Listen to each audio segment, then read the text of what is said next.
sun. I see the hope for the future right here. I see the hope for the future right here. I see the hope for the future. I see the hope for the future. Right here. I see the hope for the future right here. Gone beyond these lines where time stands still. I'm ready to be shown. Hear the ancients come, my heart is still. And turn your eyes to home. Yeah, I for one, well, I for one, I stand in the mind of a maker. I embrace for the sun. See comments run. I find there's a hope for the future, my dear. And I for one see the light of the future so clear. Praise for the setting sun. I see the hope for the future right here. I see the hope for the future right here. I see the hope for the future. I see the hope for the future. Right here. I see the hope for the future right here. Like the sun awakening from the heavens, I will set fire to the clouds,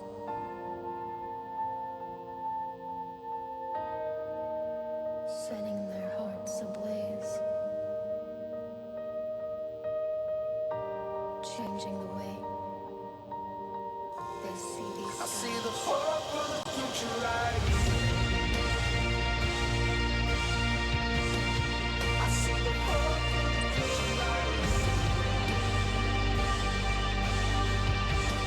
I see the hope for the future. I see the hope for the future. Right here. I see the hope for the future right here.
kimchi, chili, wasabi ピリッとするのが大好き Salsa, pepper, chimi, so steamy You make it HMC Burn it up when you look at me like that Heating up when you talk to me like that There's nothing that can cool us down Cool us down, cool us down Coming down with the fever I say eat kimchi, I'm a dreamer But when you hold me close, my senses fade away It makes me wanna stay Burn it up when you look at me like that Heating up when you talk to me like that There's nothing that can cool us down Cool us down, cool us down Sweat dripping down my back Oh baby, you make me work it all Nothing can cool us down Oh baby, this fire's burning all night long Burn it up when you look at me like that Like that, like that, like that, like that Heating up when you talk to me like that Like that, like that, like that, like that Burn it up when you look at me like that Like that, like that, like that, like that Heating up when you talk to me like that Like that, like that, like that, like that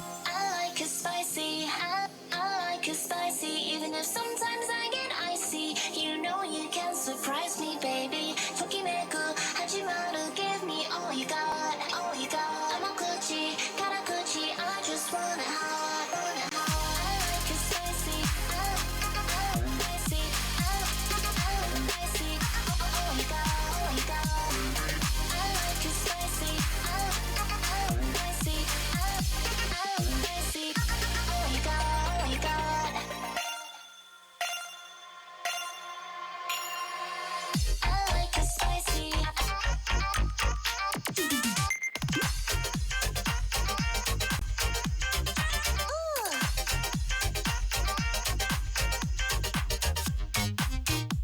So spicy I like it spicy I like it spicy Even if sometimes I get icy You know you can surprise me, baby Tokimeku, hajimaru Give me all you got, all you got Amakuchi, karakuchi I just want it hot, want it hot I like it spicy I like it spicy I like it spicy I like it spicy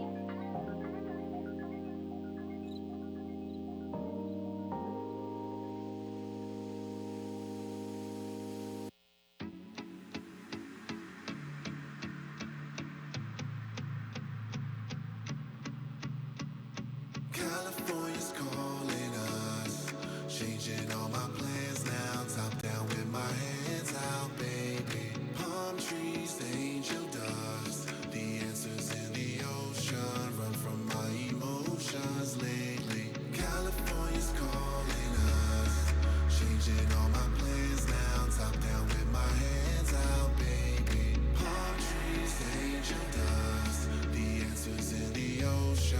Run from my emotions lately. Ooh, let's run away from our problems. No more rainy days. Rainy days hurting survive out there in East LA. East LA in the valley is where my people stay. People stay. Spent all my money on this Gucci, yeah. Balenciaga drip is Louis, yeah. Nothing to eat but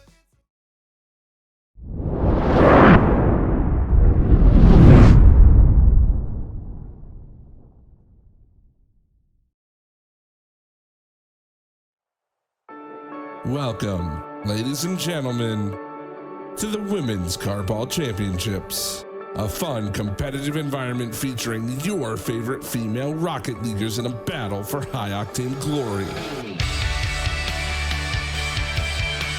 One last attack as he chases one down to the corner, keeps the ball up, it goes into the center, and it will be a 0-second goal. I saw her rotation. This one dangerous. We gotta get it out. And Malicious Sarah. With a minute and a half to go, and somehow on double crossbar. Just in case.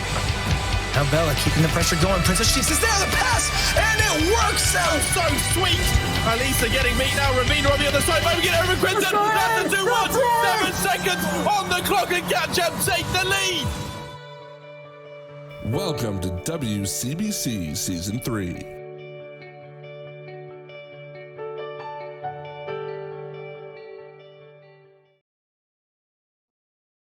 Ladies and gentlemen, good morning here on, at least on the East Coast, it's morning time, I think, for the two of my co-casters. Might be afternoon by this point, but welcome in to the Women's Carball Championship, week number 3 for the European region. I'm Hunted. I'll be your host throughout the day. Of course, we've got Layla on the broadcast, Faded, joining us as well. And, we're into week number 3, kind of the halfway point of the season. And Layla, how are you feeling coming into today? We'll get to see Europe once more. It's always nice to be here, and it's good to see the team showing up as well. We've got a lot of action to cover, especially after what happened last time out. We had some amazingly close sets from start to finish, so hopefully we can get more of the same today. And Faded, you were with us all day last week as well, and I know that you got to be looking forward to some more good Rocket League today. Absolutely. Last week was an absolute banger, I must say. So I'm hoping that it'll be a repeat this time round. I'm very much looking forward to it.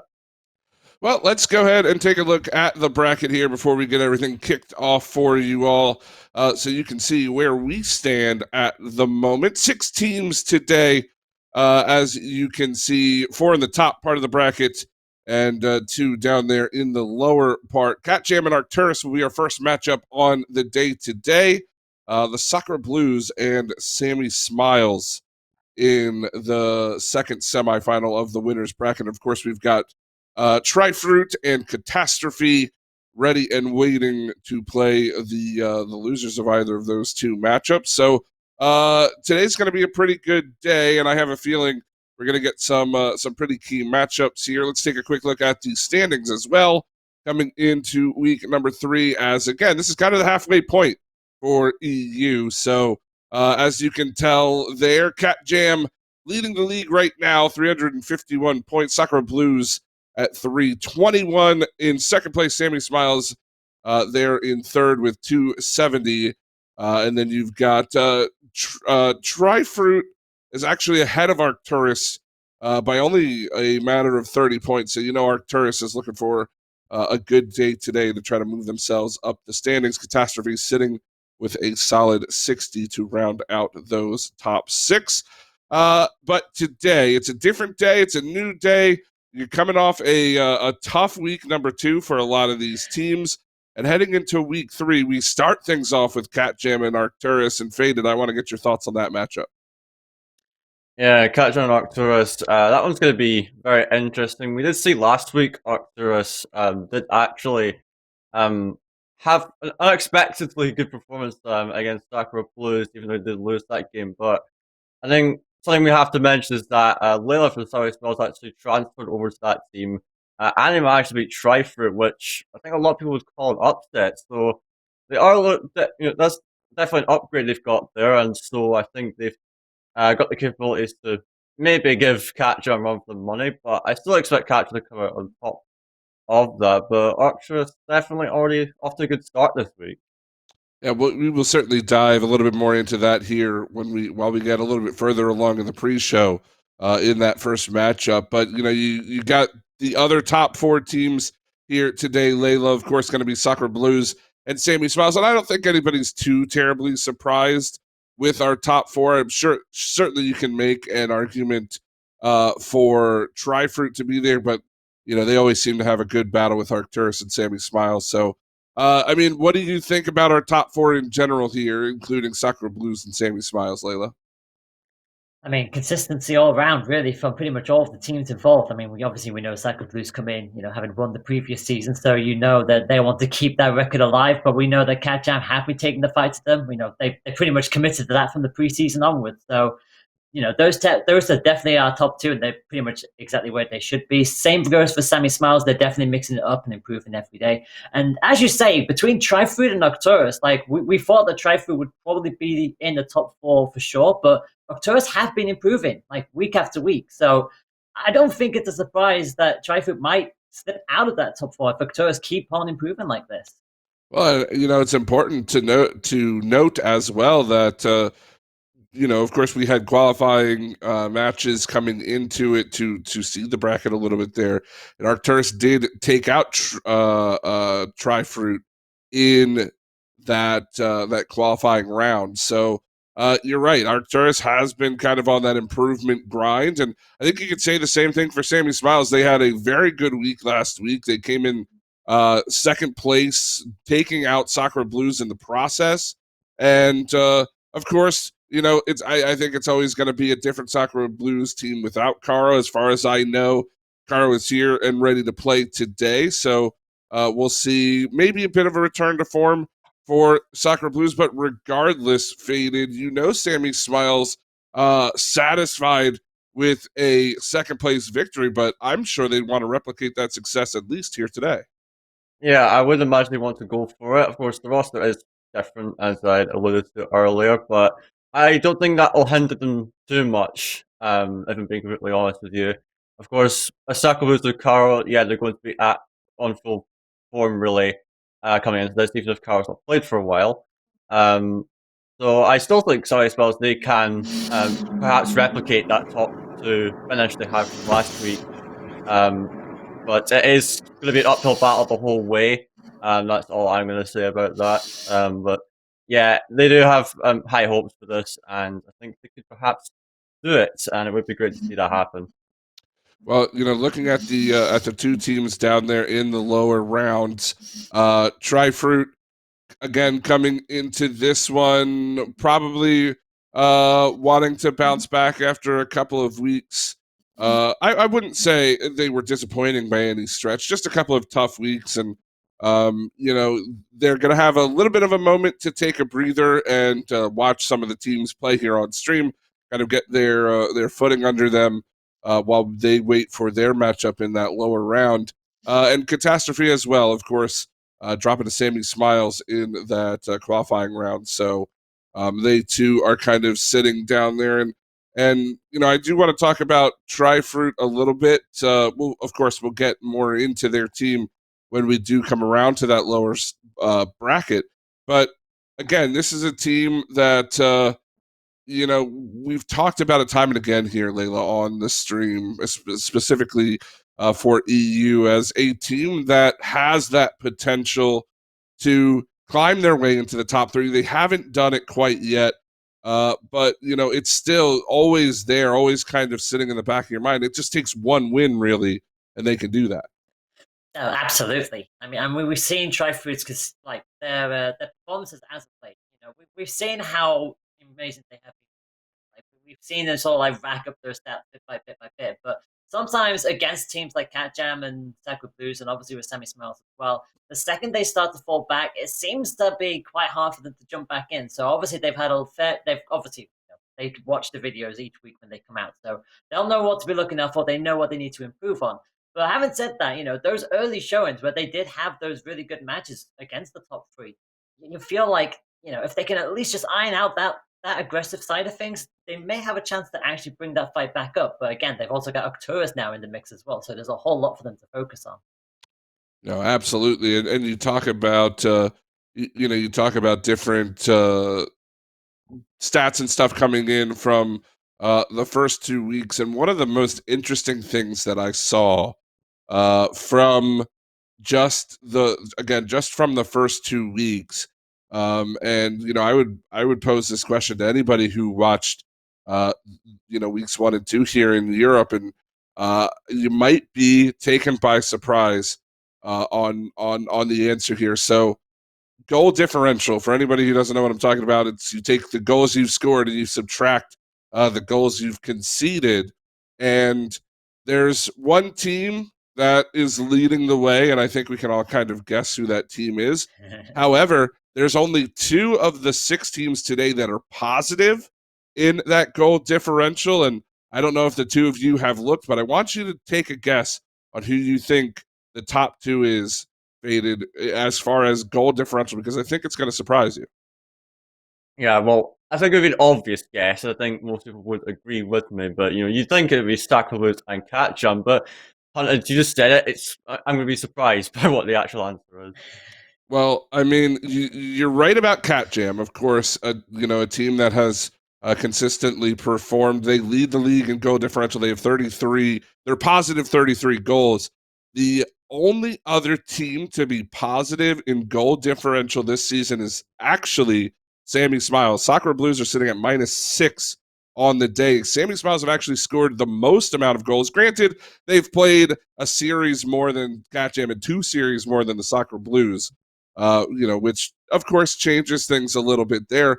But they are a team that has, has scored more than they've conceded. And I was very surprised to see that. It's not often, Layla, we think of the Sakura Blues as a defensively struggling team, but what do you make of that stat? Do you read into that a lot, or do you think that's just, maybe an off series or two hurts that stat? I mean, it's a bit of both worlds, honestly. I mean, yes, you've got a team that's had a couple more series than the other, but also at the same time, we know what Sakura Blues are like in the past. We know how many times they've just gone ahead and just consistently scored. Now they're going up against a couple of teams who are literally in that same kind of style. I mean, as you said, Cat Jam have the biggest goal differential easily, and they are absolutely taking the fight. And obviously, last week's performance from Sammy Smiles, again, proving that the fact that Sakura Blues can be beaten by more than just one team. So I feel like it's a bit of both worlds. Like, yes, the stats can sometimes, over exaggerate some things, but at the same time, the numbers really don't lie. Like, they need to sort of like iron down that defense, because they are suddenly realizing that more teams now know what they're up to. They've had 2 seasons to think about this. No, absolutely, and you again, just the stats kind of paint a picture for me a lot of the time when we're looking to see who we want to consider favorites coming in, things like that. There are a couple of high quality goal scorers in the league. I know we talked about coming out of week 1 how there were so many 1.5 goals per game scorers. We are only down to, I think, 4 players left in the league who have a goal per game still at this point. And one of those players who, again, I find this fascinating, is Slumpy for Sammy Smiles. Comes into this one with the most games played, 35 games. It's 10 more than Alice Crimson, things like that. And she is sitting at a goal per game. And that's actually insane when you think about how difficult it can be to keep up that scoring touch. Just another random stat that I, was looking at, and definitely, very interesting to see. Ducks, another interesting stat, coming in with an assist per game. I think Caro as well, though she did miss last week for the Sakura Blues, so less sample size there, but still a lot of high scoring teams in this league, and it's always a lot of fun to watch. But we are kind of running close to the matchup, so I do want to get your thoughts on Cat Jam and Arcturus. It's going to be our first matchup here. Faded, do you see Arcturus starting the day out hot, or or is it going to be Cat Jam, securing their spot in the winners final again? I would love to see Raptors upset, obviously, but I still believe that Cat Jam do have this one in the bag. I do feel like they are the stronger side overall when you take a look at the names on it. Maybe Raptors could take a game, perhaps, but Cat Jam, I think they'll be the ones heading on through to the next round. Well, it's hard to argue with that point, Layla. Is there any, I'm not going to say is there any hope, but is there any kind of secret strat that you see Arcturus pulling out here, or do you think Cat Jam take care of business? I think Cat Jam will probably take care of business. Again, I would love to see Arcturus do something, and I would love to see them score a point to get them. If you could take a point away a team like Cat Jam, you're doing something right, but I just feel like Cat Jam will be just a little too much for them to handle. So, but we'll see. You never know. Yeah, we are going to be jumping into that matchup here as soon as possible. Servers and things still getting set up on the backside. Of course, the other semifinal that we will be broadcasting immediately after this one, Sakura Blues and Sammy Smiles. And you know that Sakura Blues have to be feeling at least, they have to have at least a little bit of that chip on their shoulder, Layla, right? After losing in the losers final to Sammy Smiles last week. I'm sure they're out. They want to be out for a little bit of revenge here this week. Oh, you know that. I think everybody knows that they do not want to be conceded to Sammy Smiles in consecutive weeks. I mean, obviously, it's still a long way in. You know, it is the double elimination tournament, so regardless, we know Sammy Smiles loves the underground run anyway. But Sacred Blues do not want to be dropping in there after round one. No, I think you're right. I don't think anybody really wants to be down in that lower bracket after the first round. And again, we'll get to those matchups, and it's cool because we actually get to see every team on stream today. Typically, we have to say goodbye to a couple of teams before we get them on stream. And I believe, correct me if I'm wrong. Actually, I'm just going to take a quick peek. I don't think we've actually seen Catastrophe on stream this season. So they're going to be making their stream debut, and they haven't had the best of weeks faded, but it's always nice to get everybody here promoted on stream, and you never know what's going to happen in a game like Rocket League. Yeah, absolutely. I've not had to see Catastrophe just yet, so I mean, it's going to be great to see them playing finally on stream. So yeah, less teams, sure, but we do get to see everyone playing at the very least. So yeah, I'm excited to see how they'll fare in the match they'll play later. Well, to me, it sounds like everybody is locked in and ready to go for Cat Jam and Arcturus. So we will waste no more time. Let's get day number 3 here, or week number 3, I should say, of EU kicked off. Please take it away. We absolutely will. Thank you very much, Hunted. And yep, hope you're all sitting comfortably. The first match of week 3 is about to be on the way. We've got Arcturus in the blue, Cat Jam in the orange. And away we go. Kickoff is going to go straight onto the blue side of the field. Emma immediately goes for it. Not going to have any boost to run with that. And Cat Jam, to nobody's surprise, wants to be on that ball as quickly as possible. Yeah, I'm not starting to see the progress at the beginning, but as you said, I would do see later. The latest part just early got on Cat Jam next, and now after I should keep it for a moment, but now it's offered by Layla is supposed to extend it into the after the ones that want to be trying to make thing out of this game after the big underdogs here. So I tried doing another transfer, but it's going to get a pinch out. But this first minute, surprisingly, Arcturus actually managed to get some time in the half of the Cat Jam. So pretty balanced so far. We do see a little info pass up, but a bit too much power on that, and remains scoreless after 1 minute. Yeah, I'm actually quite surprised to see it still be 0-0 in the early stages. We know what Cat Jam are like with their very quick and aggressive starts, but Arcturus are holding their own and gets the demo and ducks as well. So despite Ravina going all in for it, unfortunately they have to stall that out a little bit, waiting for their player to respawn back in. Ravina will at least cover the ball on the left-hand side, but again, it's going to be clipped out a little bit by the team of Arcturus, and so far they are absolutely holding their own and now taking it back into Cat Jam's side of the field as well, and that is going straight towards the other corner, but Ducks will intercept it and put that back down. Yeah, absolutely. As we now seeing Arcturus currently in the owner. Sophie tries to bounce it off the ceiling and almost works out. Ravina diving in for that shot.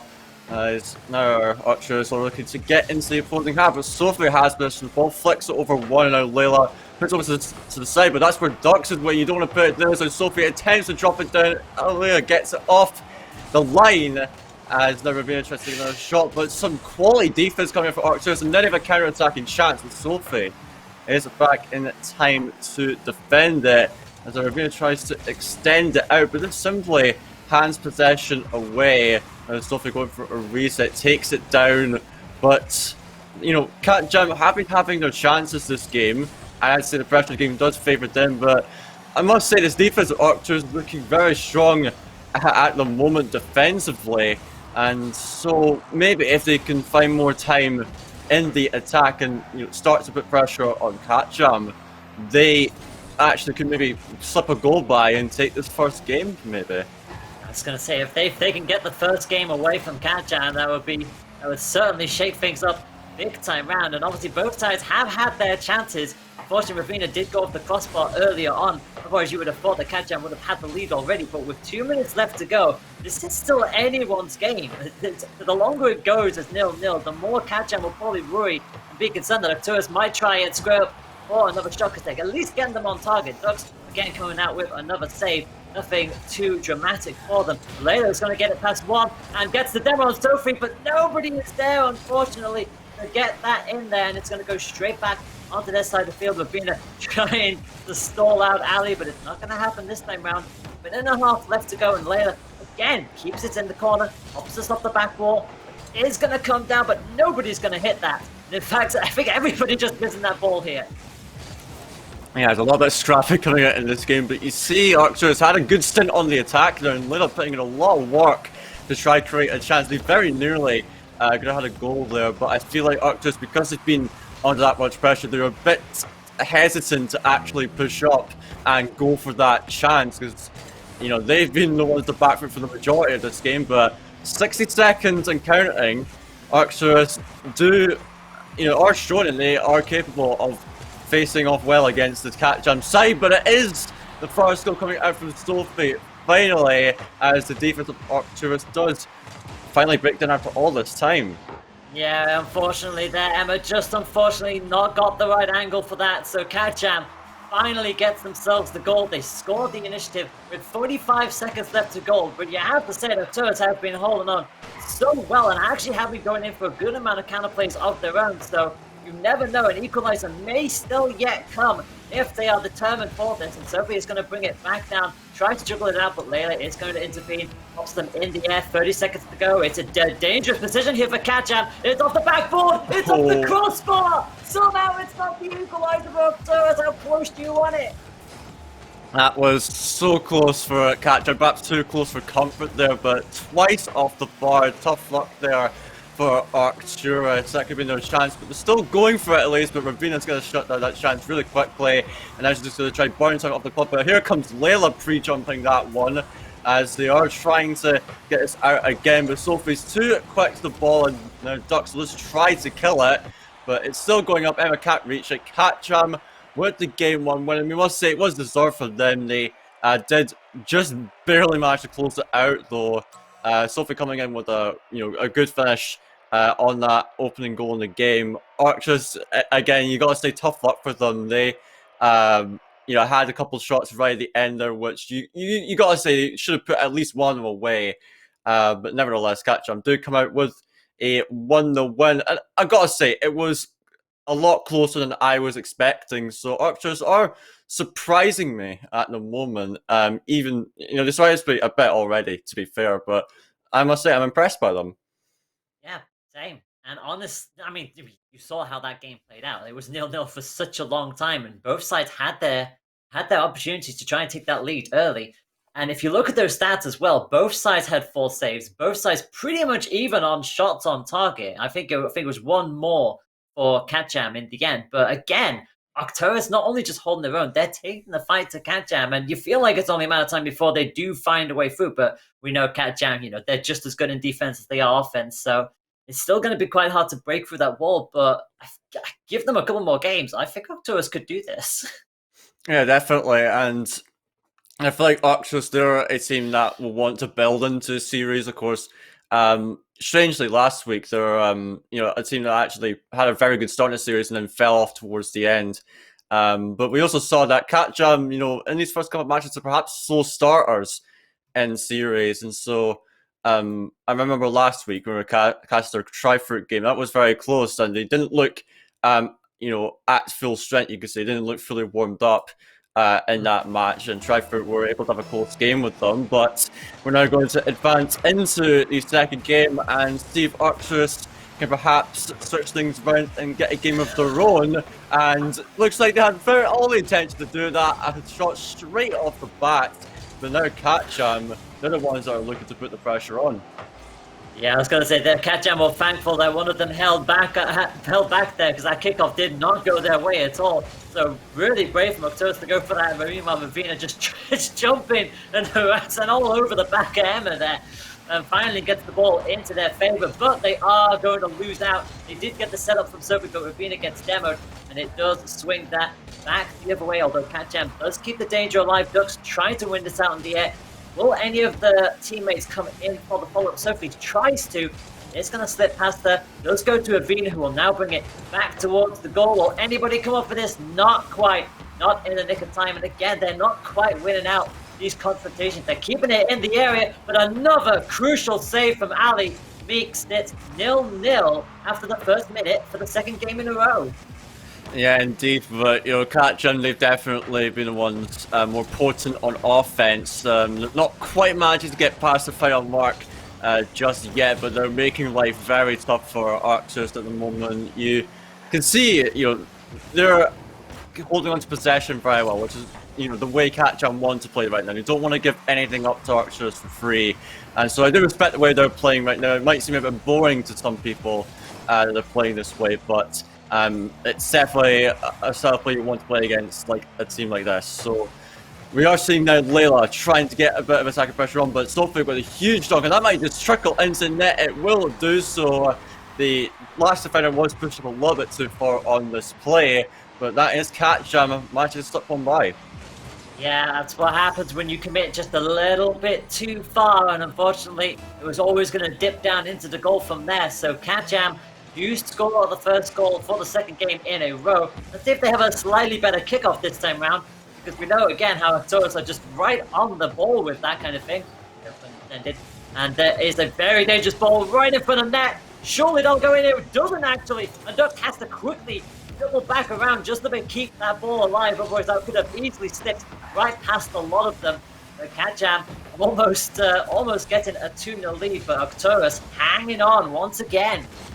Yeah, it was a big defensive hold there from Emma. She was under a lot of pressure there. It must have been scary to just see some Catjam attackers coming your way, but just managed to hold on to it. But what about Pat coming in for the Arcturus defense at the moment as we see Ducks? I think she has her reset here. She will make brilliant use of it. What a play from Ducks coming out here, and this is just a perfect display of the mechanics she has.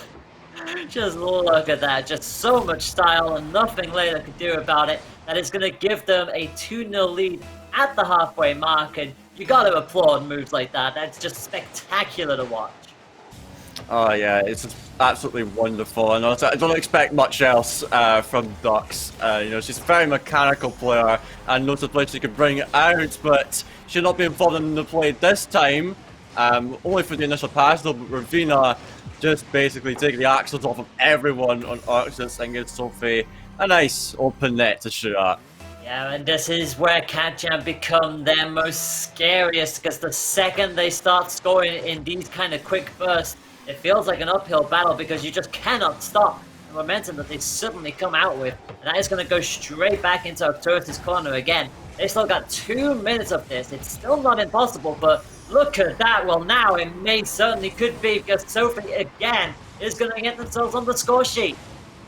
Yeah, Sophie just having a free shot there, no one can test her on that one. That's a hat trick already, so getting off to a flying start here in the series. Of course, we're 2 games deep already, but you can see here Catjam just trying to build a lot of momentum, and oh my, that momentum is going to be difficult for Arcturus to break down here. So Ravina does get past 2, but will not have the shots there. Now Ali's going to take it out again. Ducks is going to tap it there, but you can see 4-0.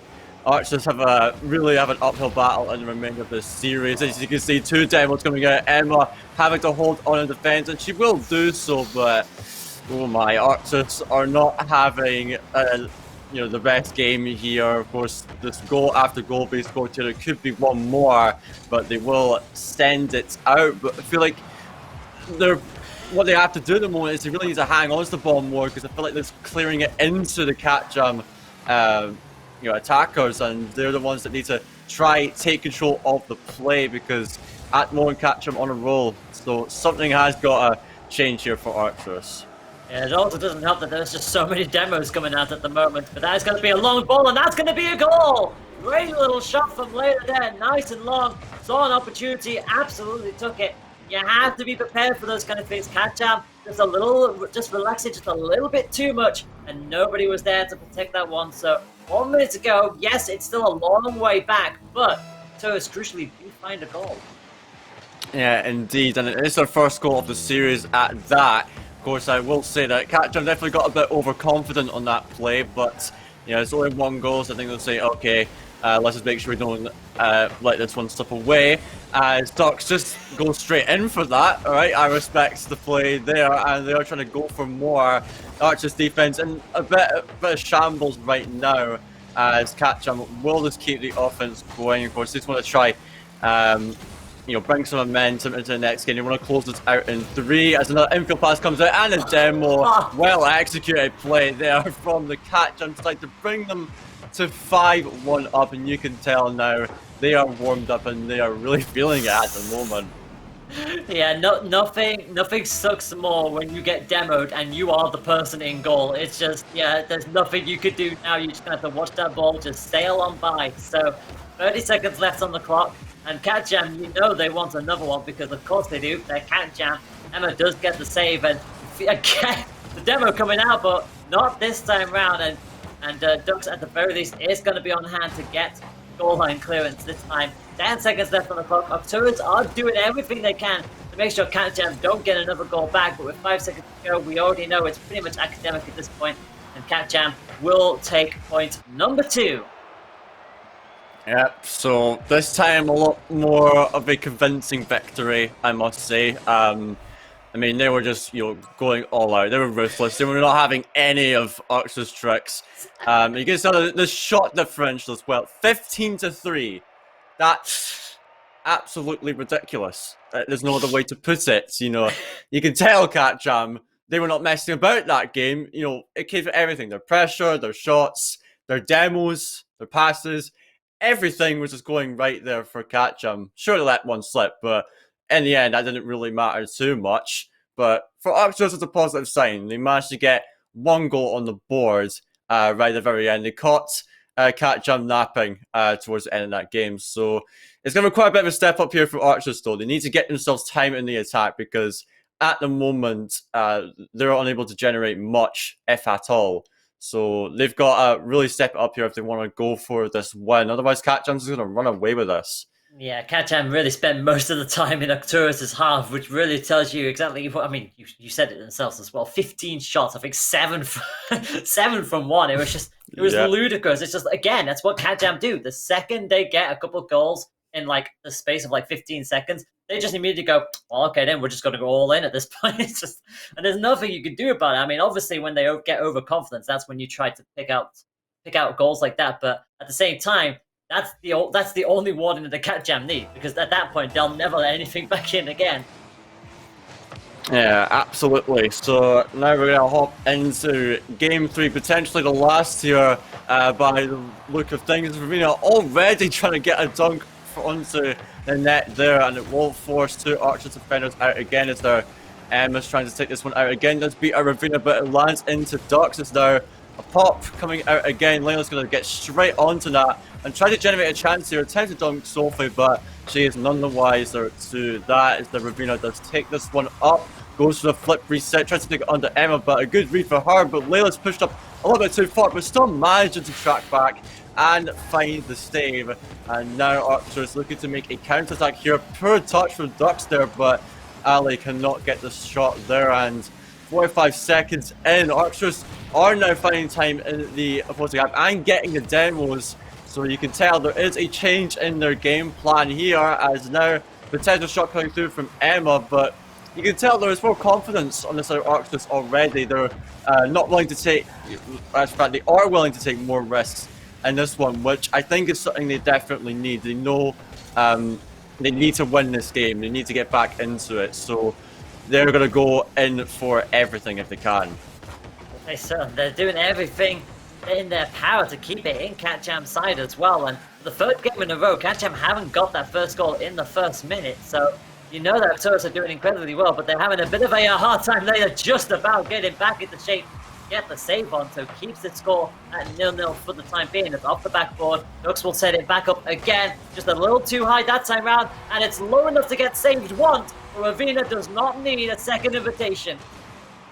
Yeah, absolutely no. Ravina just charging through with this one, and does manage to get a good 50 onto Emma, just rebounds straight into her. So shame that Ducks couldn't get it off the double, but it made for a good setup for Ravina to come in to secure it. So first goal coming in from Cat Jam here. Their pressure does eventually pay off. They managed to find that gap there, and really it came down to Ducks' double. It was not contested at all. There was no one to contest it to begin with, and it did open the floodgates. But now 2 minutes in, Cat Jam, as I said, leading by 1, but it could be a chance of Archers. Layla is off the backboard, but she doesn't need to get a touch of the ball or a demo or anything, because that one's just going to sail into the net.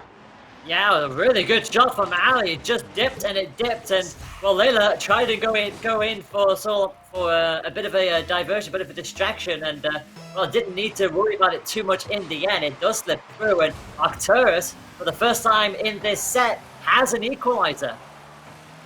Yeah, and so that's something we probably think we wouldn't have to say this series, but it's good to see from them. But that could very quickly slip away from them. Ravina with that shot. Layla responding with the save as Sophie tries to take this one for the dribble, fakes out one, gets a pass towards Ducks. Very well played yet again from Sophie to give Ducks a goal.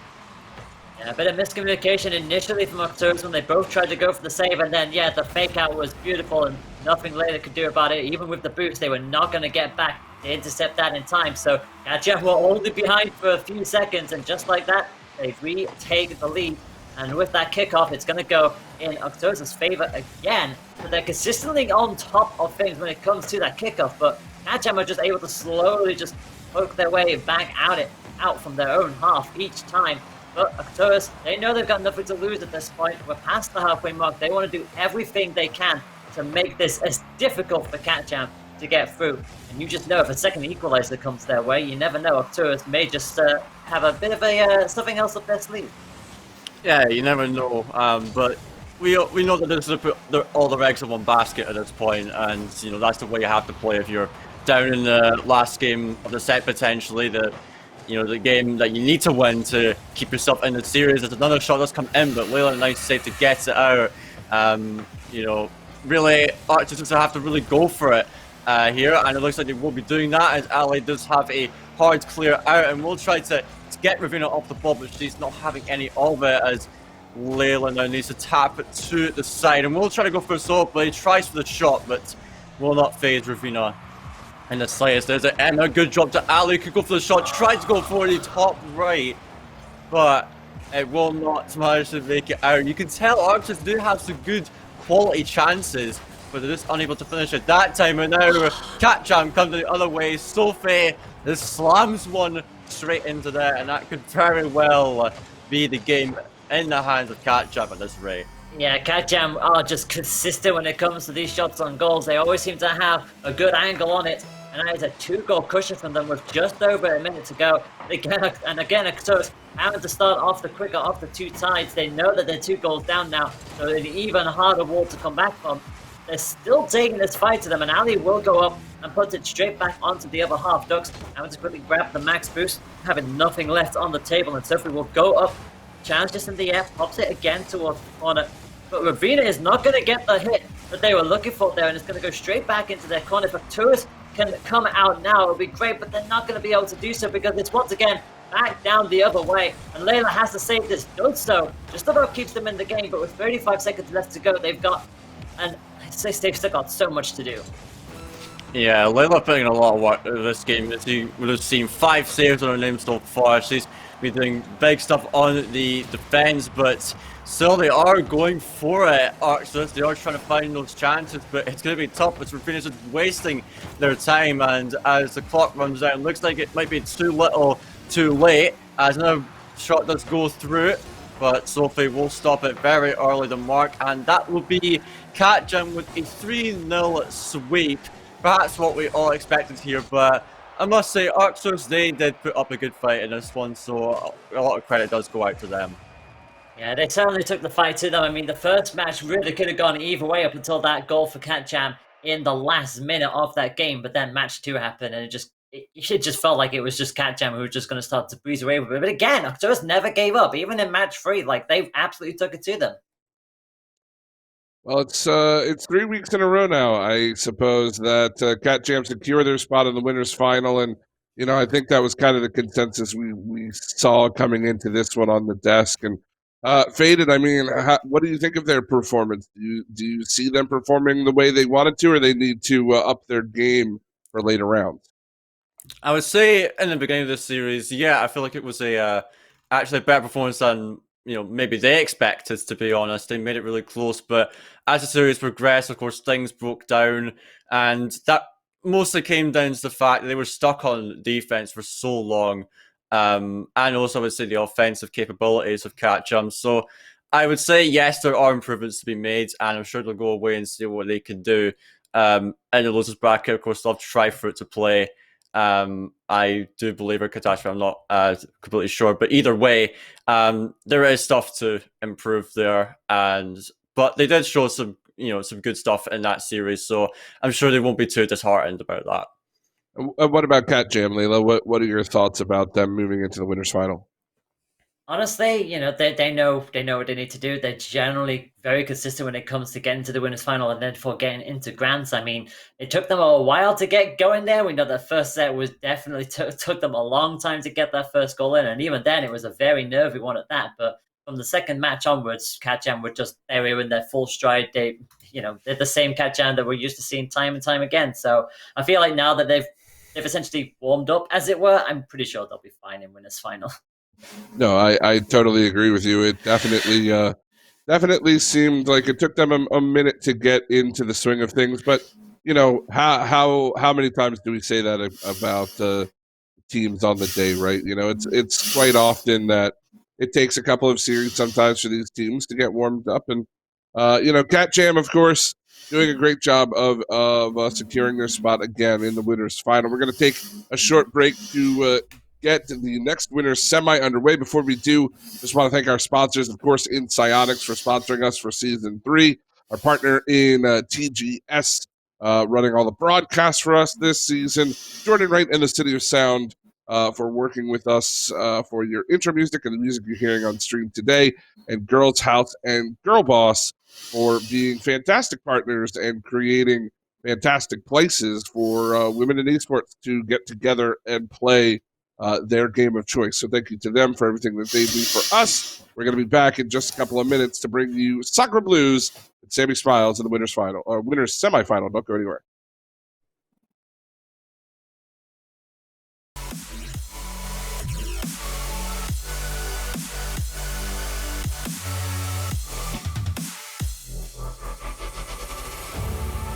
if you're out there, just run until the edge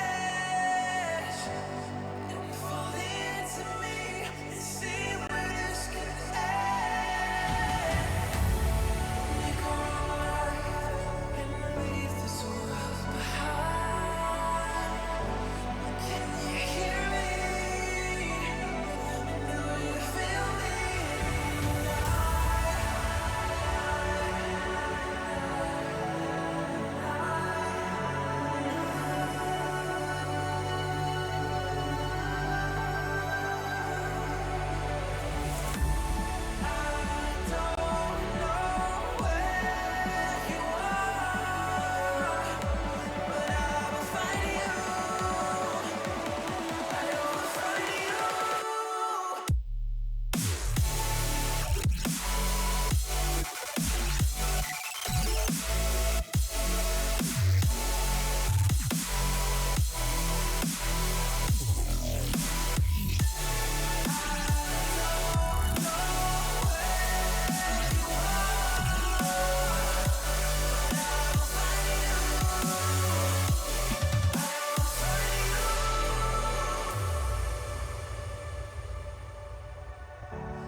Wishing that I could run away with you.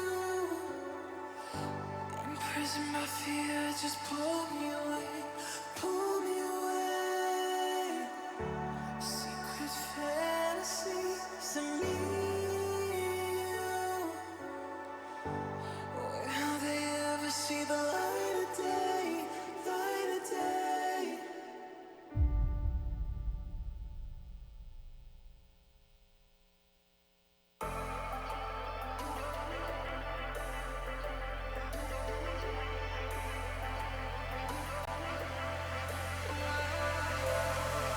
been chilling, watching the ocean with you. Baby, up with a slow motion crew. And we up in our growlings when people change, but not us. And we just chilling, kicking it, kissed by the sun.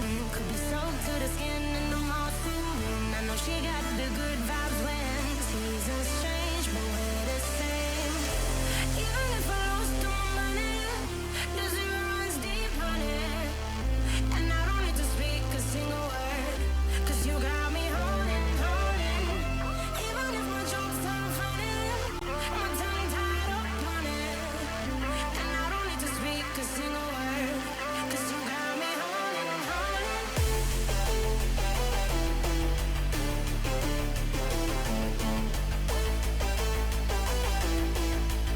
'Cause you got me holding. Even if my jokes are funny, my tongue tied up on it. And I don't need to speak a single word, 'cause you got me holding. 'Cause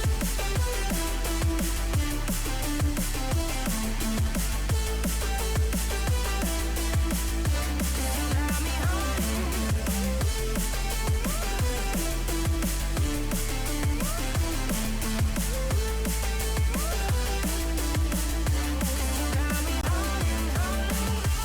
Even if I lost all my money, the zero runs deep, honey. And I don't need to speak a single word, 'cause you got me holding. Even if my jokes are funny, my tongue tied up on it. And I don't need to speak a single word, 'cause you got me holding. Play me like a bass guitar, simmer down and mash me up, tripping like I'm Jimmy at Woodstock. Drum me round in your red Ford, shivers down my spinal cord. Oh, 'cause you got me holding. Even if I lost all my money, the zero runs deep, honey. And I don't need to speak a single word, 'cause you got me holding. Even if my jokes are funny, my tongue tied up on it. And I don't need to speak a single word, 'cause you got me holding.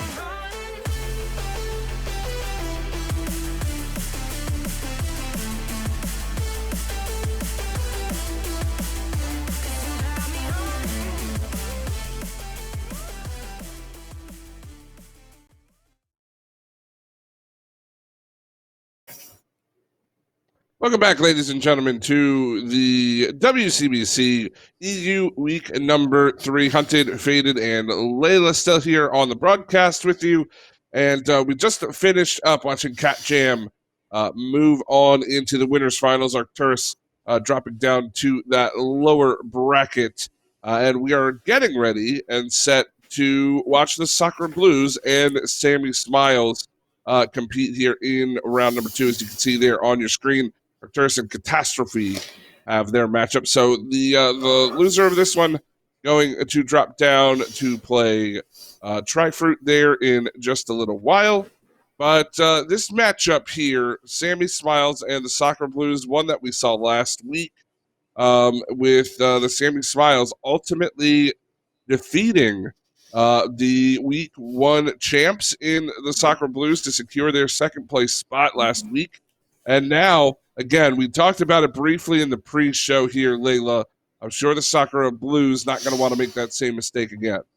No, absolutely not. I mean, especially with the fact that Sammy Smiles were able to take that victory and make it to grand finals. It was a nice bit of a turn up, but obviously we know that Caro is going to be back on the team today, so you never know what's going to happen here. Sammy Smiles will want to keep the momentum, will want to do another shock to prove that it wasn't just a one-off thing, but at the same time, Sacro Blues we're talking about with Caro back on the team, you get the feeling it's going to be the Sacro Blues of old. Well, Faded, you've got a player on the Sammy Smiles who, again, able to produce quite the numbers in Slumpy. Coming into this week, taking over 3 shots a game. Of course, a goal per game. She's got 35 goals in 35 games. I mean, how do you stop that kind of offensive consistency from a player like that if you're the Soccer Blues?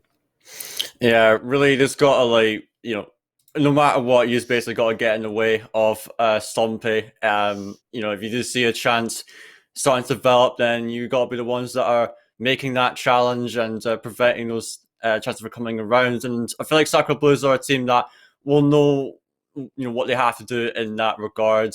3 very experienced players, so they've really just got to keep an eye on Stompy and see what she's up to, because she's definitely going to be the main striker for this team here. Well, of course, you talk about strikers, and you can't really ignore Alice and Crimson coming into this one. With how good their chemistry has been over the past couple of seasons, and of course, coming into season number 3, maybe a bit of an off week. Again, it can be difficult to play with a different lineup. Caro, no Caro. Having to play with a sub, and not to say they played poorly. I still think they played quite well. They just had a tough series against Sammy Smiles. But, what does a player like Caro kind of bring to the lineup, Layla, that you might not find anywhere else in the league? Honestly, it's being able to pick out positions that you honestly wouldn't think that they'd be able to take advantage of. The amount of times we've just seen Kato just like, oh, it's there, and Kato is just suddenly on the ball before you even know it. Especially with the setups as well. Like between Crimson and Alice, we know the chemistry that those 2 players have, and they're able to set each other up quite nicely. Kato's got a bit of both in there. Like she does not mind getting involved with whether it be an assistant or a shooting opportunity. So honestly, that bit of consistency, it really has shown why she is one of the MVPs of the team. But obviously, the second they all play as a unit, it's quite a tough role to sometimes get through. I absolutely agree, and I think the players would agree with you as well, though they are just about ready to argue about it on the pitch here. We've got the second of 2 winner semifinals locked and loaded for you all. Please go ahead, bring us in to the rematch between Sacra Blues and Sammy Smile. Gladly, thank you very much as always, Hunted, and the match is underway. So, semi-final number 2, Sacra Blues, rightly so, in the blue, and Sammy Smiles in the orange, and already is going to go straight into Sammy Smiles' half. Elisa trying to go in with the shot, and will at least get that away back down the field, and there is Kato, one of the main leading trios for Sacra Blues. Let's see what they have up their sleeve this time round, or Sammy Smiles can peg them back once again and prove it wasn't just a one-hit wonder. Yeah, absolutely. That's something that Sammy Smiles have to prove at this time round, that it wasn't just a fluke. It wasn't just because Sacra Blues had to play with the sub last time that they could actually beat them with their main lineup. And so far, it's been mostly Sammy Smiles actually on the attack here, as we are seeing Caro trying to get this one out. So Crimson with a boomer in the field up to Elisa, who cannot find the mark there, but that was a very dangerous chance erupting from the Sacra Blues side. It's now Vix trying to push it into the SKB half. Crimson sends it over to Caro, but a good block coming in from Stompy. It's Amphi having to get up for it. A good pinch going high. And now Crimson has hit into center for Caro, but she does side flip, but is unable to get up to it. And now Stompy, the main striker here for Sammy Smiles, having possession, but it will not go too far for them. Yeah, that's going to go straight back down onto this side of the field, and Crimson somehow doesn't get the finish. You thought that was a given there for that goal to at least take the lead for the Blues, but it didn't happen, and it's unlike Crimson to miss those kind of shots there, just a little bit too much of a pinch, and unfortunately it's going to come off the backboard, but again, just can't quite get the shot that they were looking for. And 2 minutes pretty much done and dusted, and the match is, well, no longer 0-0. It's Sammy Smiles who take the lead. Yeah, absolutely. Huge dunk coming out from Vix there. Caro just could not get up to that stave, but it was a great finish. So Stompy read the ball well and able to slot it in for the first goal here. Sammy Smiles take the lead in this series here, and the first game as Vix trying to go for it again, but now Elisa going to pick this ball up, takes it into the center, maybe going to try follow it up really close there, but Stompy is going to shut her down on that one. As now Crimson puts it over to Elisa again, does get the demo and the 50-50 win, but Vix is going to just take that one out of the danger zone. Safi just letting that ball get hit by somebody else before they try to chase it themselves. Lisa having to just kind of like do a quick little U-turn there, knowing full well they weren't going to win out that initial encounter. And Kato doesn't win out the exchange either. That ball is still very much in a dangerous position. It's going to be back off the corner, and it will fall to Kato, who does clear it straight downfield. And everybody kind of wrestling for position here. Dangerous opportunity, but somehow Sammy Smiles continued to keep this ahead by a goal to nil. That could have easily been an equalizer, and that dips off the crossbar. The save didn't happen. I thought that would have been clean, but it wasn't. It's an equalizer. It is an equaliser indeed, and Elisa does manage to capitalise off of a suboptimal clear coming through from Zombie. Of course, she had to dive across to get that save, but very well read by Elisa to be there and get a very well played shot as well, putting a bar down. As now Sacre Blues do tie things up in this game, as now they are going for another one. Crimson with a brilliant infield into Elisa again. And it will be saved away by Anvi, but I must say Elisa's been actually having a lot of time in the offense. You'd expect her to be playing more of a supportive element within the Sacre Blues side, but nope, she's having a lot of time in the attack, just putting so much pressure to Sammy Smiles. As now she is called into the defense this time, getting that save out, but Vix still trying to center it again, but Crimson knows she has some time here, sends it up to Elisa again, who tries to get a touch, but Crimson simply follows it up herself and will put the lead into the hands of her team. Yep, 1-0 down. It's a 2-1 lead now. Really good setup and follow up. Gwen as well just beats them to the punch, tucks it into the left-hand side, and with that, Crimson gives the Sacre Blues the lead with 1 minute 30 left to play. So still anything can happen, and that kickoff was not what they wanted at all. Oh my goodness, Crimson immediately 2 for 2. Yeah, brilliant kicker from Carol. She read that they were actually going to go for a back corner and instead killed it in the centre for Crimson, and she had just all the net to shoot at, just bangs it in. The Sacre Blues, they've got their kickoff strat sorted seemingly, as now they will find such possession. Again, Carol going to come off the ceiling, takes it past one, not something going to actually shut her down there, as their Carol goes up again, puts it up high, but Elisa and Crimson, I'm not sure if it's going to go to this, it won't be Elisa in the end, but by that time she's too late to it. And their Carol having to make a save. Vix going to stop it in the centre there, as Elisa over to Crimson. Once again, Zombie pre-jumping it, but Crimson reading her well. There's Zombie trying to get to it again, but cannot make the touch. A minute left. Sacre Blues leading 3-1 as they look to simply run the clock down, close it out, and get their first game win. But enough Zombie has anything to say about it. What a shot into the top left. Yeah, they kept pressing, they kept going. Amphi pops it off the ceiling and right into the path of something. Unfortunately, Crimson had already committed. Carter couldn't get to it in time. And that 2-goal cushion is now a 1-goal cushion. Now, but Brennan Sammy Smiles don't have a poor kickoff this time round. And it is going to go back the way it came. You've got to be kidding me. Somehow it's not going in. How did that not go in? I don't believe that. Somehow it stays at 3-2. And Carter is going to send it past the face of goal again. And Sammy Smiles breathe a sigh of relief. They could still yet get an equalizer with 30 seconds to go. Yeah, they got away with murder there, I must say. I'm not sure how that managed to go in and stay out, but nevertheless, they will take it about Crimson. Alright, what absolute slinger into the top left. We have to take a look at this again. A great stuff from Carl, but my word, just slammed it in. Going post and in, and what a way to get your hat trick there. 4-2 for Sacre Blues. They do get that goal eventually, and it looks like they'll be walking away with the first game win. You at least think they will anyway. Slumpy will at least get another save in there. 15 seconds on the clock. They pretty much have to score now if they want to do anything about it. And you just see the Sacre Blues again just not relenting in the slightest. So that will indeed do it. Sacre Blues had to come back from a goal down initially, but boy howdy, what a game this has been. And this is just the first match as well. 4 goals to 2 for Sacre Blues. They lead the set by 1 point to 0.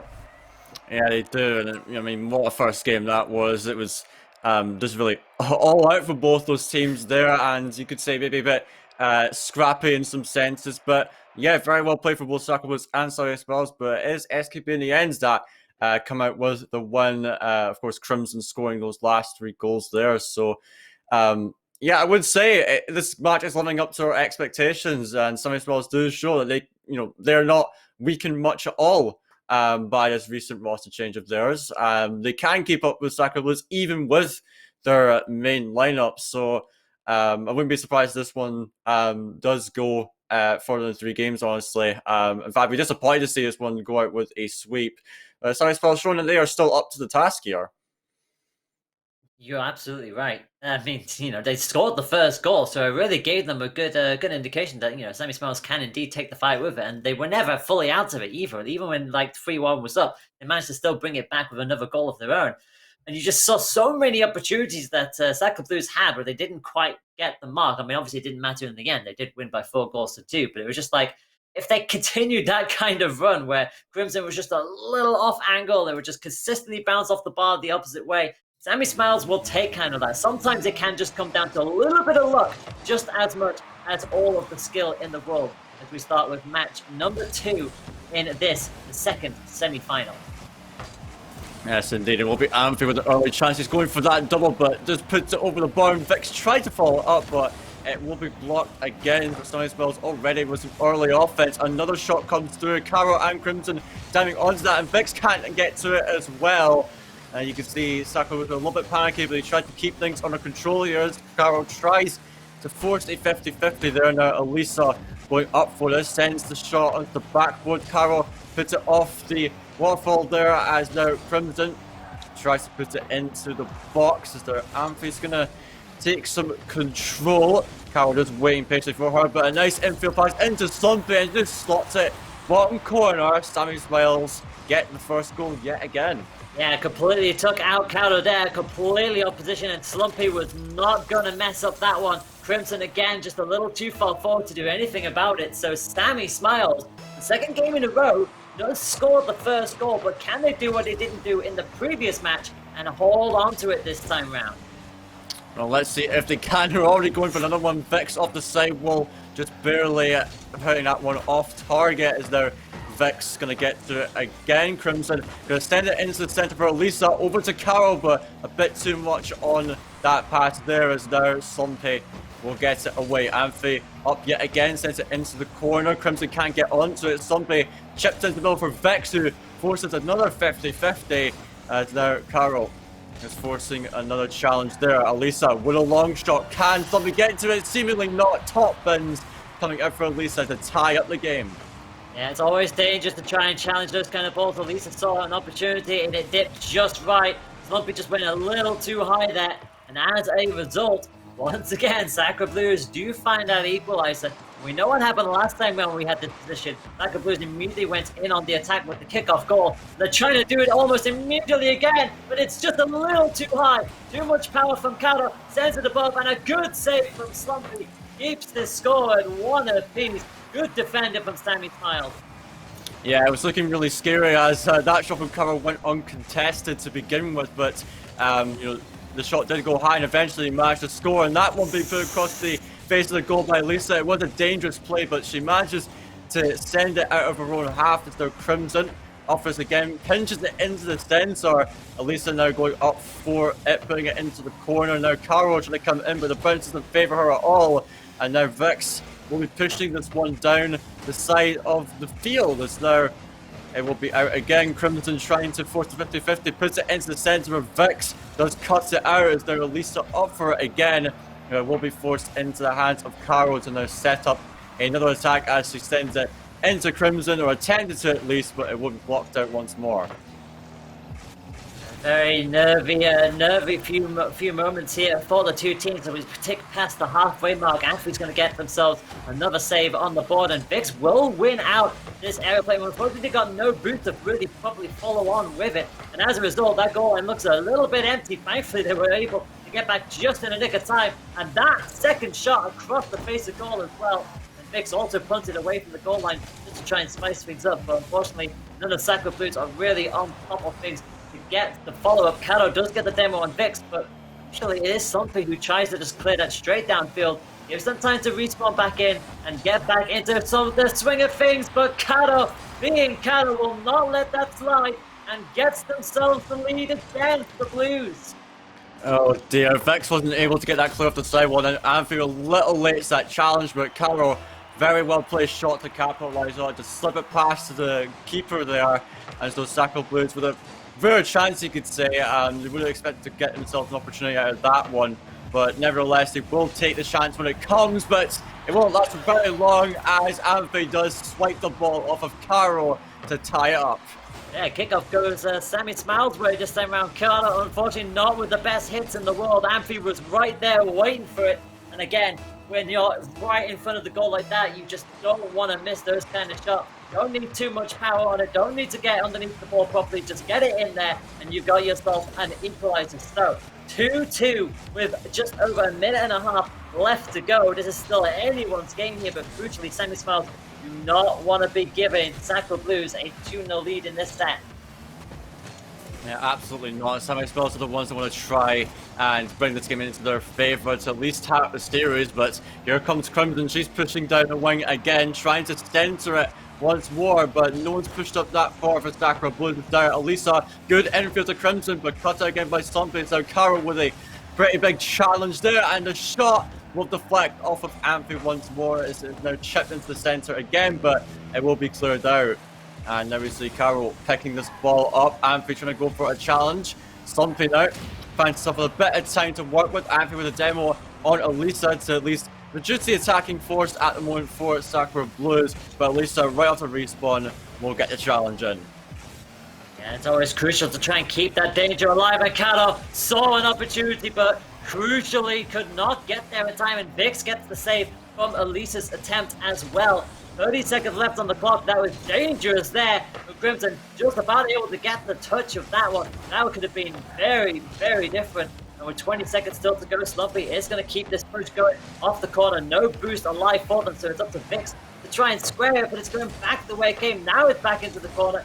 And now it's just essentially a juggling spree here between the two sides. 10 seconds left to go. This could be the first overtime of this tournament for today. And it looks like it could be doing so. What if it stays on the ground like this? It is going to be overtime. Yeah, we do love to see our overtimes, don't we? First one of the day between Sacro Blues and Sammy Smiles. I think it's a series we would want to get some overtimes out of at least, as already it's in the Sammy Smiles half. Vix gets a touch back into the SKB half, but now Elisa with a big clear up, but Slumpy will manage to beat it off the waterfall, and that was a crucial touch that she needed to keep that one out of harm's way. As now we see Crimson putting it out again. Vix now looking to center it. Caro's really awkward on the inside of the net there and has to rely on Elisa to get it out. So Caro being called to action again. Going to try to take this one for a dribble. Sends it past one, maybe past more if she can. Goes for the air dribble. Vix though with a good stop there. Now Elisa goes for the long shot straight into Amphi. This is a counter-attacking chance here. Vix will get a shot potentially. It is just wide, and Caro was there to make the save. And Vix getting demoed in the midst of that as well, so that just slows things down to the point where Sacro Blues can take advantage, and on the 53rd second, it is gonna go their way. Caro just chased it all the way down, and unfortunately, they could not get back in touch for it. Vix was just a little too late, and with that, Blues from an overtime, they are going to lead the set by 2-0. Yeah, it was a big game as well, and Caro did a great job to finish that one. Managed to slot in the near post, and so Sacro Blues lead by 2. This is really good for them. It's a position they're comfortable with being in. And I mean, it's not going to be over yet. You know, that's really the thing we have to say here, because Sammy Smiles, they're putting up one hell of a fight so far, making this a really great series to watch, honestly. But Sacro Blues, they are in a great position. Just one more to put themselves loose in the next round. You can tell, you know, there's a lot of bit of rust there. You know, after not playing with Caro for quite some time, but they are warming up into the series at least, and so this third game is going to be huge. Sammy Smiles reverse sweep on the cards yet again, just like our first series. So let's see if they can pull it off. We'll soon find out. I mean, it would be a shame to see Sammy Smiles going down by 3-0 if that does happen. But having said that, you know, that always doesn't tell the whole story. Like, both of these games have been incredibly close so far, so you expect match 3 to go a similar sort of way, and you feel like Sammy Smiles, you know, they keep going. Like, they got the equalizer, and then they held it into overtime. Unfortunately, it just went it just went against them. That demo towards the end did not help them because obviously Vix coming in just a little too late because of that respawn. So match number 3, it's going to be all to play for Sammy Smiles as the clock immediately starts ticking and Slumpy sees an opportunity, but again can't really properly follow through with that initial kickoff. And so it will stay as 0-0 for the time being, and now it's Blues who immediately go on the offensive, and a good save from Slumpy will make sure that a quick goal is denied. Yeah, indeed. That was a very dangerous shot coming in from Elisa, but it's saved nonetheless. 2 defenders being required for it, though, as we are now seeing Slumpy and Vex a bit confused as to what's happening there, but nevertheless, cover shot just barely going high on that one, and she will put it back into the hands of Elisa to keep this attack going, as now Vex will try to put it out, but she's got no boost of work, and so we'll have to push out to get more, as now Amphi is demoed by Crimson again. And now Caro diving across for that one. Looks like Sacred Blues do have themselves with a lot of pressure, but now Amphi coming in to get something going. Tries the shot, forced to 50 into the centre, but Caro quick up to that one. And now Elisa with the pre-jump. Will not get anything out of it though. And now Caro into the centre for Crimson. Attempting to double perhaps. Slumpy can't get up to it, but still we remain scoreless here. Just after the first minute has gone, and at the moment it seems like Sacred Blues are winning out on the pressure game. They are finding some more time in the attack, but now Vix trying to go for the shot here. She's not needing it, might just roll in. Elisa though stops it on the line. I think they were trying to get in front of Elisa to try and disrupt them, but Elisa was having none of it. Crimson will come boosting on in. Calo is going to be ready to try and get that through, but it's only going to go as far as the corner for the time being. And crucially for Sacred Blues, they're keeping this at this 0-0 territory. We know that Sammy Smiles have scored first in the past 2 games, so Blues will not want to be conceding too late on. Like, the longer this game goes, the more you feel like Sammy Smiles will find a way through, but Sacred Blues, they are 2-0 up in this set for a reason. They're able to have that bit of consistency on their side. Vix just stuck in the middle here for the time being, not winning out that ball either. Neither does Slumpy. That's a dangerous ball towards goal. Thankfully, Amphi is there, but they are going to get demoed. Now Kata has just a little bit extra time to pop this off the backboard, but again, a crucial touch from Sammy Smiles keeps it away from Crimson. Yeah, indeed, and you know, if anyone, you know, Crimson is the person you want to keep the ball away from, because she can be dangerous on the offense. We've seen plenty of it last week. Is now Elisa with a good infield to Carl. She takes her time on this, and rightfully so, but Vix manages to get a touch on it to keep it out of harm's way for now, as we're now seeing Elisa again. She has an open net. Will it go in? Yes, it will. Amphi could not get back in time, and that is the first goal coming from Sacred Blues. Just half the game gone, and yeah, you can see the defense is just not quite there for Amphi. She's trying to go for that boost, but did not see that threat coming in from Elisa. Yeah, unfortunately, wrong place, wrong time for Amphi, and it does mean that Sacred Blues have the initiative. They have the goal that they don't normally, they haven't had in these matches so far.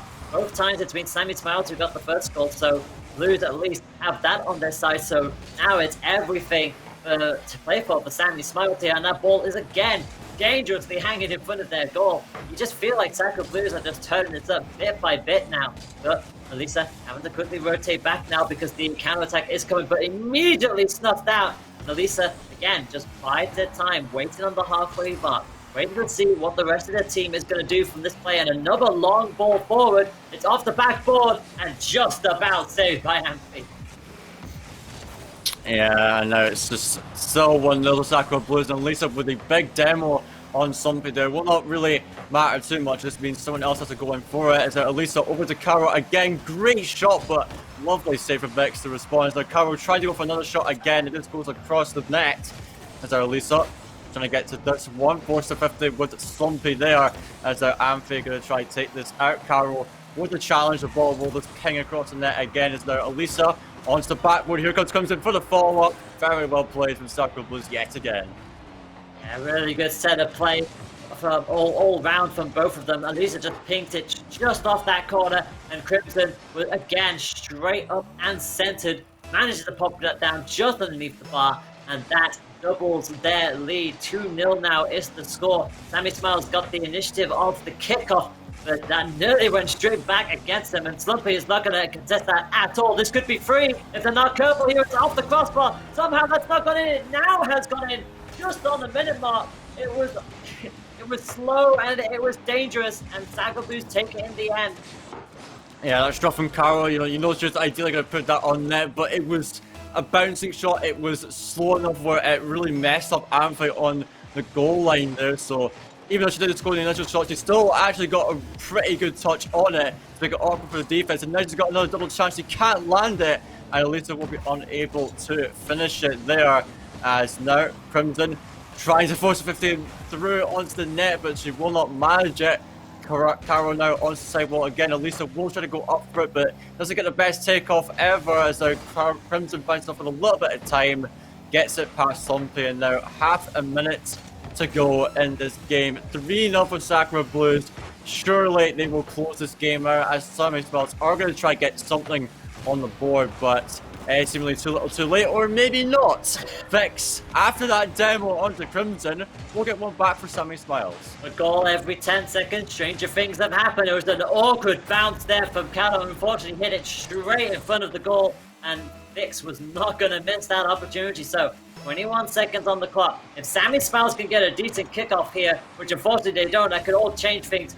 But immediately Elisa tries to go in for that goal to not give them any chance. But Sakura Blues know as long as they don't concede anything now, they'll be absolutely fine. Kado does go down with 10 seconds left on the clock. You feel like it's pretty much done and dusted now. Sakura Blues did have a nervy concede goal, but it won't matter in the end. They will take the set by 3 points to 0 in the end, but that really doesn't tell you the story of how close this set has been. Yeah, indeed. And, all three games have been pretty close in their own right, to be fair.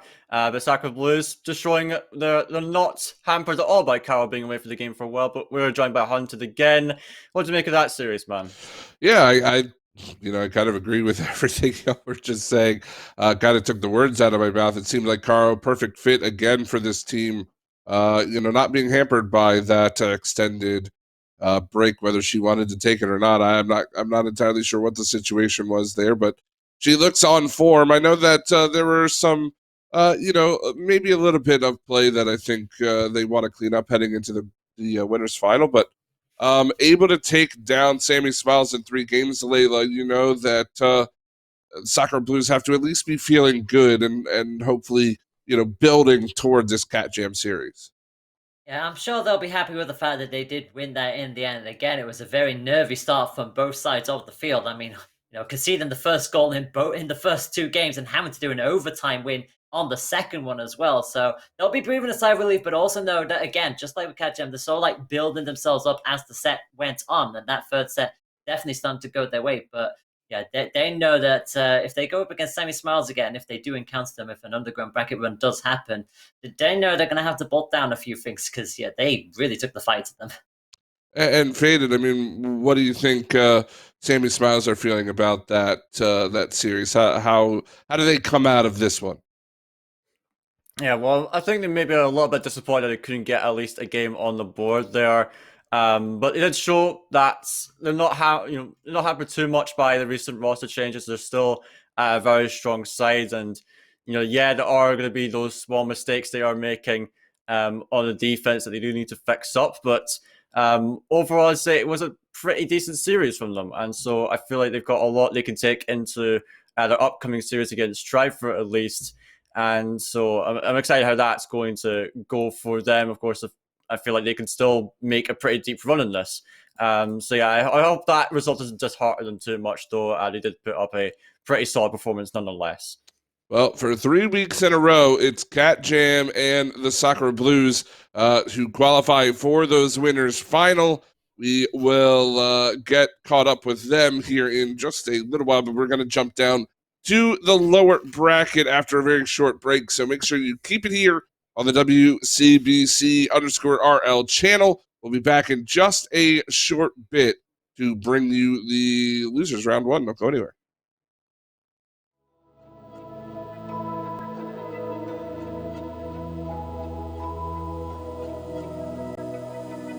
So why is it so hard to let you go? To let you go. So why is it so hard to let you go? To let you go.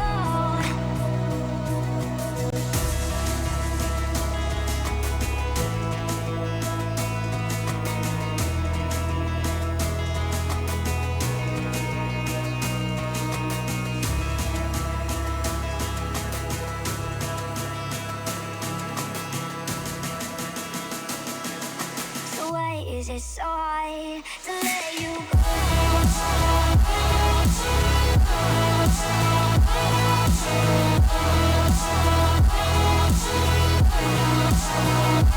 Let you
inside. I don't wanna waste what's left. The storms we chase are leading us, and love is all we'll ever trust. Yeah, no, I don't wanna waste what's left. And on we'll go, through the wastelands, through the highways, till my shadow turns to sun rays. And on we'll go, through the wastelands, through the highways, and on we'll go.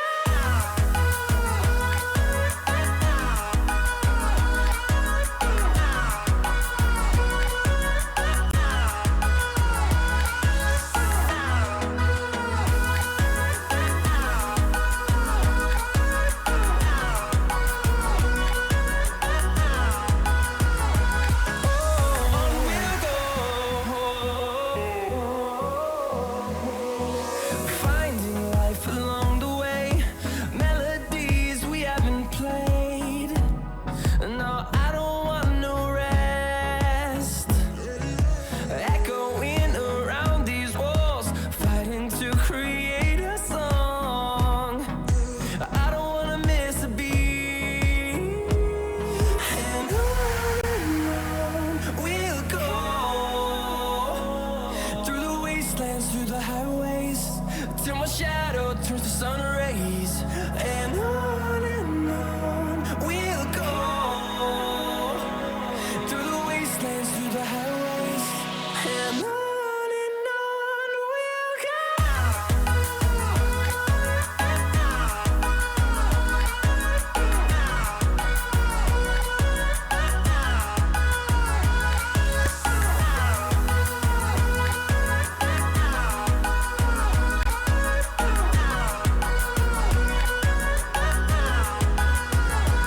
And we'll grow in number, fueled by them to see the horizon, turn us to thousands. And we'll grow in number, fueled by them to see the horizon, turn us to thousands. And on we'll go, through the wastelands, through the highways, till my shadow turns to sun rays. And on we'll go, through the wastelands, through the highways, and on we'll go.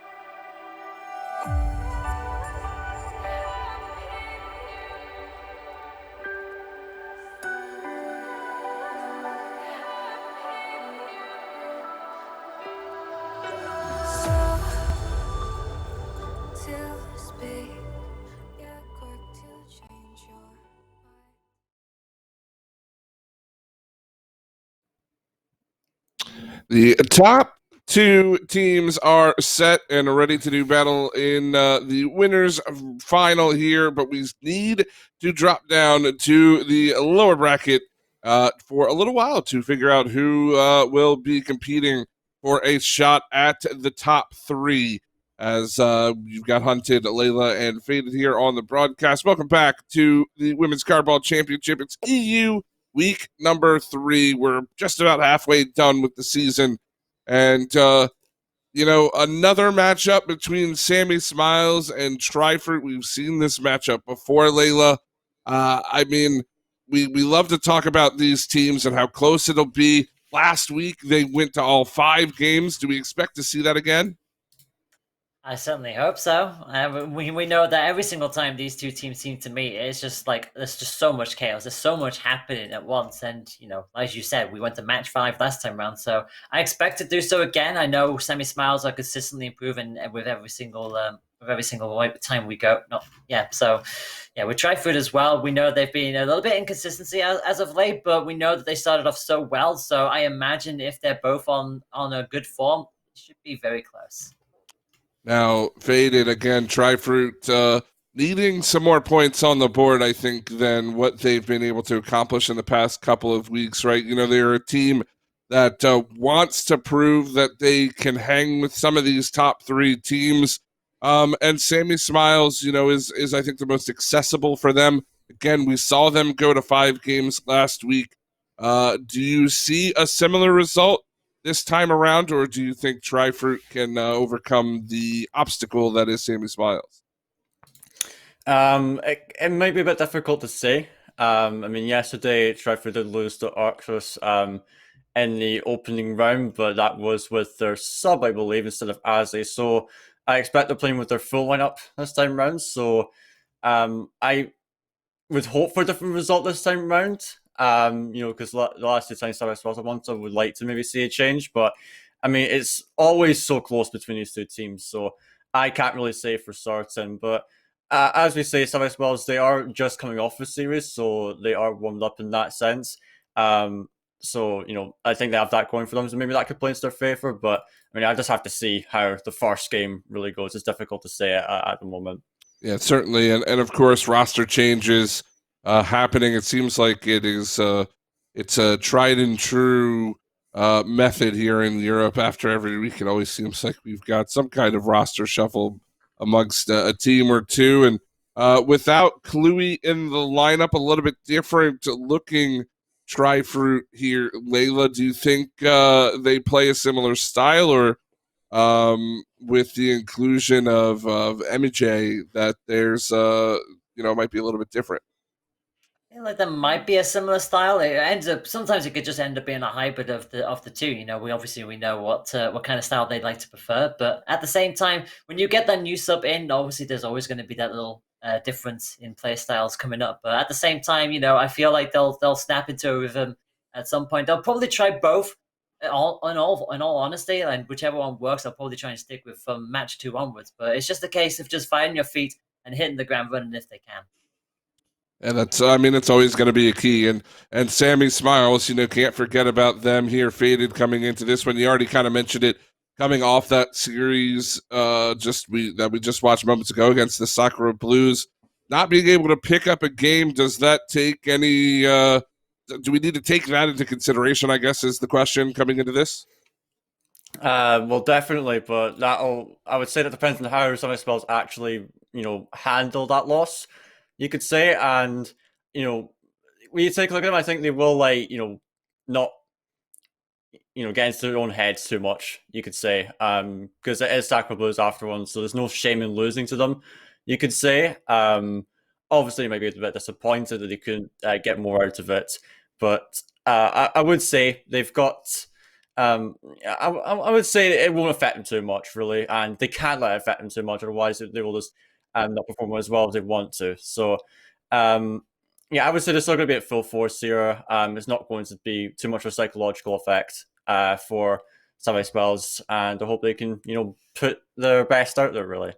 Well, we are ready to jump on into that series. We'll see how these two teams match up once again, this time in the lower bracket, round number 1 in this, the third week of EU. Trifruit and Sammy Smiles, please take us into the match.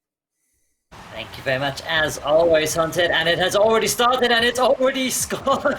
We already have a goal, and it's for Trifruit. We're going to see the replay almost immediately. Emmy just winning that out. Hopefully to get the bounce into the top right corner, and 6 seconds. How about that for a quick start from Trifruit? Yeah, absolutely. We were waffling on a little bit too much, seemingly, or in fact I was, but nevertheless, Trifruit get the first goal of the game, and it is Emmy who is making her return to the Trifruit roster, getting the first goal. And what way to say, you know, hey guys, I'm back.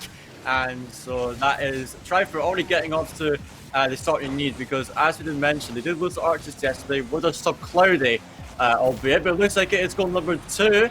Zara getting herself on the board here, and that is Trifruit up to a flying start right now. Yeah, 30 seconds in, they win out the exchange as well. And unfortunately for Sammy Smiles, they did the cardinal rule of nobody in goal, just a full-on commitment from the side of them. So yeah, 30 seconds gone. And already Trifruit have 2 goals under the bag. They're looking for a third almost immediately. And I think they're going to find it. They do find it. What a start from Trifruit. My God, they are going all out seemingly at the moment, as we do see Emmy straight off that kickoff with just applying pressure and free shot for Azara. I mean, this is some incredible stuff here from Trifruit. I mean, not even 40 seconds gone, 3-0 up already. They are really bringing it to the side of Sammy Spells. They're going again. Regina tried to get something on the net there, but now it will be Sammy Spells finally finding themselves in the opposing half. But I mean, for Trifruit, you know, so early in the game, you have that 3-goal cushion now. As like you could, you know, kind of chill for the rest of the game, almost, especially if they put in one more, and they will do it as Regina does secure it off the line. That was a goal line save. I was going to give some massive praise to Sammy Smiles there. What a save that was. But Regina, right place, right time. I said to tap it in the end. My goodness me. Trifruit, a minute played. 4-0 already. I mean, you don't see that too often in these games. 4-0 this early in a game. Like, that is just unreal stuff right here for Trifruit. But they are making a statement so far in this game that they are not messing around at all. And it looks to be Regina going up again, but nice read from Vix to get it away as now Sammy Spells. They're looking to try get the first goal on the boards and bring things back into a level playing field. As Slumpy does tap it forward. Azara up for it again. Vix, you gotta take this one up, try getting to the center. Regina waiting so patiently for that one. We'll get the block as Slumpy goes for a shot again, but Azara has no troubles dealing with that as Emmy tries to go for it again. Azara now flicking it over one. Vix now over to Slumpy trying to go for that shot. Regina can't block it out, but it won't matter. The shot was going wide anyway, and Vix follow-up not going to achieve much either. As now Azara was a bit awkward up to that, but still managed to get a touch, and it's now Trifruit on the counter attack. Regina does put the shot top left with a great pass to Emmy. Yeah, 5-0 already. Really good teamwork from Trifruit. Emmy just takes it all the way over, and Regina says, "Thank you very much. I'll take it past one." Right into the top left corner. An inch or two any other way, that would have just hit the post with the crossbar in an awkward position, but really good angle, really good pinch in the end. And Trifruit, having just gone to the half-hour mark, now lead this first match by 5-0. Yeah, I mean, that's just ridiculous to think. Okay, no, it's not 5 goals, make it 6 now. Like, what on earth is going on? Trifruit are just, you know, on a rampage seemingly. They are not, they show no mercy, let's just say that. 6-0, half the game gone. This is ludicrous stuff here, Layla. I mean, I don't believe, you know, how there's this big of a deficit right now, especially the way Sammy Spells were playing in last series. I mean, this is just incredible to see Trifruit making a big statement just like this. I mean, never mind last series. Remember how they played last week? They got to grand finals this Sammy Smiles, so this isn't exactly a bad team. Unfortunately, Trifruit are just being that aggressive and that clinical here. They're just not giving Smiles a chance to really properly push forward, and even when they do, Trifruit have got the defensive capabilities to keep them out. We've still got 2 minutes of this game to play, and Regina again just going to guide this ball comfortably down, only as far as that, but it's going to go straight back into the orange half. Vix is going to be on hand to really stop it, but Azara getting demoed. That'll at least slow Trifruit down a little bit, but again, look at the damage already done on the side of Sammy Smiles. They've still got 2 minutes to play. They're still going. Just can't seem to break through. Yeah, well, really what I would say now is, like, it's not a question of trying, you know, they need to look forward to game 2, really. They need to sort themselves out and try to solidify up, because at this rate, like, a 6, you know, coming back from 6-0, I don't think I've ever seen that before. And like, maybe in ones you could do that, right? But in anything else, no, it's absolutely not happening in this. So they're literally going to look forward to the next game, see if they can get 1 or 2 goals on the boards to build some confidence, because they're going to need it, because, I mean, 6-0, that's an absolute battering that they've taken thus far. But really, they just need to, you know, really know what they need to do for the next game. Try get themselves, you know, composed and prepared to go forward in this series. Because you can't let a loss like this affect you too much, even though it will a bit. Oh, it certainly will, but they are going to get a goal, as you say, so no clean sheet on the side of Trifruit for the initial game. It's going to be a goal for Sammy Smiles. Nice little setup. Slumpy gets the pick in there, right into the corner, so they at least get themselves on the board. It's 6 goals to 1, and now Trifruit will be like, all right, we want to do the Brazil-Germany now. We want that 7th goal. They're going to push for this immediately, but Vix is going to get in the way of it. Yeah, I'm sure Sammy Smiles don't want to be Brazil because I think that's the ultimate humiliation in Rocket League there. But Emmy's not going to have much of it. She can't get that ball, unfortunately, as now Sammy Smiles trying to push for a bit more. They want to go for a second goal here to deny that Brazil. Is now Regina going to try take it out, but she is instantly shut down as now Vix coming in. Maybe she could get a double here. Emmy trying to get up to it. She couldn't land it, but it will not matter anyways, though, as Zara having a chance of her own, trying to take this up and go for 50. Now Emmy turning, goes for infield to Regina, but she cannot finish it. Very close, but I don't think it will matter too much in the end. It will be a Trifruit victory, 6-1 in the first game, and I don't think they're going to be able to repeat, a victory with that large of a margin. But a brilliant start here from the Trifruit. Almost perfectly. You can see one towards the end, but they're looking very good so far. Well, everybody from Trifruit on the board for goals. They all shared 4 shots each on target, which just goes to show the consistency of Trifruit. They came out swinging. Like, we tuned in right at the start, and they'd already scored within 6 seconds. And before a minute was done, they were already leading by 4 goals. It was just like, what in the world was happening there? And again, this is against the team of Sammy Smiles, who made it to Grands last time out. So it just goes to show how much things can change in the space of a week.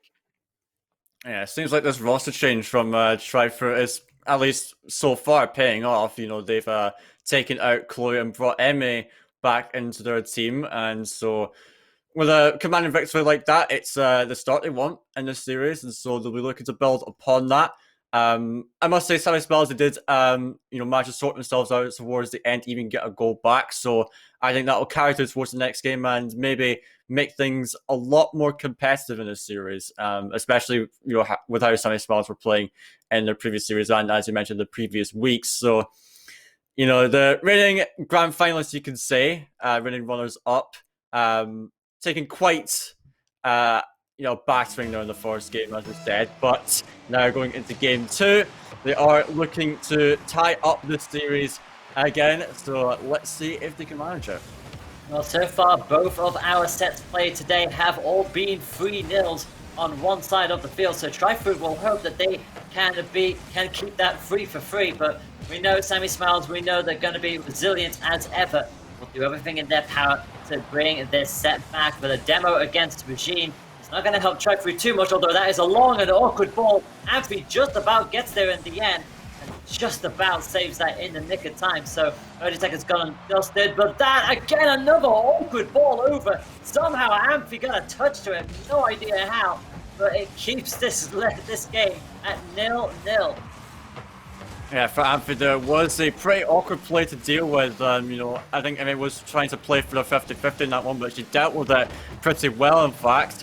And so far we are scoreless, which, if you look at the previous game, you see that, that's quite a big difference. It went from 4-0 in a minute to none, but nevertheless, it's good to see Sammy Smiles, being a bit more organised on the defensive end of the Amphi. Goes a pass to Vix into Slumpy again, but the pass is a little bit too heavy for Slumpy to work with. It's now a pass infield again from Regina to Emmy.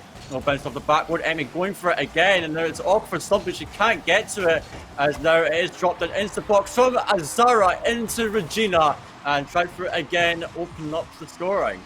Yeah, I was literally about to say how in the world of Trifruit not taking the lead, but Regina again comes booting on in to save the day.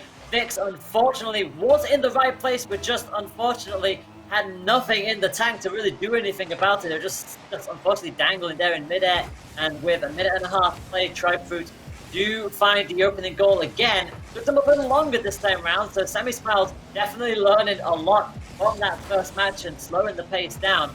But crucially, Trifruit are finding their way through and having to quickly double on back, as Amphi is now going to start gearing themselves up with an attack of their own. Yeah, they are finding themselves on offense. It's taken them quite some time but they will find themselves here as now Vix has a potential chance to get this one out. A weak touch, so not going to be able to achieve a lot. As Emily again trying to bounce the center for Zara, but not enough power on it. Regina go for the air dribble and finds a dunk and another touch. It's the center for Emmy. It's a bit too late for that, as we are now seeing an infield for something into Anthony. He's got no boost, just going to play for that 50-50 and try to keep the ball in the half of Striker, which they will do as Vix fits it into the box. And now another center coming in from Slumpy, but now it's a start into Regina. And I must say, from Trifruit, their passing game and their teamwork in general is honestly pretty immaculate, to be honest. They're always trying to find touch to suit each other, and it's making life really difficult for Sammy Smiles, because with Trifruit trying to play possession almost, that's going to be making it really hard for them, and it's what let Trifruit string together so many great plays in that first game. Absolutely, but that 1v1 not quite going either of the team's ways there. It is still going to linger into Sammy Smiles' point of view, banging off the backboard just above the crossbar. Nobody from Trifruit was on hand to really do anything about that. Slumpy is going to get demoed, which puts Sammy Smiles a player down. There is Slumpy with no boost to the name whatsoever now. They're still trying to engage with this, trying to force the initiative and get Sammy Smiles up, but it is going to be forced back towards the corner, across the face of goal, above the backboard, and now back the other way. That could dangerously jump, but thankfully Trifruit, they know what they're looking out for. Keeps this ball in a wonderful position, and somehow again Amphi gets in with another crucial save. That was a cracking save from Amphi. She had to be really quick to and dive across and save it, but she didn't manage it because that shot from Regina had a lot of power and speed on it. But now Trifruit still keeping the attack going. Regina with a great dunk there, and Amphi again having to make a save on the goal line. She's been making some really good saves so far in this game, but she might be needed again. It will be Slumpy this time to save it, but you can see Trifruit just locking in this Sammy Smiles team. Is Emmy coming in for another chance, but it looks like Sammy Smiles will break out again. And there's Slumpy with the 50-50. Azara will have to make the save again, but at the moment it seems like Trifruit have full control of this game, but Sammy Smiles still not giving up, and Slumpy now has the ball, trying to go for a one-on-one play, and she will manage it to tie up the game.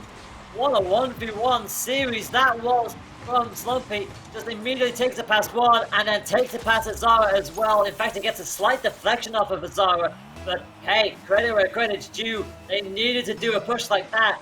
35 seconds left to go. It's one apiece, and the ball is a dead stalemate in the middle, and Regina has to chase that back into her own half. 30 seconds left on the clock, and it's anyone's game at this point in time. Amphi gets demoed, which should give Trifruit a little bit of an advantage, but it's still in their own half, and you just get this sinking feeling for Trifruit that the longer this goes on, the more this starts to favor Sammy Smiles. With 10 seconds to go, we may still yet see a second overtime. Yes, indeed, is that Emmy. That is an awkward ball for her to deal with. This could be a chance here for Sammy Smiles, and it will go in their favour with 2 seconds to go. Slumpy clutches up, and it just came from Emmy not being in the best position there, and it allowed Slumpy to get that shot, and the Regina couldn't get up to it, and Sammy Smiles may well steal this game away. They may well have done so with 2 seconds to go. It's all about this kickoff, and it's low. It is going to just go high at the last possible moment. Trifruit needs to commit now. It's stuck in the corner. There's the wrong angle for them to really have this. Azara has no boost, but just somehow keeps it up. But it will finally hit the floor, and Sammy Smiles leaves it late into this match. The tie, this set up one apiece.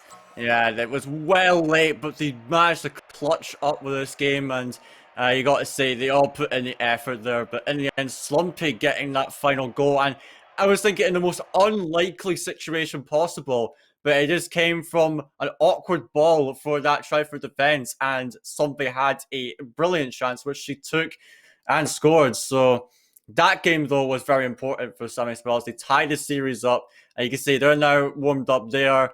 They've adapted to the way Trifruit are playing. And so now looks to make it another competitive series. And honestly, at this rate, this could be another 5-game series. We've had it twice before in between these two teams. And looks like we're going to be having the triple header, perhaps, if this series keeps on going on like this. Because both these teams playing absolutely amazing at the moment, and so I wouldn't be surprised for it to go the distance. I mean, we really wouldn't be surprised at this point now, would we? I mean, but having said that, though, I feel like some people watching this set as a standalone thing might be a little surprised, especially when you consider how the first match played out. But yeah, Sammy Smiles. I think Slumpy had both of those goals as well, and they were both very crucial goals, winning out 2 1v1 exchanges towards the end, and then scoring that 2-second last-ditch effort that they had as well. Just goes to show that no attack is fully over. There is still always a chance to get that score in, as match number 3 between these two for today is going to be underway. Nobody's going to get that first goal immediately in the first 15 seconds. Vix trying to go for it, but it's going to get blocked out and sent back into their own half. But Zara has the boost, but again, just not quite winning out the exchange as consistently as they'd like to. This is still dangerous for Sammy Smiles, and it is going to get chased all the way back down as Zara just hits it above the crossbar. Can the follow-up happen? No, it's still just above the crossbar again. Yeah, that was a difficult shot for Regina to make, and so she was forced to put it high in the end. But you can see Shriver having a great stint of pressure at the moment, and you can see the way they are playing. They're focusing on controlling that midfield, and so oftentimes that may lead to them half rotating a lot, but it's how you manage to keep pressure. But this could be dangerous. 2 defenders missing on the backboard. As now another shot onto the crossbar. Vix trying to finish it, and she will. There's a little bit of pressure there, and it started really from the double commit on the backboard, but Sammy Smiles capitalised and get themselves in the lead. Yeah, it was three shots in a row there for Sammy Smiles, and as the saying goes, first time's the charm, and that does give Sammy Smiles the lead. So 1 minute done and dusted, but try for it again. They come straight out swinging. That's going to be an awkward ball. Thankfully, Slumpy has that dead centered. And in fact, going to try and chase that, but again, it was already in the air, and that was always going to be one that they were not going to win. Now, having said that, though, the pressure's still there, but it's just going to go across the face goal, back into the corner, and the Ams will hopefully clear this, but in fact, they don't. It's just above the crossbar again. Any lower, and that could have been a very quick 2-0 lead for Sammy Smiles, but it is going to now go straight the other way, and that one's just a little too high as well. They're breathing a sigh of relief there. It's still off the backboard, and just about getting in front of that. It's going to be Amphi, who now finds themselves in a bit of an awkward spot, and that surely will be the equalizer. Great credit to Regina. Right place, right time.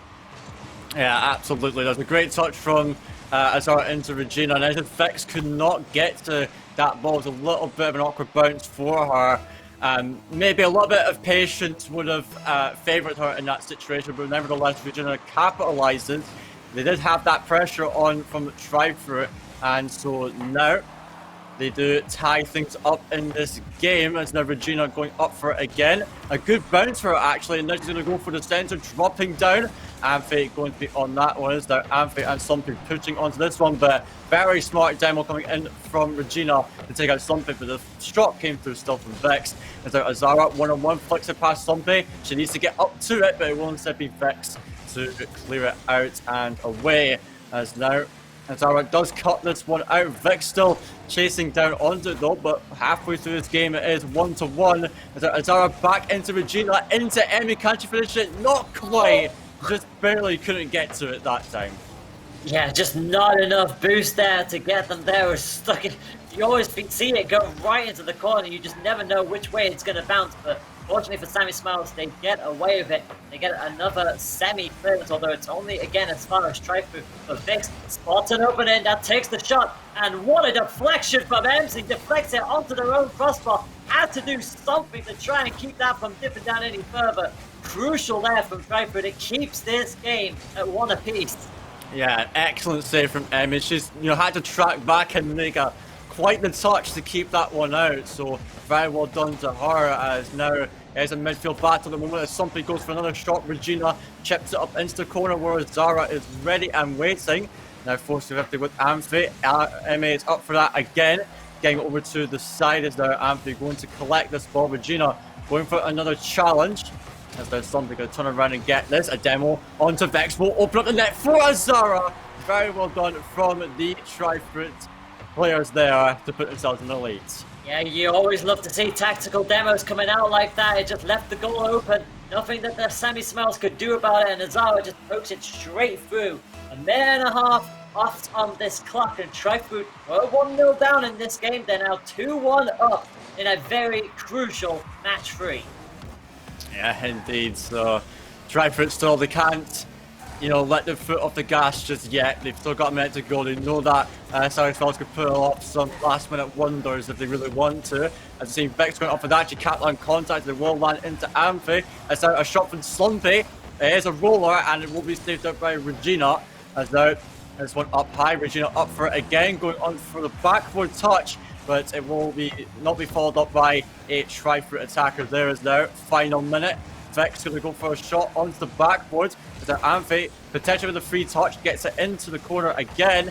And now, it will be time for Tri-Fruit to recuperate here and take this one out into the attack, as there is dropping to the centre. Stumpy, another shot will be an easy save there for Azara, and a big 50 win for Emmy.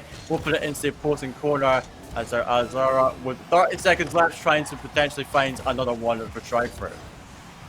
Potentially, but they had to be very careful. I know Sammy Smiles left it very late last time round to get themselves another goal on the board, so they cannot afford to let them get a chance to do so. 15 seconds left on the clock. It is going to go back into their corner, and Amphi is pushing wickedly here. It's going to get stalled right in for the goal, but it's going to go straight back the way, and I think that's going to be that. It is 3-1. Regina takes full advantage of the full commitment from Sammy Smiles. What an opportunity. Coast-to-coast shot. It just rolls along the floor, and Sammy Smiles will probably be conceding this point here. Yeah, big pinch coming out from Azara and Regina there, and I mean, why not do it? It allows you to get a really hard clear, and it paid off as they managed to get the shot on target. And there wasn't a defender there for Sammy Smiles, but you can't blame them. They have to go for it. They're the ones on the back foot, and Emmy goes for one more, but she can't manage to get it. It goes off the bar, but nevertheless, try for a 3-1 victory in the third game, and they're on to match point. But I must say, it was a very close game. Both teams putting a lot into that game there, and yeah, we'll just have to see how game 4 goes. And I got to say, I got a lot of credit could go to Regina in that one. Actually, she was stringing together some wonderful plays involved in every goal that Sammy Smiles scored, so very well done to her. But again, the whole team of Tri-Fruit putting in a big effort to bring out that win. Yeah, they certainly were, and credit to both teams. They went at that so hard, but you also got to remember that it's just like small little moments that could just change the course of a match. You know full well the fact that Sammy Smiles had a good number of opportunities to potentially get another goal through, but it just kept bouncing away from them, and Tri-Fruit just very quick to punish them when they tried to commit just a little too far forward. Having said that, they're just very opportunist. We know what Tri-Fruit are like. They always find a way to sneak any kind of goal in, especially towards the end, especially when they know that full well that Sammy Smiles stole it from them in the end of the previous point. They had to do everything to hold them off there towards the end. Yeah, you say they're an opportunistic team. I mean, the way they play allows them to generate so many opportunities, which is what you do like to see from them. So overall, it's a very solid game plan that Tri-Fruit have got. Of course, they do slip up from time to time here, so that consistency can be improved for sure, but it has served them well so far in this series. But now they're on to match point. One more to advance into the next round, as we are seeing some early pressure on the side of the Tri-Fruit, but they will be put back into their own half here. As now Slumpy will get it off the corner. Azara will be able to get it out and away as there Emmy tries to find Regina, but that shot is cut out early by Amphids. Now we see Vex. It's the corner. Emmy going to be up for this one. It does find a 50-50 onto Slumpy as Regina. A bit of a miss touch, but will manage to find it into centre at least and beat out another defender. And so it could be good for them, but Tri-Fruit not deciding to pounce on that just yet. You don't see that as a good opportunity for them, as their Vex going to turn around on this one. She can't find a touch though, and will allow Slumpy to take over instead. But so far it's been pretty much all Tri-Fruit in this game, as they do have a good hold of the field at the moment. And Emmy now going in for a chance, but it will be taken across the Sammy Smiles net. Yeah, I was going to say, both teams committed to that ball. Nobody wanted the touchdown in the end, but another free shot for Azara. Nobody really contested them there, as the ball just kind of lingered in that corner for quite a while. Azara just did a quick circle round and was the first one to react. Scores right underneath the crossbar. Just over a minute played, and Tri-Fruit, who do currently lead the set by 2 points to 1, have the lead. Yeah, that's the goal they wanted, and you know, Zara just simply had to bang that one in. It was a free shot for her, and so she did very well to it and just put it in a place where no defender was having any chance of reaching it. As now, Stumpy not managed to get a touch there on the wall, and Zara will get it into Regina, but a great save from Amphi to get it away as Emmy trying to find a centre against Regina, putting it off the corner once more. Stumpy will be up for this one as there Zara dropping it into the middle. Emmy going to get that one, gets the beat on Amphi. So Regina goes against the centre again, and Emmy will put it into the top corner. Great team play from the team of Trifruit to put themselves 2-0 up. Yeah, squared into the corner, and Emmy just gets the bounce off the wall as well. So straight in there on the right hand side. 2-0 lead for Trifruit, and Sammy Smiles have it all to do if they do not want to be the first team out today. Yes, absolutely. So, big job here for Sammy Smiles. They really need to get themselves out of their own half because that number one Trifruit are just having full control over this game. And they will find one more as Zara will capitalise off of that. It looks like Trifruit are back to it all ways. It's going on a scoring spree. They certainly are. And again, Azora just waited patiently for that ball to drop and just pokes it above everyone straight into the corner. There's still 3 minutes of this match yet to play, and Trifruit already have 3 goals to their name. So, well, Sammy Smiles, they're finally starting to push up into the corner and actually spots an opportunity, but Slumpy just unfortunately too far back. Was kind of waiting to see what the rest of the team were going to do first. But you feel like if they can get a few more opportunities like that, they may still yet get a goal on the board. Yes, indeed. And here's another one of those opportunities. Amphi getting a shot, but not enough behind it. Regina had that one covered off. It's now halfway through the game and still 3-0 to Trifruit. They just need to keep a hold of this lead, and they will be advancing on forward as Regina will get another touch. But Amphi now looking for another centre. Emmy with a good read again. But Sammy Smiles really started to pile on some pressure as Vexus drop it into something, but she can't finish it. Amphi with the follow-up will secure the first goal for the Sammy Smiles side.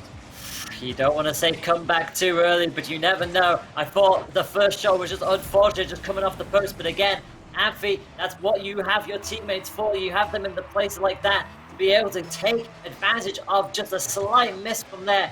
And they weren't going to miss from that angle, let's face it. 3-1, and already going straight onto the offensive, just a little too high. Slumpy nearly got themselves right back into this. That could have absolutely changed the face of this game. And the threat is still alive, but thankfully, it's not going to happen for Trifruit just yet. They are going to poke it straight back down to the corner. Now it's their turn to put the pressure on.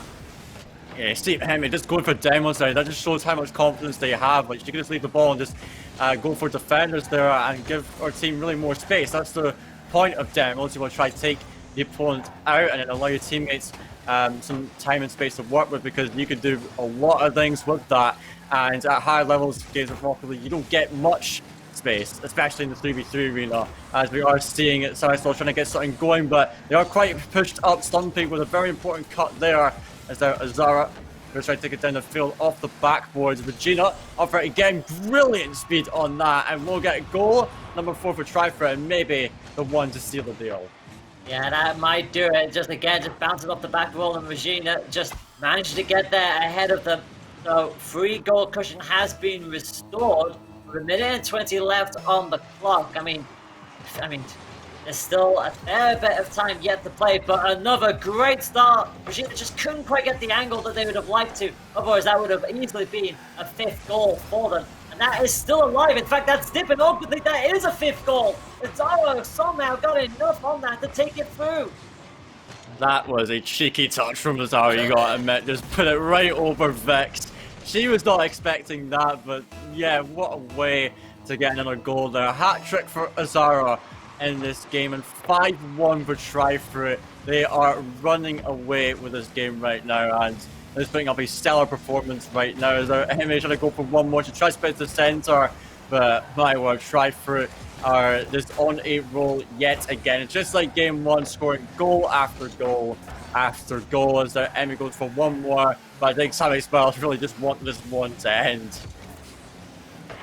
Yeah, they wanted to end sooner rather than later. They are still trying to push for another goal, as you generally do in any kind of matchup in Rocket League. And with 35 seconds still to go, Trifood probably want to get themselves another goal on the board as well. They want to see if they can get another 2 in the next 30 seconds. And unfortunately, Stumpy just at the wrong position to really do anything about that. Somehow gets ahead of that one, and slowly but surely, Trifood are just keeping this under control. They are in their own half, but Sammy Smiles just can't get the goal scoring opportunities. No sooner have I said that, that's the commentator's curse, and that is a second goal for Sammy Smiles.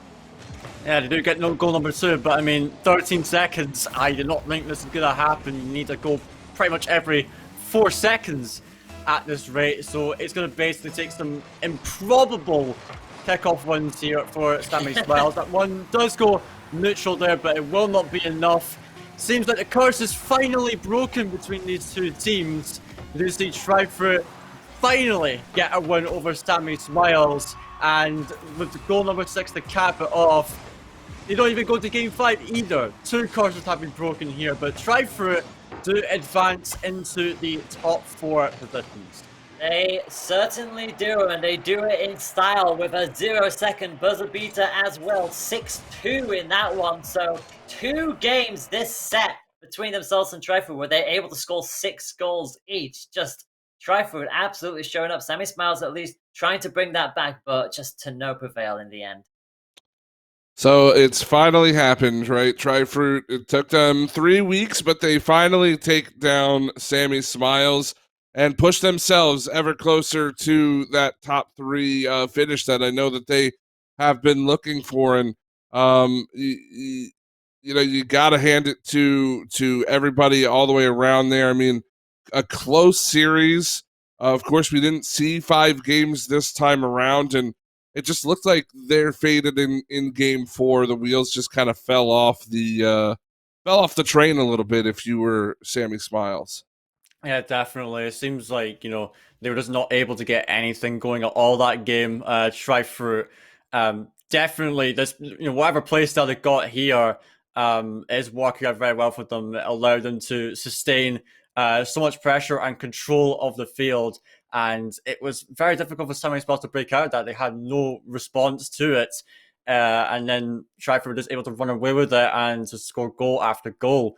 And so it's maybe disappointing that Sammy Smiles couldn't do more in that game, but Trifood definitely coming out with full force, maybe the best version of the team we have seen yet. And so Shayna Sammy Smiles going to go further on in the tournament, but it's the way it is. And now Trifood advance, and they could definitely go on to make a deep run in the tournament. So we'll see how they do.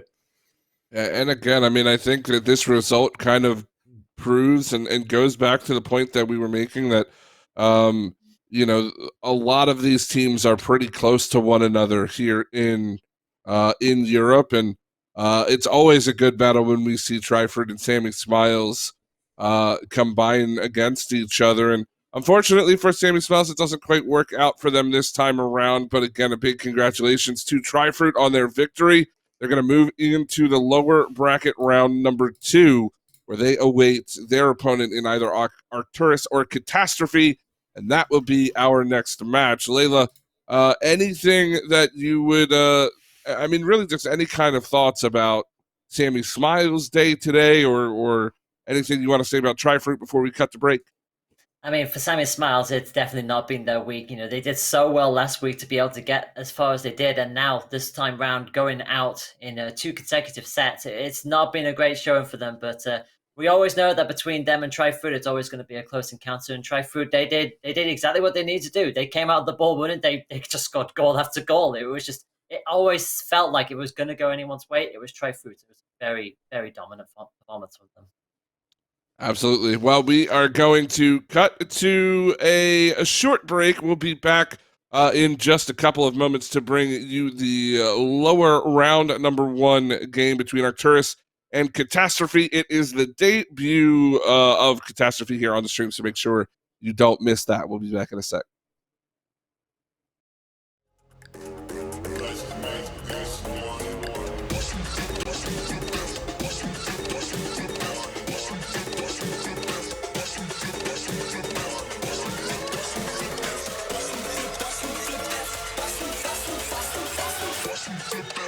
Money.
Welcome back, ladies and gentlemen, to the Women's Carball Championship. We are still here, Hunted, Layla, and Faded with you on the broadcast, week number 3.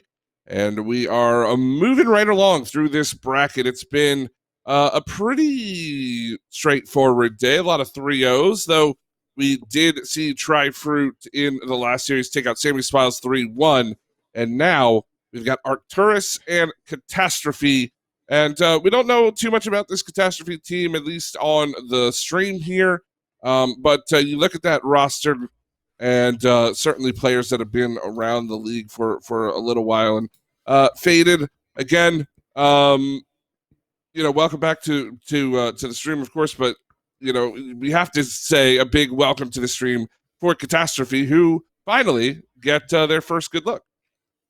Yeah, finally they do manage to get far enough in the tournament to be on the stream. So big warm welcome to Catastrophe here on the stream. It's I'm excited to see them play. I have not once been able to see them play before. Of course, coming into this, they of course went out in the first round both weeks so far, not able to pick up a game yet, but I hope they can, at least turn it around this time around, maybe get some games, maybe even get a series win. You never know, but I know it's going to take a lot for them here, especially against a side like Arcturus. It's looked pretty decent so far in the day. So, I'm really excited to see how this will go. Well, speaking of Arcturus, they come into this one with a win in the qualifiers over Tri-Fruit, a loss today against Cat Jam, and Layla. I'm sure they don't want their their day to end early here today. And, a prime opportunity to move on into the lower round against Catastrophe. How are you feeling about Arcturus here right now? I'm feeling pretty optimistic for Arcturus. I mean, they know that it's not just, getting the win and not being eliminated early on, but they also know that winning here does give them a chance to potentially jump Tri-Fruit in the standings, but to do that, they're going to have to try and get to that match to then play against them. So it's going to be everything to play for, but they'll know to not underestimate Catastrophe. They've managed to get into this position now. So, we get to see what they're going to be able to do, but you get the feeling that they won't underestimate. They will not hold back. Yeah, and you bring up an interesting point with the standings. We're going to look at that here after everything's said and done. I think with this lower round, we'll catch everybody up when we move into that winners final bracket, because there is a lot of interesting stuff on the line. I know that we talk about Catastrophe, and they were able to scrape together 60 points so far. They're looking to just improve throughout the season. I know, talking to their players, a lot of them don't expect necessarily to be in the hunt for the finals most weeks, but they're still enjoying their experience, and I think that's kind of the important part, right? To see that growth from the team, and then when you look across the way to Arcturus, who is a team that I think is kind of in a situation where their improvement has been great over the course of the last 2 weeks. They put themselves in a good position now to try to finally crack into the top 3. We're going to have a new top 3 regardless today than what we had in the past 2 weeks, with, of course, the unfortunate, untimely exit of Sammy Smiles in that last series. But, again, it gives a lot of opportunity to this team. And, still, I don't think you can underestimate Catastrophe here, Faded, even though they haven't necessarily had the best season. No, absolutely not. In fact, I think it maybe would be foolish to underestimate any team. If Arcturus, they play smart, they give that respect over to Catastrophe, and bring out the best game they can, really, and make sure they want to close out that win, because you don't want to give anything to underdog, right? Because I think we see it countless times, in not just Rocket League, but I think in esports in general and in actual sports. You can see if the team that's expected to win doesn't take it too seriously, then that underdog side could perhaps capitalize on that and get the upset win, which is not what Arcturus want here. So I would think they would want to take this team seriously and think, right, let's just play the way we normally do and do our best and just secure the win in the end.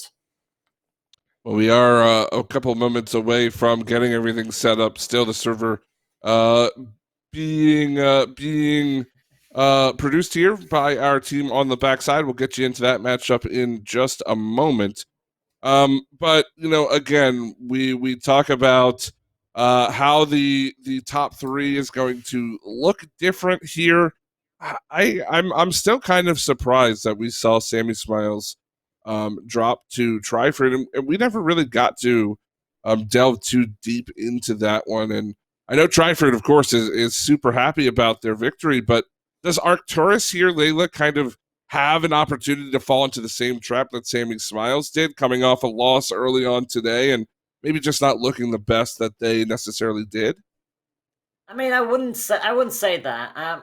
Honestly, we know how that match went between those two, and I think it's still surprised the fact that Trifu not only started with a 6-1 lead, but were able to somewhat replicate that in towards the end as well. So you feel like Octorus would have looked at that set and were like, we cannot afford to do something like what just happened to Sammy Smiles, because if we lose here, then we're going to fall even further back behind Trifood, who obviously they are fighting in the standings for. So, but again, you can never underestimate a team like Catastrophe. We haven't really seen them on stream as much, and this will be a great chance for them to not only learn what to adapt to, but that first match is going to be incredibly crucial. Well, let's talk about Catastrophe here. Again, players that we haven't seen on stream yet this season. I know that at the very least, Yokai has been in and around the league for a while. I know that she, one of the veterans, if you want to call her that, of the WCBC. But her teammates around her, I don't think we've necessarily seen. I could be wrong. Maybe there was a sub or what have you taken a spot taken in previous seasons, but this is still a cool moment. I still like this faded again, just quickly, that you get a little bit of time in the spotlight, and again, it's not necessarily about winning the entire thing as it is about just being here and enjoying the experience. Yeah, indeed. I think that's what, I think Catastrophe is a team like that. They just want to have the experience. And I'm sure they're excited or nervous to play on stream. I'm not sure, but either way, it's it's going to be. I reckon they're going to have fun with this. Really, you finally get to play on stream, so why not enjoy it? You, of course, get more experience out of it, and playing on stream experience, especially. Some teams don't cope well with it, but maybe this will be a time where they can perhaps grow from this. So yeah, I hope it really does benefit them. And we're certainly not counting out Catastrophe, as they are set and ready to go. It's going to be game number 1 between these two squads. Sounds like the lobby is up. And let's go ahead, jump right on into it. Take it away. As always, Hunter match is underway. So, Catastrophe in the blue, left-hand side of your screen, already going into a defensive mode as I go straight on the attack in orange, and they're going to continue push it into that corner, bounce it off there. Layla gets not 1 but 2 demos, and you feel like a goal is coming. Somehow it hasn't. Somehow they flipped their lines, and Layla says, fine, I'll do it myself, and gets the goal in after 20 seconds. I guess Emma just wanted the style points. I mean, there's no point there, she could have shot it, but you know what, I respect it. Dumas got a first goal on that double demo.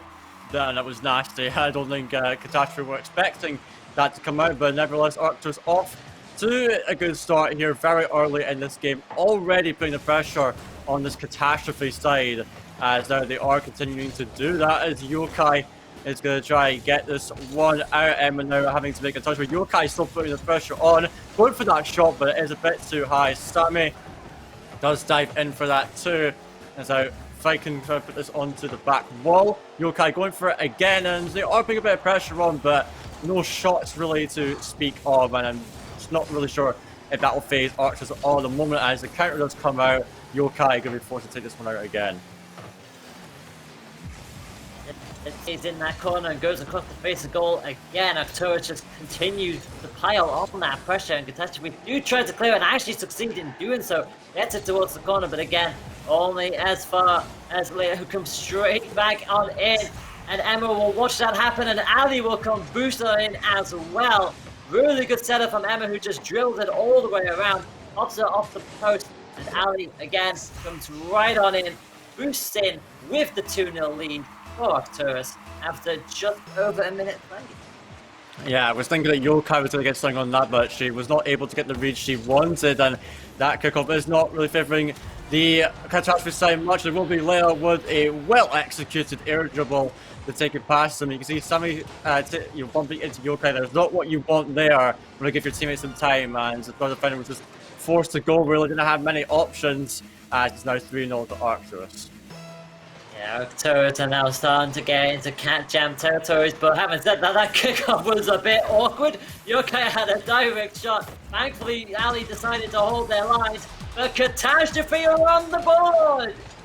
Yes, they are. Their first goal on stream, and brilliant over from Viking there. Just followed it up perfectly and just slammed it home. And, you know, that's quite the first goal, honestly. A double tap there for Catastrophe. So it's nice to see them get themselves on the board. A minute and a half gone. Archers still lead by 2 goals here. Sammy decides to go for a shot again. Will not phase Ali in the slightest. Now Viking again going for another shot. And it is a bouncer. It will be a little bit awkward to deal with for Arcturus, but in the end it will get it out. So Sammy pisses the corner again. Yokai is going to try for something here. Bit of a strange maneuver, but Catastrophe do find themselves under a little bit of pressure, but they're forced to back off for now. Just about able to get away with it, but yeah, really cool from Catastrophe that they are absolutely taking this fight, despite being 3-0 down, getting that goal really has put them right back in. In fact, they've got their own second wind here, but they've got to have to be careful here because Arcturus are strong on the counter, and they'll immediately snap back as Layla takes it past Yokai, just pops that right into the center of the goal, and nothing a fight can do about it. Emma makes this 4-1. Yeah, Fire is just a sitting doctor on the defence and really just had to get up to that early if she wanted a chance of stopping that one, because Emiki was well fast to follow up on that pass from Layla. As now it will be Layla making the save again. Sammy's going to try and come through to get something on that as Ali up high, just going to bang it down the field. Yokai going to cut it out, but it could be a chance for Layla here. Puts a shot onto the bar. Follow up from Emma and Ali, who do bump into each other, but they will be able to rotate back in time as a pass was attempted there from Yokai into Sammy, but will not amount to much. It's now Layla on the back wall trying to get a centre into Emma. Yet again, the duo linking up once more. I think we're surprised at that. We just see Layla just waiting on that backboard, just drops it straight in front of Emma, who wasn't going to miss from that angle. Layla just covering the crossbar just in case something went wrong there. But yeah, 5-1 now to Arcturus as we go past the halfway mark. Stalemate on the kickoff, and Fire will try to get air kind of perched on it, but it's gone straight back to Arcturus, and Emma bounces it off the crossbar. Emma is having some unfortunate touches in this matchup at the moment. With 2 minutes left on the clock, Catastrophe again try to at least find another goal, but you feel like this is going to probably be a 6th goal for Arcturus, and Layla makes it so.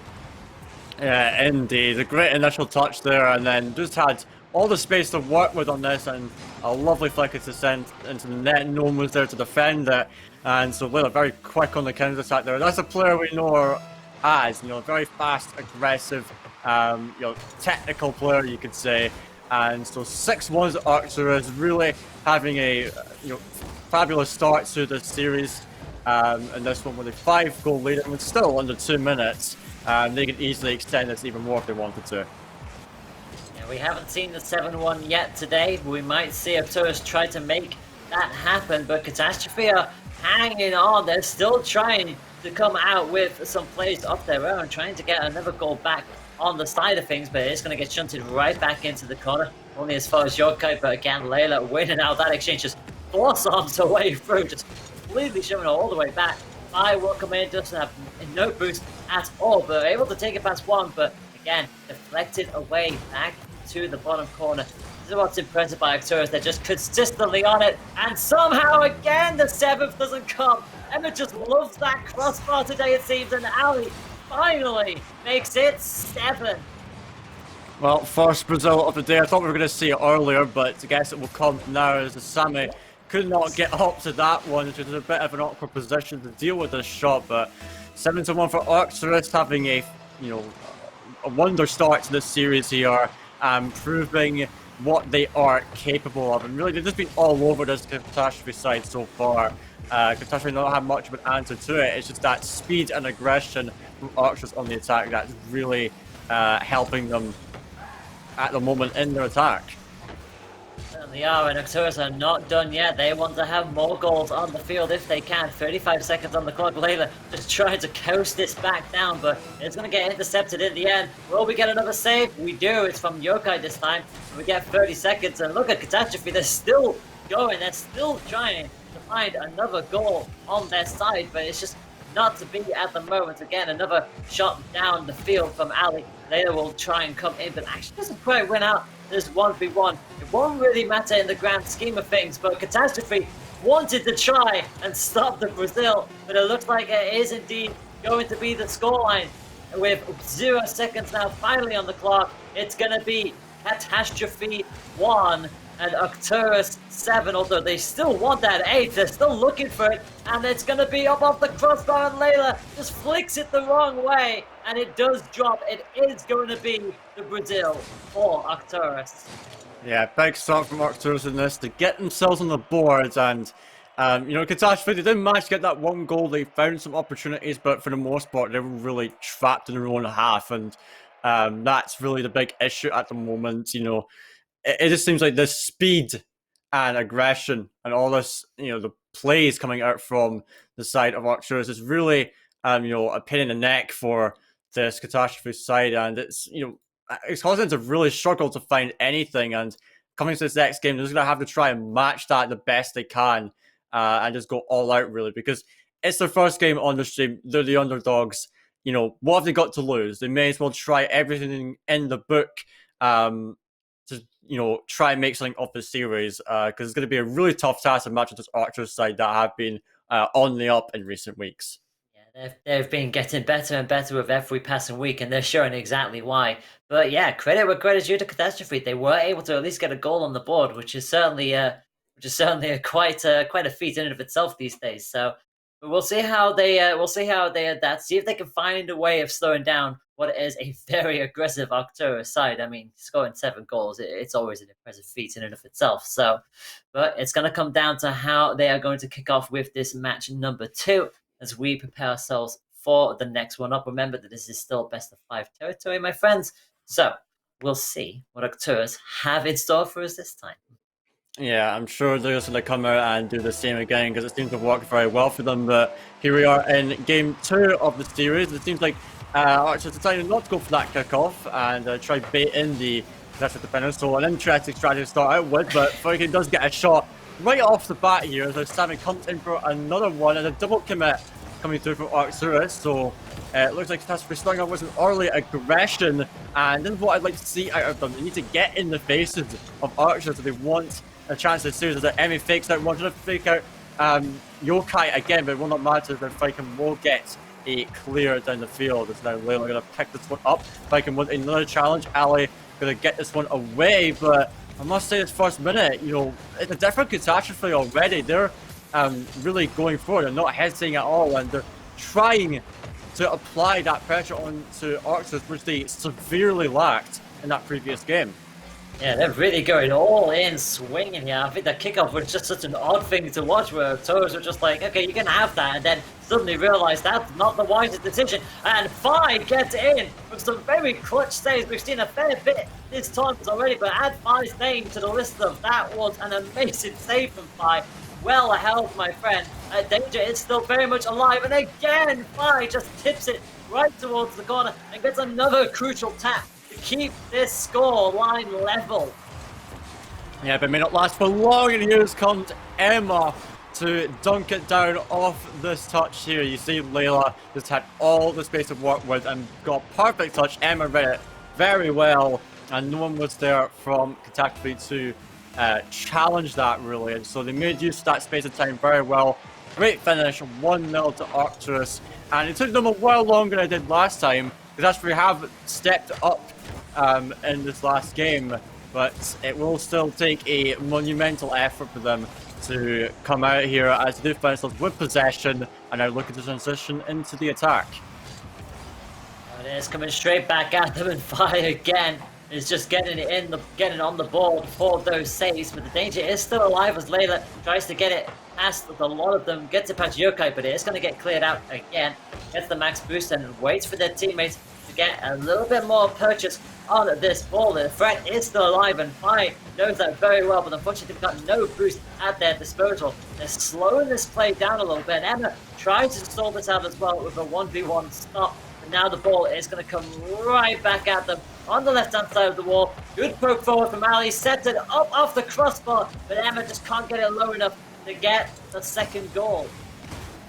Yeah, it seems like Archer's now really having a tight hold on the field here, as really Catastrophe haven't been out in the last minute seemingly, as we're halfway through the game. Archer's only led by 1 right now, but we see Catastrophe are managing to at least keep a lot of these chances out.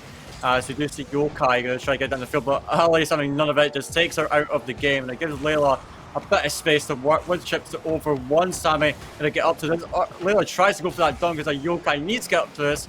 A good block once again, so Viking going to get up to it. Ali puts it into the corner for Emma, looking for Layla, but she's deciding not to push for that, figures it's not worth it. So a long shot from Sammy will come through, blocked by Layla, as now Emma forces another 50, and now it will go down the field again. Emma up once more, as now back on the attack for Arcturs, it seems. Yeah, when Fi gets demoed, this could be an opportunity for the Arcturs to finally double their lead, and does so, with Fi not on that goal line and being able to outpace the rest of the Catastrophe team. Emma just guides this comfortably right into the center of the net. 1 minute 40 left on the clock, but credit where credit is due to Catastrophe. This isn't a full-on shutout. Arcturus only lead by 2 goals here. Yeah, 2-0 up for Arcturus, so I feel like it's it's starting to get into the territory where they are getting comfortable with this. Of course, they're still going to keep that pressure on, not give up a chance to Catastrophe. That would be the way they want to go about this, as we see Yokai try to get it down the field. Emma goes for a back pass. Layla wasn't quite ready for it, but it will not matter too much as they were able to get out despite a potential shot there. There's Sammy trying to put another one on net, but misses the mark. Ali now with 0 boost, can't get the field, but she might not need it. But demo from Viking, that is crucial, and it does allow Yokai a free ball into the corner now. It is another 50-50 coming out here. Now this one going into the center. Here goes Ali and Layla both going for that. Emma with the follow-up does hit it off the post again, but it will not matter. They do have it in the Catastrophe half, as now Ali going off this again off the backward. Viking needs to get to this. Emma will have a chance, but good save from Yokai again, and 45 seconds left. Arcturus still finding stuff on the attack and going on for that 3rd goal. It may come out here, unfortunately not. It was looking quite like it, but it looks like Arcturus have this game in their hands. Yeah, and Fi again, just consistently being there to get these saves and stop Arcturus from getting any further in there, which has been impressive to see from Catastrophe. Yokai Chiefs trying to go forward, and again another shot off the post for Arcturus. They're just not, I mean, yes, they have the 2-0 lead, but you feel like there should be more goals in the back of that net. Just the woodwork keeps saving Catastrophe for more goals, it seems. But with 10 seconds left on the clock, it looks like it is going to be point number 2 of 2 for Arcturus. But Catastrophe really are still very much fighting strong here. A massive improvement from the first match. Of that, there is no doubt. Yeah, there is an improvement. I will, wholeheartedly agree with that. They're looking better on that defense, and even getting themselves chances on the attack. Not able to score this time, but they at least made the game a bit more competitive. But it's still quite clear to see that Arcturus are the better side at the moment. They're keeping Catastrophe locked in a lot of the time in there. So 2-0 up for Arcturus, on for the sweep right now. It's gotta take something big here for Catastrophe to get this one. They not only need to, keep those goals out, they also need to get some really convincing, threatening chances on the attack. Because in that game, they were able to get a few shots here and there, but nothing too dangerous for their opponents to deal with. And for Catastrophe, they definitely want to get this one. It would be the very first game win of the season, which is definitely something they want to look to get. And yeah, with the fact that they are sort of like growing and adapting game by game, you feel like if Catastrophe could find a way of getting another goal on the board, I mean, they didn't really get anything on the board that last time around. But having said that, though, it's a massive difference going from 7-1 to 2-0. So their defense is starting to finally wake up. But again, they're trying to get that bit more aggression. They were very aggressive at the start, but you saw how quick Arcturus were able to adapt to that and just immediately just shove them back in the longer that match went in. So if we could see a similar start and then see that maintained throughout the match, we might see a very different catastrophe again. Yeah, we may well see that. And we did say they had that aggression very early in the last game, but Arcturus were quick to change things around and go back to the normal ways of having that consistent pressure. And already they're on the attack. A great angle from Layla to open up this game again. Yep, Arcturus definitely getting on the board much quicker this time around. Layla with a very awkward angle, it must be said, but hey, it's on target and it makes it through. So 11 seconds done and dusted. And Arcturus, they want this full sweep. They want the 3-0. They want to go comfortably without any other challenges. Arcturus with another ball. Ali off the crossbar, not once but twice. And I think it inadvertently came off the back of someone from Catastrophe. That was a little unlucky, I will admit. Tough luck from Yokai, just kept dropping down. It's like, what can you do, really? That's all I can say. Ali, yes, it was a great chance. It just, unfortunately, it had to be going in that way for Yokai. And so soon over Arcturus, definitely far from the start, Catastrophe wanted. And you really need to get yourself going now, though, as Sammy off the bat cannot get that read, but good save and fighting again, doing a big job on defense in the last couple of games at least. As now it is in front of net again. Emma cannot score that. It actually pins off the post. Man, that was something else right there. Let's just say that as Yokai has to make yet another save, and it will remain 2-0. Never mind, it will go to 3-0 now as Ali does get it off the rebound. Oh, Emma will be kicking something very hard, I feel like, and Ali is just immediately sweeps that up, wins the 1v1 and guides that back into the net. It will be 3-0 before the minute is done and dusted, and Arcturus are now just they're just establishing dominance here at this point. Yeah, I couldn't agree more. They are definitely starting their dominance in this game. And I think they're going to keep on going and show they're made of, really. And show, we're not mucking around. We're not going to drop any games here. And it's going to charge on forward to the next round as we are seeing Layla again. A good beat on one defender. Sammy going to take this one to the side as now Emma onto the back wall. Is going to drop down. Ali go for another shot. Can't find contact. But nevertheless, it will be cleared by Yokai into the hands of Layla. She's got a bit of space to work with, but surely Sammy will be trying to close the distance. She tries to, will not matter much. It's now a down from Layla onto Yokai, and Emma for the finish. And that's just kind of a perfect example of the way Arcturus like to play. Yeah, Layla sets it up and gets the demo at the same time, and Emma doesn't miss this time round. So it is going to be 4-0. For Arcturus with 3.5 minutes still to play. Catastrophe get the slightly better kickoff this time round, but again, you just feel like there's going to be more goals coming from Arcturus. Emma squares this up again, readies themselves for the rest of the team, and everybody now chases this back downfield. Yokai gets a hit onto this, and it is off the back ball. Could Sammy follow up? Not quite. It does leave the goal open, but Yokai does respawn in time. Put it back downfield. Yeah, they are trying to get something going now, but you can see there's no one on that ball. I feel like they're perhaps a bit too hesitant, really. The way they were playing at the start of the first game was great. They were going in for everything, but I feel like it's just a fear of getting beats the ball, that's often a fear of leaving that net open, and it's going to happen again with 5-0 to Arcturus off of Layla's shot again. I was there for Yokai. She did her best, but Layla, we know her. She can find those shots on the net. Yeah, no matter the angle, Layla will still try and go for that, and as long as it's on target, you may still yet see that goal happen. And it is going to be 5-0 now for Arcturus, and we haven't even properly hit the halfway mark yet as Emma tries to pop this right back towards the center. Will she get herself on the goal again? She does! It's 6-0! It's 6 for Arcturus! Yeah, this is ridiculous at this point, and it's hammering shot after shot into the net, and Catastrophe does seem like they can't climb themselves back out of it at this rate. There is half the game, yes, but it would go well against the run of play if Catastrophe were to somehow switch it on and get this one back. It would take something more than a miracle, let's just say that, as Yokai is going up for this, at least trying to get something going here. They may have an opportunity. Let's see. As he's going for that touch again, and good effort. That bounce is gonna really mess up Viking there as Sammy gets over the Viking again. Will manage to beat out Emma to it at least, but they aren't able to really get an attack going at this rate. And then it gets a demo as well to take Yokai out of it once more. Now they quickly rotate them back a little bit here. Emma is ready and waiting just in case it does come and drop to her. But again, Ali going to try and clear that downfield. And pretty much succeeded to do so, although again, another push coming out from Catastrophe.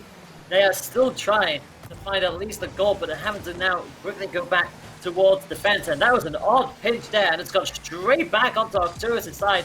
Emma manages to get a tip to it and tries to propel it back towards the halfway line, but Yokai will get a tiny little tap to it, but not really enough to help them, and that means once again the push back for Arcturus. Yes, indeed, and now Arcturus on the attack once again. Can they find goal number 7? Seemingly not. That shot from Emma had no power behind it. As now we see Ali going up for this again and really just trying to stall this game out. As Layla now sends it to the side, Vikings will try to get up to this. Let's get a slight touch on it, but it will not mess up Emma at all. As now Layla goes to the shot again. Goal number 7 with just over a minute left, and Arcturus have the game in their grasp very tightly. In fact, it looks like they'll be closing out the series in 3. Yeah, nice little poke from Layla, as you probably would expect from Arcturus at this point with just 1 minute to go, and they are still zooming on in. They want to see if they can score an 8th, but we're also going to see if Arcturus can keep the clean sheet this time around. They were able to do it in the previous game, but it was 7-1 in the first game, if you do remember, and that's going to be off the crossbar not once but twice, and now it's off the post as well. Goodness me, that ball somehow not wanting to go in for the 8th time. Layla's going to guide it down as well. It hits the crossbar. Dammy actually got a touch to it to deflect it away, and somehow it stays at 7. Yeah, it was a good setup there from Layla, but a good stop from Sammy, and I guess also the post as well to give her a lot of a hand with it. As they are just going to keep on going. I think Archer's going to see if they can get an 8th out of this, but I think Catastrophe have had enough of it. But no, not Arcturus. They're going to keep on going. Goal number 8 for Emma to get her hat trick, and that goes to show what Arcturus are made of. They're a team that are definitely on the up. They are showing it in this game. And it was another deflection off the keeper, which is a little unfortunate. But my words, 8-0. I mean, I think it's probably the biggest goal margin we've seen thus far this season. Maybe in the entirety of the WCBC. I don't really know. I would hope for someone to fact check me on that. But there it is, 3-0 to Arcturus. Seems to be a nice, easy match here, but it will become a lot harder come next match. Yeah, it certainly will. It's going to be a very close match for the next set, but for this one, it was definitely anything but Arcturus with so many shots, with so many goals, just getting carried away. We had 7 in the first one and 8 in the second. Goodness me, you gotta love them goals, Hunted.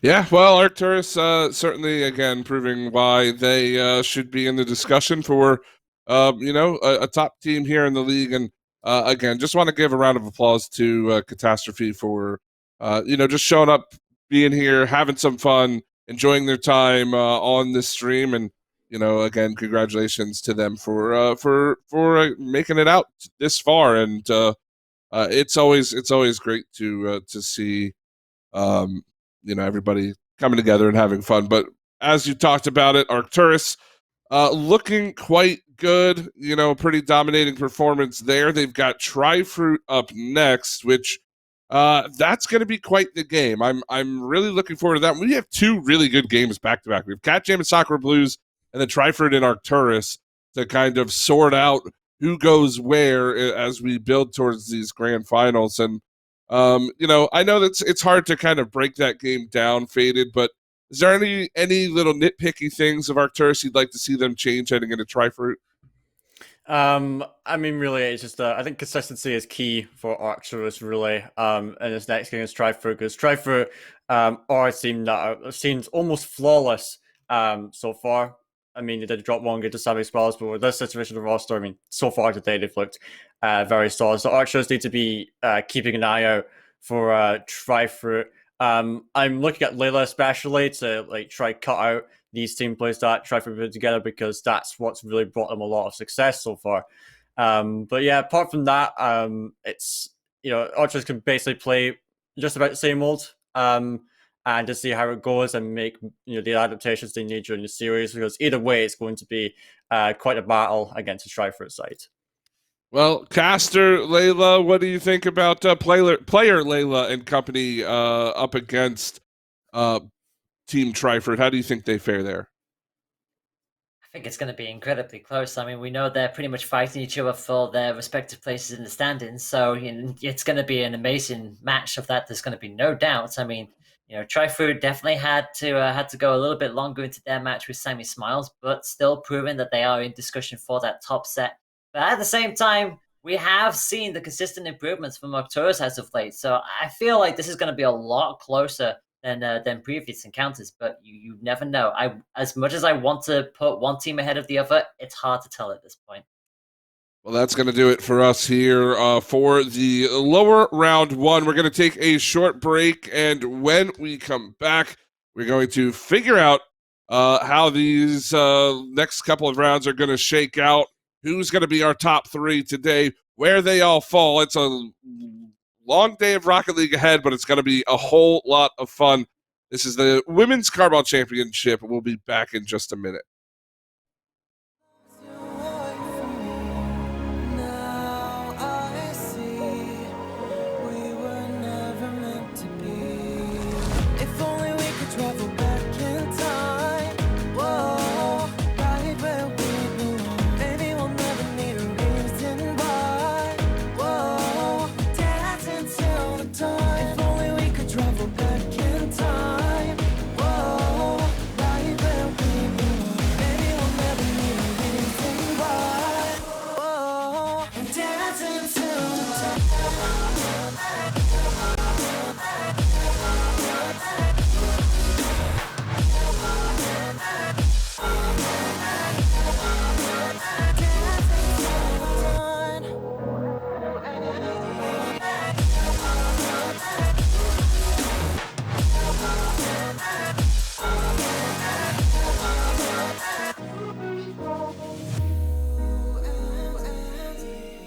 Born from the same branch and leaves, wild and free, living here in harmony.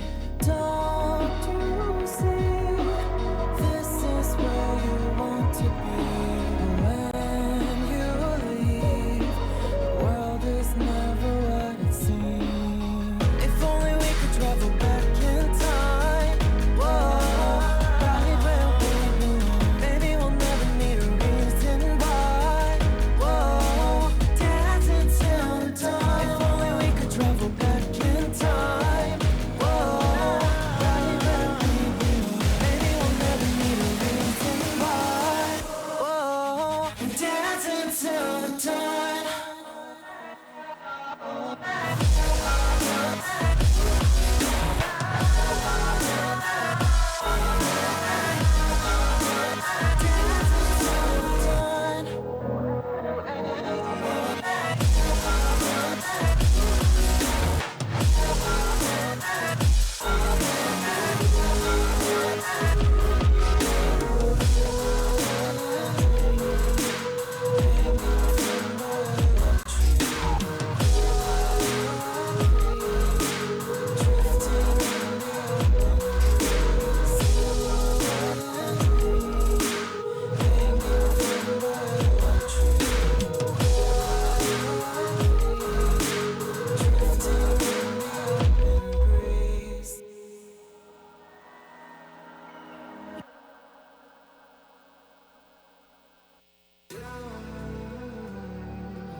There's a distance between us. It's getting hard to reach out. Haven't seen you in seasons, but all I hear is your voice. I know my limits, you can break me down, but I'll stay till the finish line. And I've been counting minutes for quite some time now, just to see you again. And I been counting days to get away, to see you again, see you again. Been fighting ways to get away, to see you again.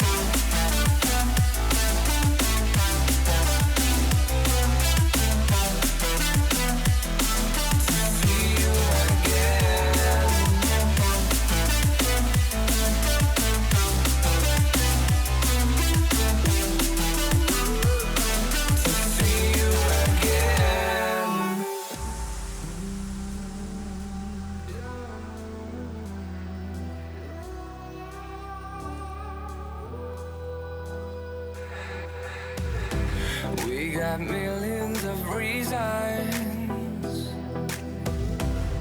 to let it all go. Hope we're not too broken. I know I'm not always strong, and I've been counting days to get away, to see you again, see you again. Been fighting ways to get away, to see you again.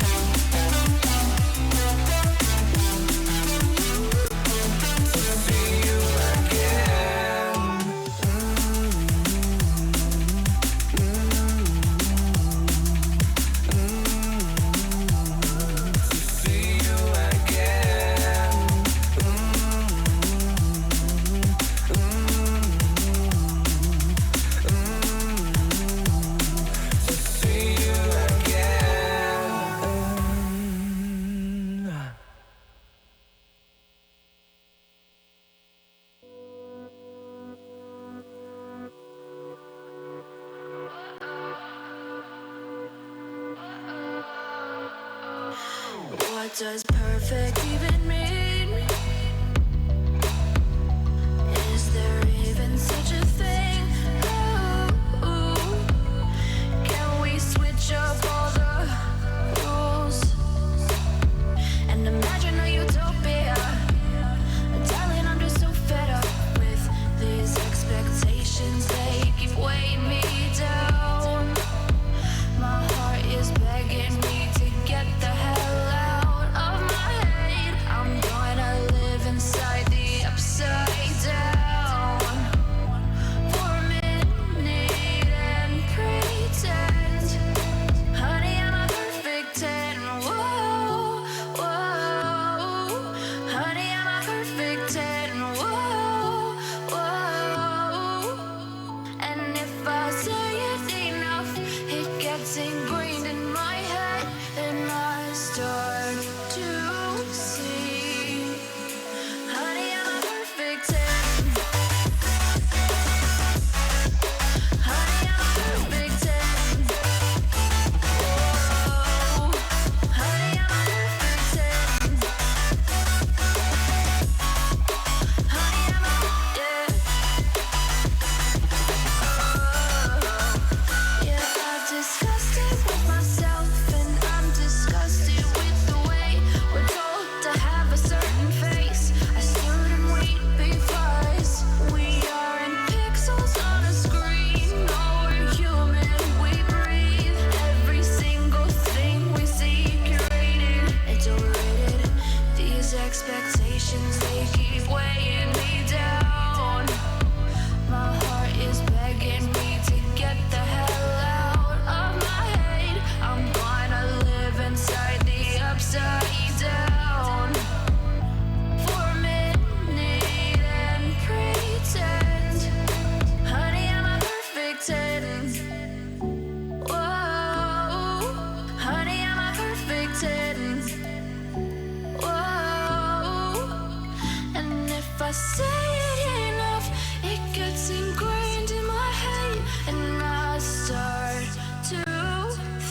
all about humanity.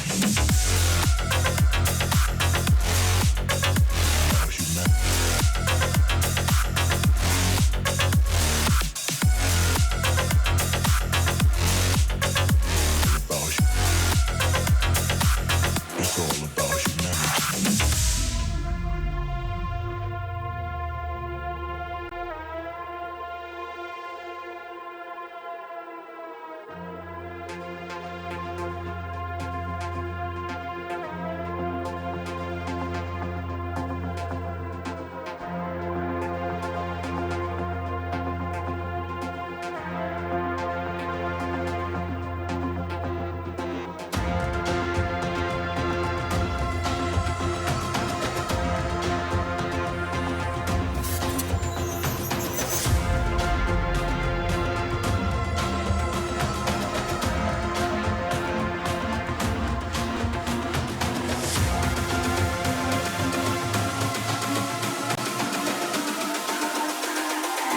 It's all about humanity.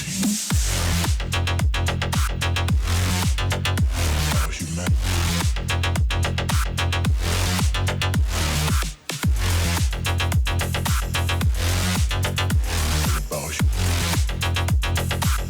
It's all about humanity.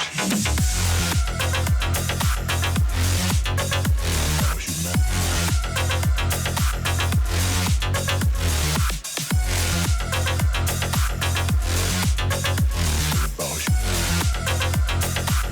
It's all about humanity.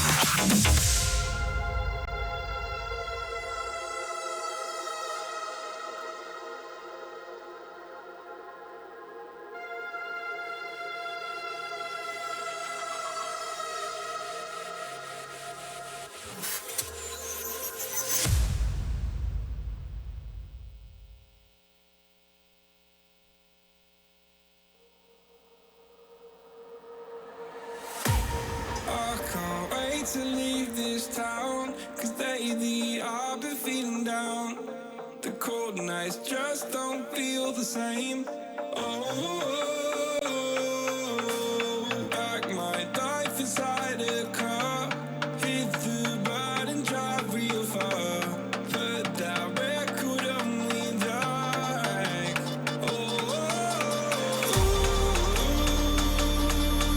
I'm dreaming of you, I dream of a new life.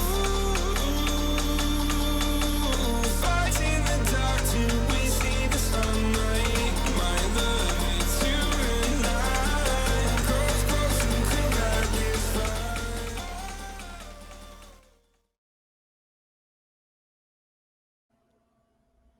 Welcome back, ladies and gentlemen, to the Women's Carball Championship. I am still your host here in Hunted. We've got a couple new faces on the broadcast today. RJ and Stealthy Wolf, thank you both for joining us. And I gotta say, you're joining in at just the perfect time. We've got Cat Jam and Sakura Blues. RJ, how you feeling? I'm excited. I did miss a bit of the EU action this morning because I woke up too late, as you could tell from the accent. I am an NA friend, but I'm excited to see, I think, the top two teams battle it out. Well, they've been the top two teams. I mean, arguably, with Sammy Smiles taking second last week, I mean, you can certainly argue they had an opportunity, but I suppose with them out of the tournament now, Cat Jam and Sakura Blues kind of the remaining of the top three. So, Stealthy Wolf, welcome back to the broadcast. It's been a little while since we've had you, and I mean, coming into this one, it's kind of that classic matchup. Gotta catch them all. It's like I mean, it's ketchup close enough. Anyway, Cat Jam and Sakura Blues. We've seen it time and again, and we're about to watch them go at it once more. Yeah, it's going to be quite an interesting matchup because this time I assume that Sakura Blues is going to be at the max capacity, at the max level again. Caro again in that starting position because last week of the WCBC, wasn't last week wasn't it? They had to play with Ohai. And of course, it's a sub position. We're not going to say that she didn't perform because she definitely did well. She was able to keep her pace, keep up with the team. But you know, Gar is just that reliable third person that Sakura Blues need in order to play at their absolute best. And right now they can do that if she's back on the field. Right. No, absolutely. I couldn't agree more. And of course, Caro, one of the players you have to take into consideration, RJ, when you talk about most impact on her team, right? You talk about MVPs through the leagues, and a lot of the times it comes down to who makes the greatest amount of impact. But when you surround a player like Caro with Crimson and Alyssa, I feel like the two of them really bring out a lot of what Caro is able to do, and we see it time and again. I mean, they don't call Caro the two-timer for nothing. I believe they call her the two-timer because she's won twice. But I mean, you're right. It's going to be interesting to see as we continue through with everything how she decides to approach this series. But it sounds like everything is up and ready to go. Let's go ahead and jump on in one more time between SKB and Cat Jam. Take it away. Well, here we are. Of course, in the lobby, RJ, and we are ready to see a spectacle. This matchup, this showdown has gone down for quite a lot of times already. And right here, we are in that first couple of seconds of this first game. Crimson on the back wall early, taking off the Cat Jam pressure. A bop up to the back wall, and there's Caro. We could not have talked about Caro any more, almost shooting at the 15-second mark. Well, already 15 seconds gone by and a lot of pressure coming out. Cat Jam definitely looking to put the first one inside the net, and there a beautiful save from Crimson, making sure to keep it alive, keep that defense clean. As she does beautifully right here, a good clear, good go on target, double commit from the side from Cat Jam. And there we go, Caro is back on the field. First goal already for Sakura Blues. All it took was Sophie and Dux with a double commit on the back, and Caro sees that opportunity and she just takes it like it is nothing. Taking a double that wasn't even set up by her. Well, this is of course the starting position. Cat Jam usually ran away with the upper hand, but right now it is Sakura Blues at full force, already one up. This might be the second, but there is still Sophie getting that save. But right now, Alyssa doesn't reach the challenge, so Ravina is able to get it forward. Now Ravina once more sends that ball to the backboard. Here is a little bit of pressure for Cat Jam, almost able to return the favor as Dux sends that ball into the middle of the net. Sadly enough, can't finish it off. And a little bit too offensive maybe from Cat Jam, trying to get that goal right back. I feel like if they were able to spread out a little bit more, get that good positioning going, that they would be able to outplay that defense. And I think that's something that we'll see when Cat Jam gets a little more comfortable on the field. Right now, maybe they're coming in a bit cold. They haven't played since the first round of the qualifiers today, so we'll see how they shape up with more time. Well, a little bit more time will, of course, lead to more pressure from both teams, of course, as we now see Sakura Blues still trying to escape that offensive cross from Cat Jam.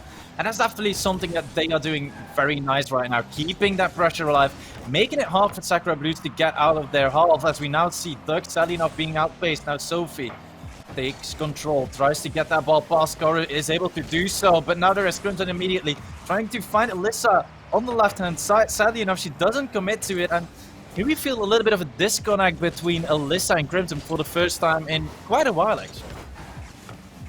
That doesn't set them off too much. They're still pushing up on the ball. Crimson to Caro. This time Dux is there on the back wall for the save. Elisa with a rebound attempt, but it does get cleared out, but still in the half. Dux finally takes it out for good. A bit of a traffic jam in the corner.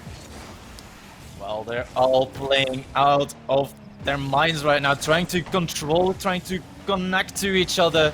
But right now, Crimson does get a brutal downward. This leaves a lot of space. Sophie has to send that ball to the other side, as otherwise she would probably get outplayed by the offensive plays from Sakura Blues, as we now see Dux getting that ball to the sidewall, still able to control it.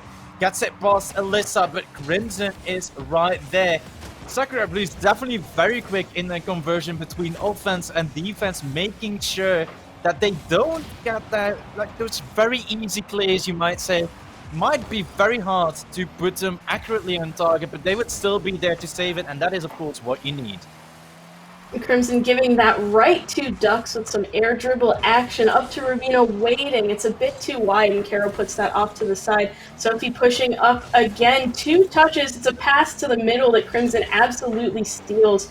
Ravina on the back wall in a slightly dangerous position. She's able to hold control but ends up giving it to Caro, demoing Caro after she takes the shot though.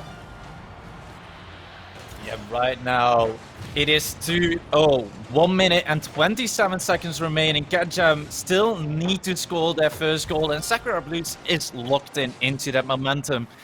And you know, Catjam right now definitely have the potential to still come back into this game, but looking at the team that they had to play against, Sakura Blues 3-0'd Sammy Smiles before, we saw that on stream as well, and Catjam 3-0'd Arcturus.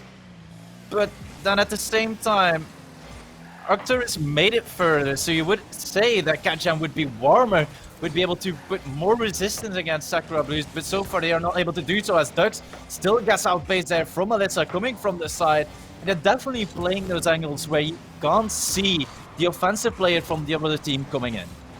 Dux might have this on the back wall, the double straight down, thanks to a good pass from... pass from herself. Dux really just did it all in this play. I mean, sometimes a good solo play is all you need. And right now, 45 seconds still to go. Catjam still more than enough opportunities in order to equalize it, as we now see Ravina going solo over Crimson. Does bump into Crimson, so now she's lost all the momentum, but Dux sends that ball high. Crimson keeps that ball in the corner. Gets it past Sophie. Now Ravina has to go back in. Can't get that ball past Caro as it goes into the corner once more. But there is Sophie, sadly enough, misses the ball. Now Alyssa getting that ball forward. The pressure is alive. Sakura Blues realize that they are not allowed to give too much space to Catjam, because otherwise this might go south very quickly. And with 20 seconds, Sophie's going to try and push that one downfield. It is en route to the Sakura Blues backboard. Crimson puts it in the corner, but Dux is waiting. Pass out to Sophie. Caro meeting that right in the air. Still on the blue side if Ravina can get this out center for waiting Dux, but another clear from Elisa. Sophie with a last-ditch attempt. Looks like the ball is still up. Sophie putting that up to herself on the wall. Ravina ends up putting it around the corner, and it is dropping in front of the Sakura Blues net. Crimson taking it out. The ball is still up. Sakura Blues 2-1 on Catjam, and Dux to Sophie waiting midfield, and it's off the backboard again. All right, now we still have a little bit of an extension. Maybe Ravina can keep it high. Alyssa drops it down. And of course, this means that Sakura Blues take game 1, but I mean, from a convincing start to a very shaky second half of the game, so definitely don't rule Catjam out right now. They are putting their claws in the face of Sakura Blues and saying, you know, you might have had a good starting game, but we are going to scratch our way back into this game. And at that 0 seconds, they were really holding onto, really hoping to take that into overtime. So if they can just take that energy into their next game and maybe play how they did the second half, the entire next game, there is some hope for Catjam. Well, it's going to be pretty interesting to see, of course. I think Ravina is going for a car switch, so maybe that might also be something that's going to play a very important factor. Because of course, we had that brilliant performance, that single goal from Dux that was probably the highlight for Catjam in that game. That was just a brilliant setup. Like you said, it feels like a pass coming from one of her teammates, but actually she set it up all by herself, able to outplay 2 defensive players, and it makes a world of difference. If she can do that consistently, Ravina and Sophie are able to enable Dux that way, then I think, yeah, Sakura Blues might be in quite some rough shape after it. We'll have to see, because as long as Caro and Elisa are still doing their thing, and by their thing I mean passing plays between the two of them, almost always ending up in a goal, they're still going to be quite the powerhouse. Well, it's definitely going to be interesting to see how it goes. Now, a little bit more waiting time. So let's talk a little bit more of what really happened, where the pressure was distributed. And I feel like it was really Sakura Blues being under a lot of pressure in the second half of the game. So I hope they regain that pressure again, as we saw in the first half of the game, as we right now in game 2, already 10 seconds in. And yeah, they got an opportunity right here. Alyssa, sadly enough, not able to get that touch, but Cat Jam immediately to bounce back. Already some pressure off the kickoff here with Dux. Ravina going to try and push that in. Sophie with the air dribble and Ravina with the disruption play. Dux with a final attempt, but it's not going in. Well, right now it is Ravina trying to take a little bit more time, maybe able to get the ball past Sakura Blues this way, as now Kara gets outplayed by Dux. Dux into the midfield, Sophie is still there, able to follow a shot on target, and that is the first one for Cat Jam. They are coming back in this series, they're not letting it go, and this is the start of greatness. What a beautiful play between Dux and Sophie. They're just playing it together. Dux has shown that she can do it alone, but Sophie coming in really makes that a beautiful play. Now Sophie into the midfield trying to find Dux. This is an open net opportunity, and I said it earlier, Sakura Blues was positioning themselves nicely in order to cover a little bit more of the field, not being outplayed the entire time, but there they just went a little bit too aggressive. Wanted to go and build up pressure themselves, leaving that third man way too far up, and I mean, it's a sin, it's gonna get paid for, and it was very good from the side from Cat Jam to realize that mistake happened and actually punish it. Sakura Blues playing it much safer off of this kickoff, leaving 2 back, and that puts them in a good position to push up here. Crimson with Kara waiting in the air off the backboard, but no doubles this time as Sophie booms it right to the other side of the field.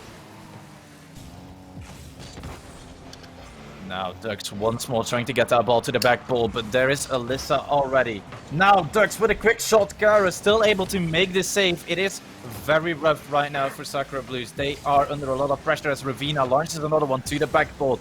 Crimson clearing that ball all the way wide, but now Dux setting herself and her teammates up as Sophie is already in the air. Beats one. Shot actually on target. That was a brilliant shot from Sophie.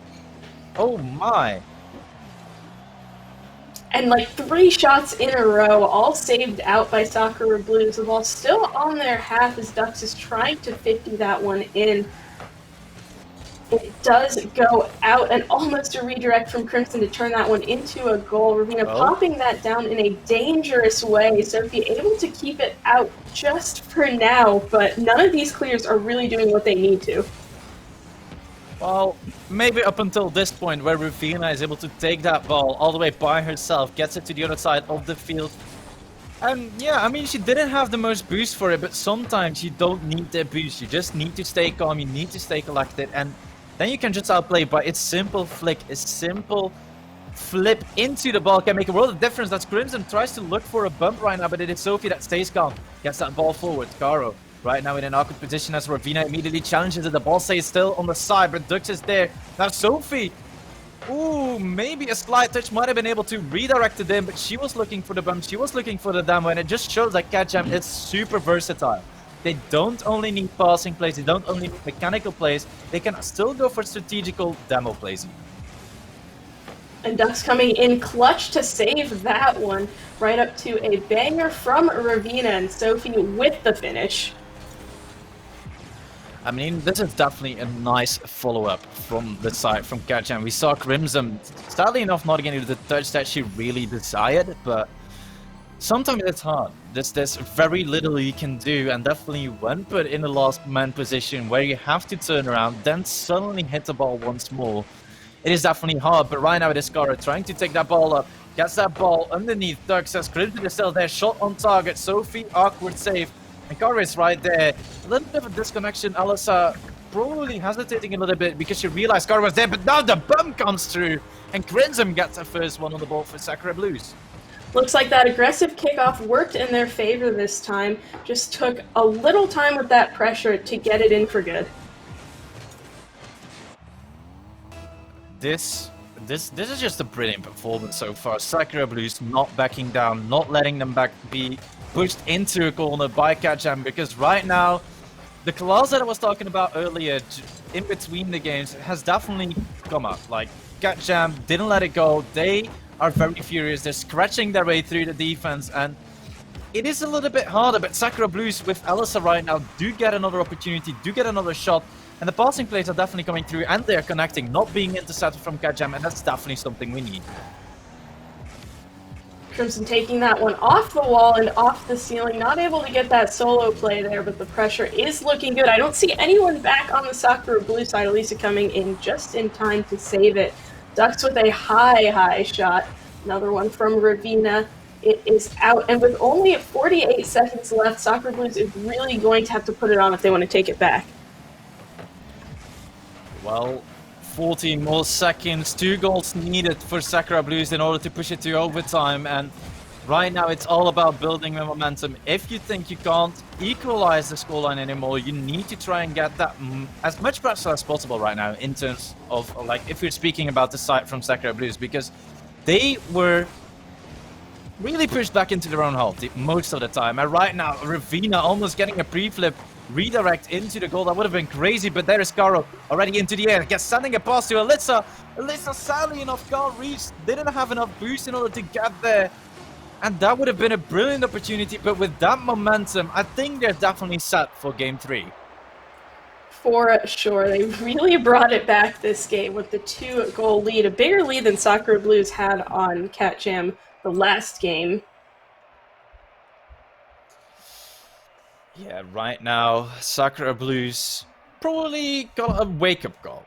That's maybe a slight way to express it, because they were pushed into a corner. It was definitely Cat Jam that didn't let any pressure go to waste. They were very efficient every time, looking for those bumps and demos as well. Whereas, of course, the only goal we saw from Sakura Blues was from a brilliant bump from Alyssa, and it just shows that both teams have a lot of ways to score a goal, and that is just so nice to see. It's not one method set in stone to score a goal, because you have to be versatile. Otherwise, you're going to get a way to block the opponent out the entire time, and then it's hard to play your own game.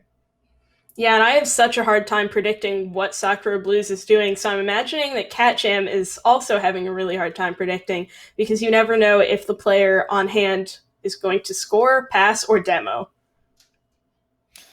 Yeah, it's a little bit of a gamble you have to make, and sometimes it pays up. Like, you know the saying, high risk, high rewards, it counts for everything. You know, pre-gems, for example, they are the best examples. They are a very high risk, but if you're able to block out the person clearing the ball, you can get the highest reward possible. Maybe a teammate following up, like we see here from Ravina, almost getting that first goal as Crimson is still there and able to save the shot. Ducks almost gets it, but the crossbar. I think that's the 4th player right now for Sakura Blues.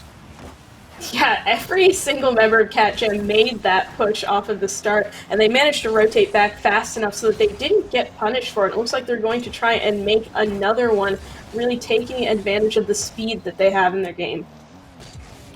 Well, the speed is definitely applied, but right here, Sophie is in an awkward position, had to commit to that ball. If she was outplayed, that would have been a dangerous scenario, but Sophie with the redirect! Crazy shot. Ravina pushing that one upfield. Sophie just waiting in the corner. Crimson is there too, but has no idea what's about to come. Some good comms between Sophie and Ravina to know that that ball was going upfield there. And maybe a bit of a risky play, but it works out. The aggression is once again in Cat Jam's favor. Well, it is still Sakura Blues that does try and find a answer to that pressure. You now see Crimson trying to launch that ball all the way forwards, but there is Alyssa down to the backboard. Sophie can't get a touch on Alyssa. Oh no! The crossbar. The crossbar indeed. Looks like all these roster changes in EU include the addition of a crossbar. Duck's gonna try and push that one around the corner again, but no teammates really there to follow up on it. And a bad back touch gives Caro all the space. Not quite able to fake out Ducks though. Right there, Crimson a little bit with an awkward touch once again, and it just shows as Alyssa, I think she did a little bit of a squishy save. I think it's called a squishy save. I mean, the goal in and out. But that was an awkward scenario. Right now, they punch the ball back into their own half. Alyssa in an awkward position in defense. Ducks takes her time. Sends the ball into the midfield. Sophie is ready. Tries to read it from the ceiling, but Caro is right there, immediately challenging that ball. Ravina keeping the pressure alive as Alyssa now has to rush against Duck. Does get that ball forwards, but Sophie is right there, the midfield control from Catjam is just amazing. Sophie trying to go for that flip reset, but couldn't do anything with it, sadly, and almost a pinch into the Catjam net from the corner. Ravina going to 50 that one out middle. Crimson is waiting. Bit of an awkward back touch. Ravina demoing Caro to make some space and more bump attempts. But Sakura Blues, after the first one, knows to dodge the aggression. Well, there is still an opportunity, but a double commit from Caro and Alyssa. Maybe a little bit of discommunication. Communication not really coming through, or a late call, you never know.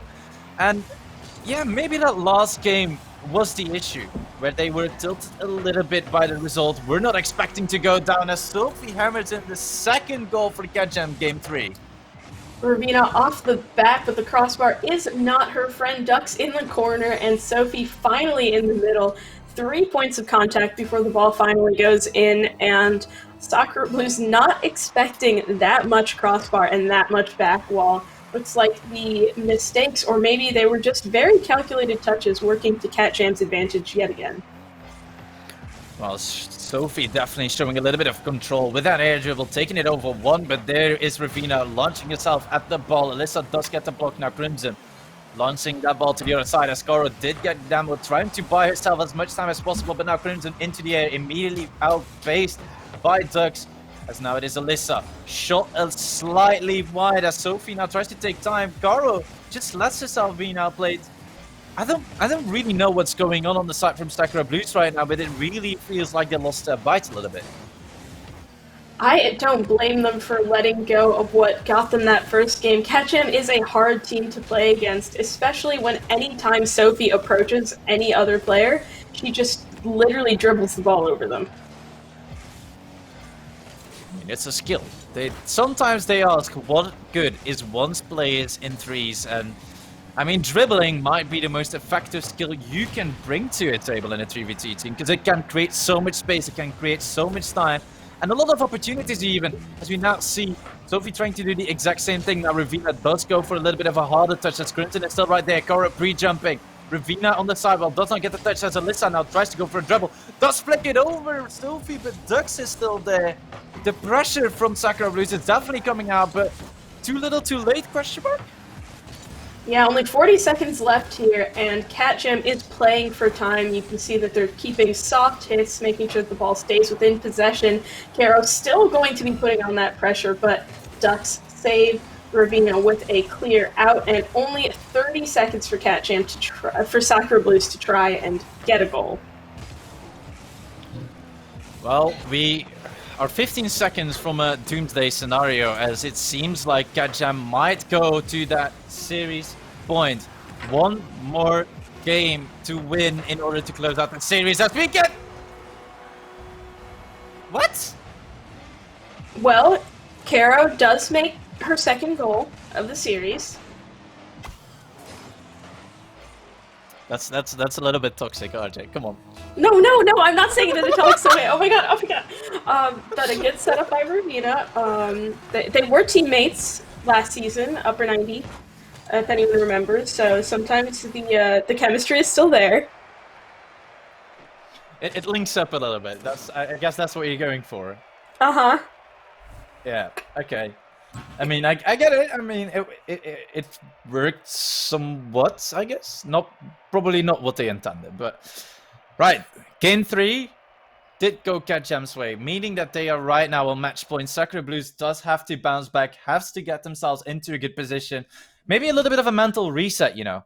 It's 60 seconds in between every game. Those 60 seconds can make a world of difference if you take your time, calm down, and set yourself to starting point. Every game is a new game. They need to go back to game 1 essentially, actually.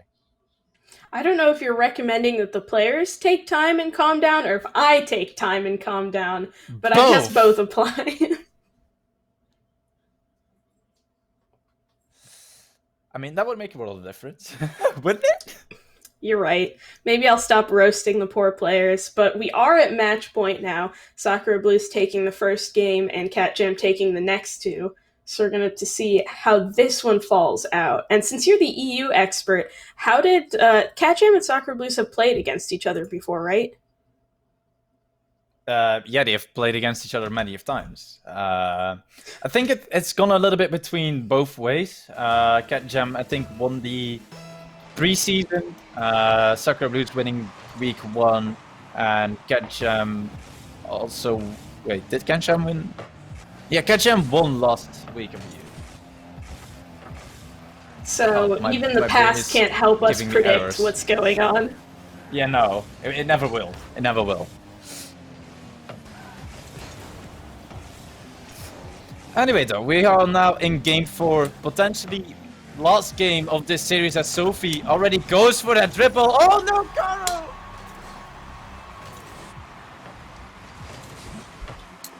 Another oh no moment here. Sophie with the big fake, and Kara driving back, just trying to help out her team with the rotation. Ends up scoring that one, and Cat Jam gets the early lead again.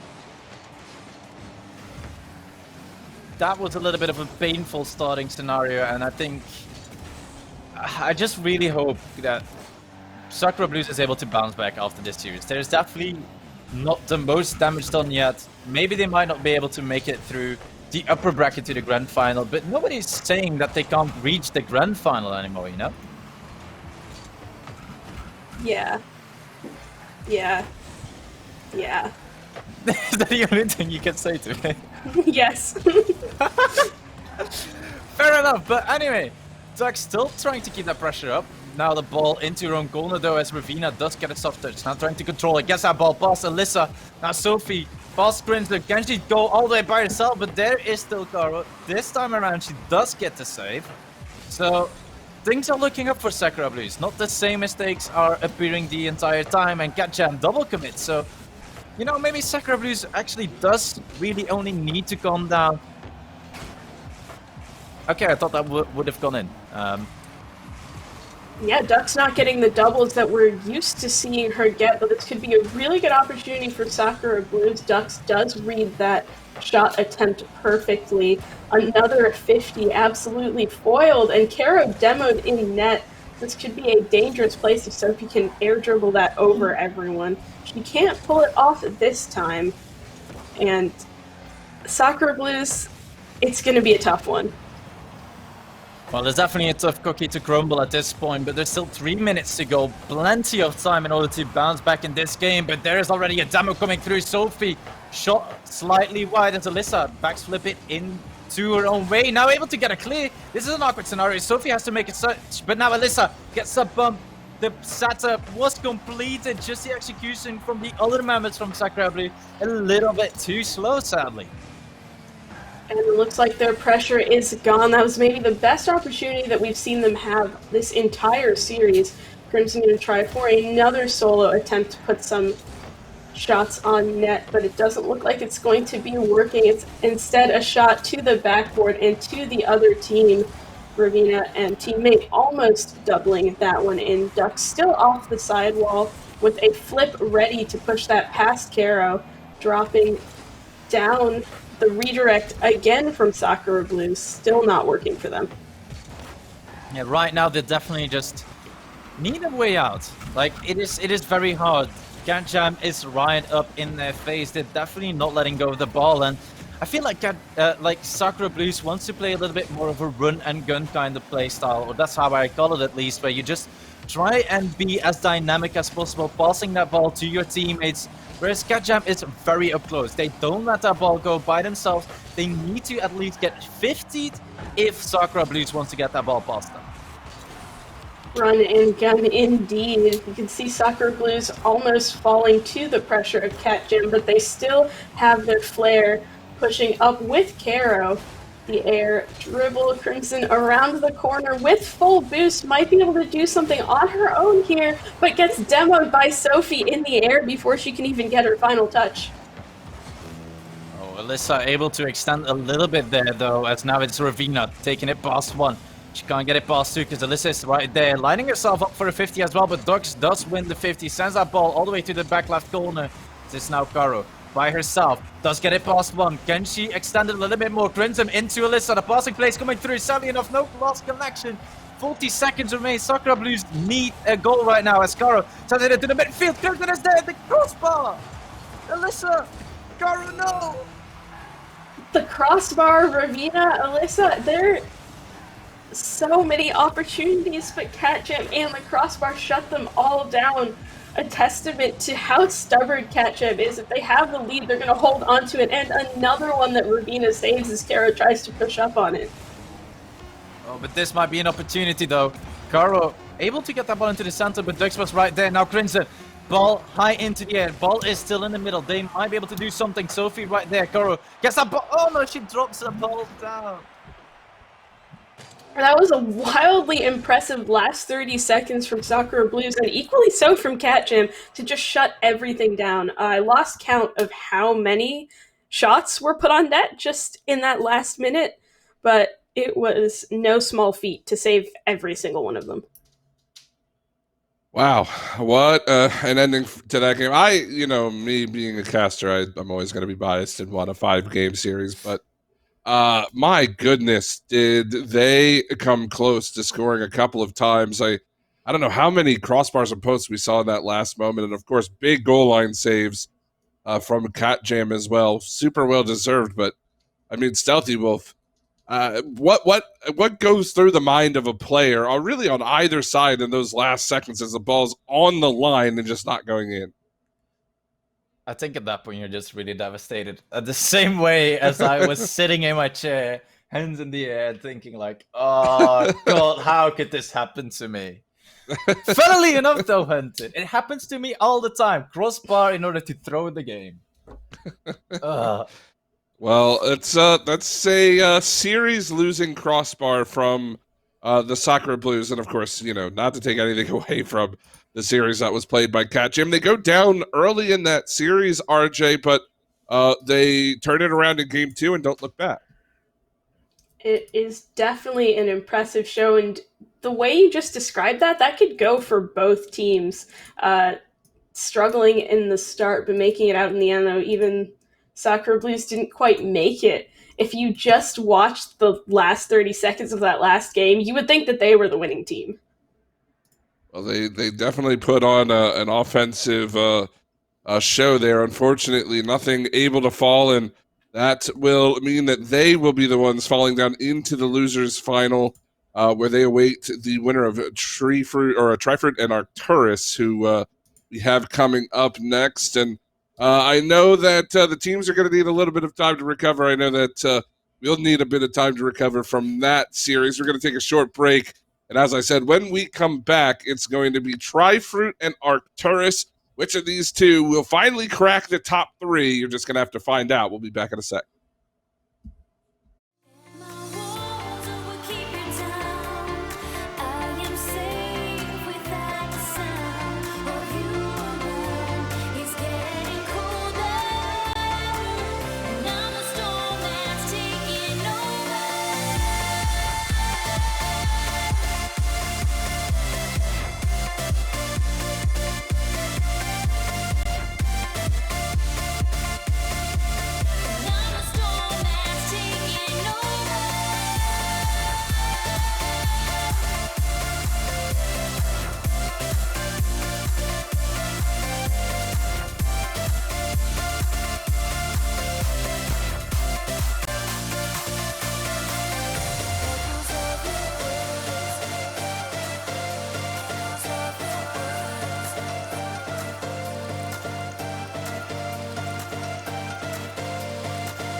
Welcome back, ladies and gentlemen, to the WCBC. It's Hunted here, as always, hosting it out. RJ and Jolly joining me now on the broadcast. Jolly, welcome in. Thank you.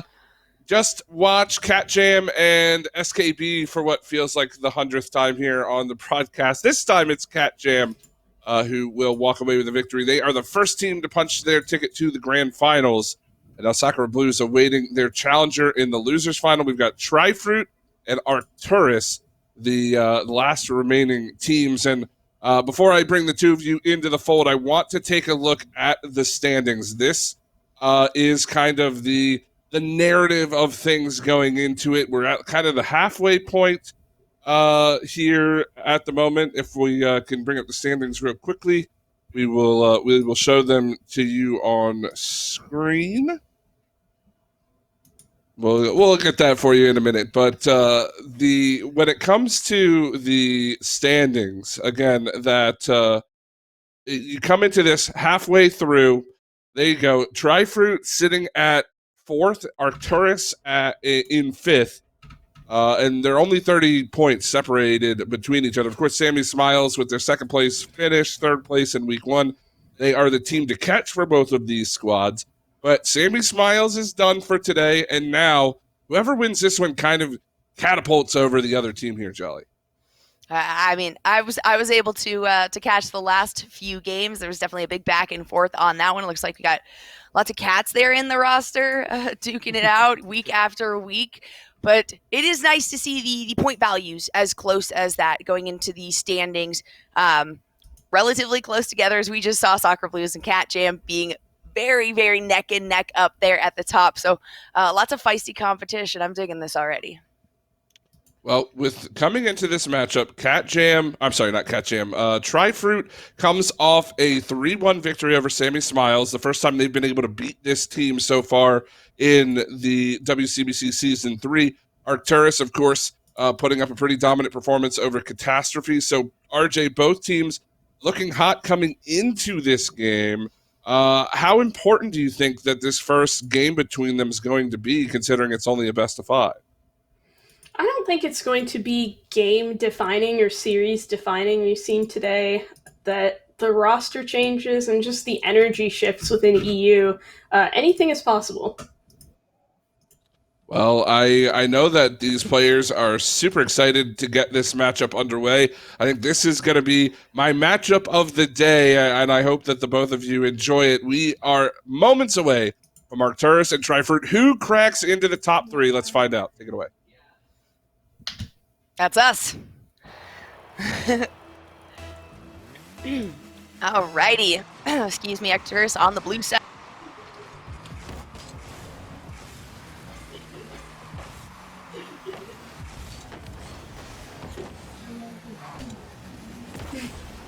Well, some very interesting names. You've already got the most of it. The fact that there's 2 cat-related teams, the rest, you'll figure it out. Yes, exactly. So don't mind if I take a moment to write these names down. We're 30 seconds in, though. Nothing too insane. Lots of ground plays. We got MJ now trying to pop up off the wall and line this one up. No more boost, though, or not enough boost to follow that one up. But what a redirect there. Right over to Layla. And Arcturus is doing their best to keep it out, but already Azara setting that up for Reggie to knock one in. Less than 45 seconds into this first round. Azara really coming out of a strange place, the opposite team's corner, but it does work out since Regina's just waiting in the middle there. And Hunted was asking, what is the start of the series going to be like for the end of the series? And it seems like Trifruit is showing what they have. So they almost get another kickoff goal off here. Thought that was going in for a second. Looks like Arcturus is a bit slower than we saw them on stream earlier today. And that's no pun intended, genuinely slower, just based on the fact that this boost contest is already very, very strong. Arcturus pretty committed to the defensive game, as we can see here. That doesn't necessarily mean it's going to work out, as Trifruit has already nailed 1 goal in. So we got 3:40 now left on the clock, and once again, we are stuck looking at this ball on Arcturus' defensive side here as Emma tries to roll it around.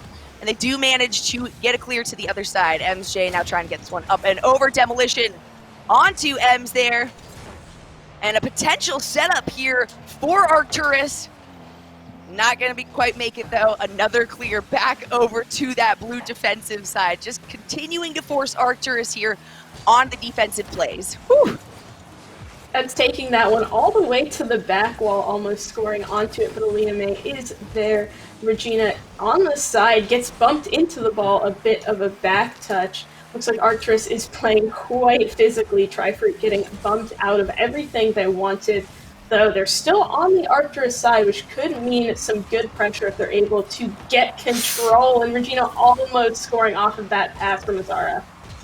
It seems like there are a lot of attempted setups, but either no one really there to follow up on it, as I say that, Reggie ends up getting a fantastic follow-up, and there you go. All you need is the caster curse to help your team get more goals. Yeah, Reggie following up on her own touch. Azara did 50 that into the ground, sort of setting it up, and bullying Layla out of the goal, leaving it mostly open for her teammate to score.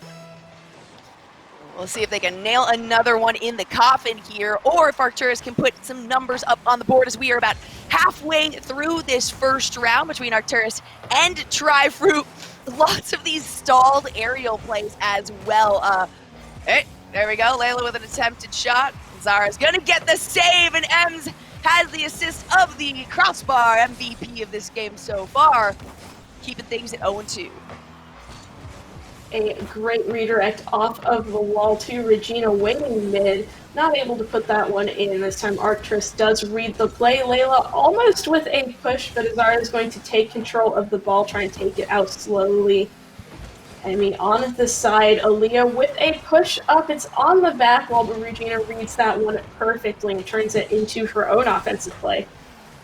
Great job by Arcturus here, focusing on keeping that ball on the offensive zone. They've seen what happens when they have consistent plays on their defensive side. Tri-Fruit has been able to break through that defense every time, and now we're going to see if they can finally get a setup for a goal. It has been so many offensive plays coming from this blue team, but once again that ball gets stolen away, and there's a perfect setup, but that demo on Reggie definitely meant that Arcturus was going to be able to make a save on that. Another attempt at a redirect here, and that shot is gonna go in. No way! Emmy and Layla both jumping up in the air to get a piece of this ball, and Emmy just beats Layla narrowly. Aaliyah out of place, a little too far back, and Regina sitting in the goal anyways to bump anyone who would have dared to save it. Tri-Fruit comfortably up by 3 with just about a minute left. Did I say 3? I meant 4. Comfortably at 4, that is for sure. And Arcturus is feeling really rough at this point in the game. How many of those? 2 seconds, 3 seconds there? No, I guess 9. All right, it gives you a timer at the bottom. But but a minute 10 now left over. And with the time, the speed that Tri-Fruit is picking up this momentum moving forward, playing very aggressively, is not a good sign for Arcturus. We need to find this other team getting their footing here. Azara's gonna get another shot on goal. Every member there helping out. Those rebounds are all it takes. Teamwork really is beautiful. Ems to Azara, to the right post, to Regina. All going too fast for Arcturus to even try to respond to. At this point, with a 5-goal deficit and only 1 minute left, Arcturus is going to just have to look towards the next game and try and build up some momentum and some good vibes to take into the next one. Yes, do not let this get your mental down. That's the nice thing about Rocket League. At the start of every round, that clock resets back to 5. The scoreboard resets to 0 and 0. So you got to make sure that you don't pull this mental with you into the next set of games. However, they should feel good. 30 seconds have passed, and not another goal has been made yet. So you know what? It's the little things. There's always a little silver lining to that dark cloud. Arcturus finding a better way to deal with Tri-Fruit. These challenges are coming head on and quite early. Seems like the best way to deal with Tri-Fruit right now is to rush them just as hard as they rush the ball. Layla might be able to get a pinch off the wall here for one consolation goal. At least the ball is on the Tri-Fruit side. So good momentum for our next game, though Tri-Fruit is quite solidly taking this first one of the series. Yeah, 3 goals. Definitely within, I mean, it was probably close to 30 seconds there towards the end at the beginning of the last minute. Tri-Fruit feeling very good about that. The hat trick, we can see it going over to Regine Chen. I apologize if I slaughter your names. It's your fault. You didn't give me an easy name to say. So I apologize. You guys can correct me in Twitch chat. I likely won't see it, but hopefully somebody will and let me know so we can get those pronunciations as accurate as possible. You're so nice. I definitely butcher all the EU players' names. I still blame them, all right? I still blame them. Okay. Don't make me out to be too nice yet. Okay. That was an unfortunate match. That was an unfortunate match for Arcturus. We can say that in the least. To start things out, you're hoping that it takes a little time for both of these teams to kind of find their footing, to really get into the game. And Arcturus could not manage to find it really at all during that final round. So fingers crossed that we get some closer games, that they do manage to come into this into round number 2 and feel a lot more comfortable about those aggressive plays. And you know what about their defensive plays too? There were several overcommits. There were a few open nets. Some unfortunate things coming from Arcturus. We're going to see how they do here in the second round though. This is losers semi. Yes, it is the winner of this, obviously. Moving on to the losers finals, the loser of it going out for today, but still getting some points for the leaderboard. No kickoff goals for Tri-Fruit yet, which is a good sign for Arcturus. It's sad to say it that early on. That's a good sign. Nice, a great save there. Aaliyah May almost driving that one home from about half court here. We're going to see if Layla can tip this one up, and it does actually go in favor of Tri-Fruit there. So they're going to be able to stall it on their own side. That's not necessarily a good thing if they don't have the boost to recoup after this one. Emma now trying to get set up into position. There we go. A little bit of a turnaround and an open shot there. Nobody from Arcturus able to get to the ball quickly enough, and it is going to be sent back over. We're going to see a little bit of a tennis game now as the ball heads back and forth. Just clear shots. And this is actually an okay point in the game. This is not, you don't have to feel bad about those tennis shots and that ping pong of long clears back and forth here, because that really just means that both teams are managing their boost well. They are able to get these aerial shots and these long shots in the air. It just takes one member to get full control or to get a solid setup for points to get on the board. Arcturus playing a dangerous game. 2 members of their team in the Tri-Fruit net, but they're able to get back in time and recover for this play, which is looking promising if Aaliyah May can get that one down. But Emmy clears it out before it can get too dangerous. So this rebound is looking good for Emma, but Regina is still there for it. Certainly looking harder for Arcturus to get into position. Tri-Fruit pretty dominant on the boost, and as I say it, once again, the caster curse comes into effect. A beautiful setup here. And Layla is going to knock it in. Huge play from Layla to Emma, right back to Layla. That was all about the 50 that Emma won against the last defender on Tri-Fruit. So those early challenges and just being faster to the ball is working out for them, getting their first lead of the series. A little bit risky. You kind of mentioned it just a bit ago, RJ, in that it can be risky having 2 players so heavily, so playing just so offensively, essentially. And it is working out for them for now. Their defensive plays have been very clutch. So I have faith that this team has managed to find its footing, at least for the most part, here in this series, as Tri-Fruit now are the ones that maybe need to focus on their defensive zone a little bit because of just how aggressive Arcturus has been doing. They need to find those major clears, and a save by Layla is something out of this world. We'll see if they can get it out of their defensive zone there. So we are coming down on 2 minutes and 17 seconds left in round number 2. Regina with a bit of a dangerous clear. It works out, though, I guess. Usually clearing in front of the goal is not the best move, but when you have teammates to back you up this time, it might be punished, but Emmy playing the defense. So close, almost locking in another goal there, but the crossbar comes into play once more. These high shots are pretty common, and they're not able to find the redirects necessary here. So we have About a minute 40 left on this one, and now the stakes are very high, 1-0. All it's going to take for Tri-Fruit is one shot to tie this up. Arcturus is feeling the exact same way, though, if they keep this pressure on, if they're able to lock in another goal. Great save, by the way, by Layla. Great redirect on the backside, and no, that's going to be it. We are going to tie things up, and now we've got a game here, girls. Tri-Fruit with one of those speedy passing plays. Azara to MEJ waiting in the middle and not even waiting. She was boosting up at that ball, full force, full confidence, and the fact that her teammate was going to set her up for that perfect shot. 50-50 is going to go in Tri-Fruit's favor. Arcturus is going to immediately find the redirect, though. Once again, Emma is looking for a setup here. Tri-Fruit's not going to let that happen. Azara is going to send that one back over, and now we are just getting into no demos so far, really, that we've seen in this round. A lot of car knockabouts, though, I will say that. So boost expended, saved for these full pushes rather than going in for any of these demos, as the setups have just been such a struggle for both of these teams to react with. The boost economy really is a tough one, huh? We're still tied with about 45 seconds left.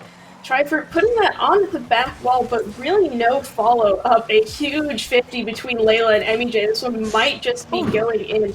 Azara able to win that next 50 against Layla, leaving the ball in the middle. Reset of the play. Everyone on the field is full boost. Azara's going to try and show that off, but misses it right off the wall. MEJ down to her teammate, but this dribble does not have everything it needs to succeed.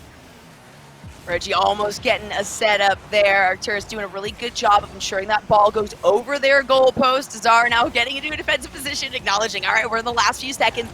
We're looking at overtime, most likely here once that ball hits the ground. And there we go.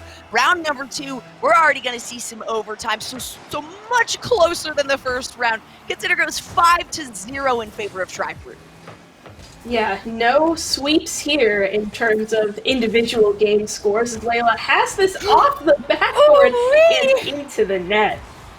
And there it is. That's going to tie things up in the overall 1-1 going into round 3. So no sweeps of any kind here as well, as Arcturus finds their second shot of the round. So Tri-Fruit now needs to be a little bit careful, all right? This is not a team that they can just go into and expect things to continue the same as they play aggressively, as they got 5 goals in that first round. They gotta watch out here a little bit now. Arcturus is showing some game. And a really smart play by Layla in that overtime. Nobody was expecting that with how this game has been a slower one, everyone playing it more defensively rather than just shooting. Layla decides, yeah, I'm just going to full send it. And nobody expects that after the past 5 minutes of peace and quiet. A lot of it is that confident play, too, especially if you are struggling with the mental. If you do go out of that last round and you're like, all right, guys, we went down 5. We got a couple of saves, but for the most part, the percentage of shots was great, or goals for shots from Tri-Fruit on that round number 1. So to go into round 2, have a clear mental and not say, okay, let's play super defensively. Let's potentially overcommit by focusing on that defensive zone, and let's commit to the aggressive play, because that's what worked well against us in just the last round. And hey, it ended up working out for Arcturus. Hopefully they can use that momentum going forward and keep that mental. And also same thing, hopefully Tri-Fruit doesn't take that and say, well, what just happened, guys? Where are we at now? Rehash it. Let's get that timer back down to 0 as we go into round number 3. This kickoff looking a bit aggressive on the Arcturus side, but Tri-Fruit turns that around immediately. They might have something here. Gets saved out narrowly by Layla, who's just going to take it to the other side of the field. 50 that, steal the full boost, and take it off the back wall for a teammate.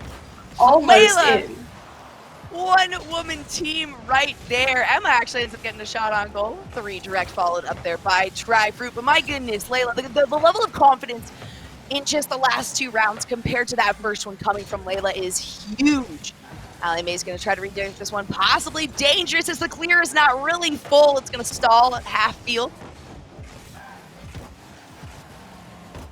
And Allie Mae does manage to save it, keep it out, but a great setup there from MJ is going to mean Azara is going to put the first point on the board there. 46 seconds in Tri-Fruit, finding the first number. Oof, and Arcturus didn't really make any mistakes aside from being a bit slow to the ball. Trifruit saw that and decided that it was their turn for the early aggression, putting them up by 1. A little bit of a scary redirect there. Oh, and Emma! That was almost scary, too.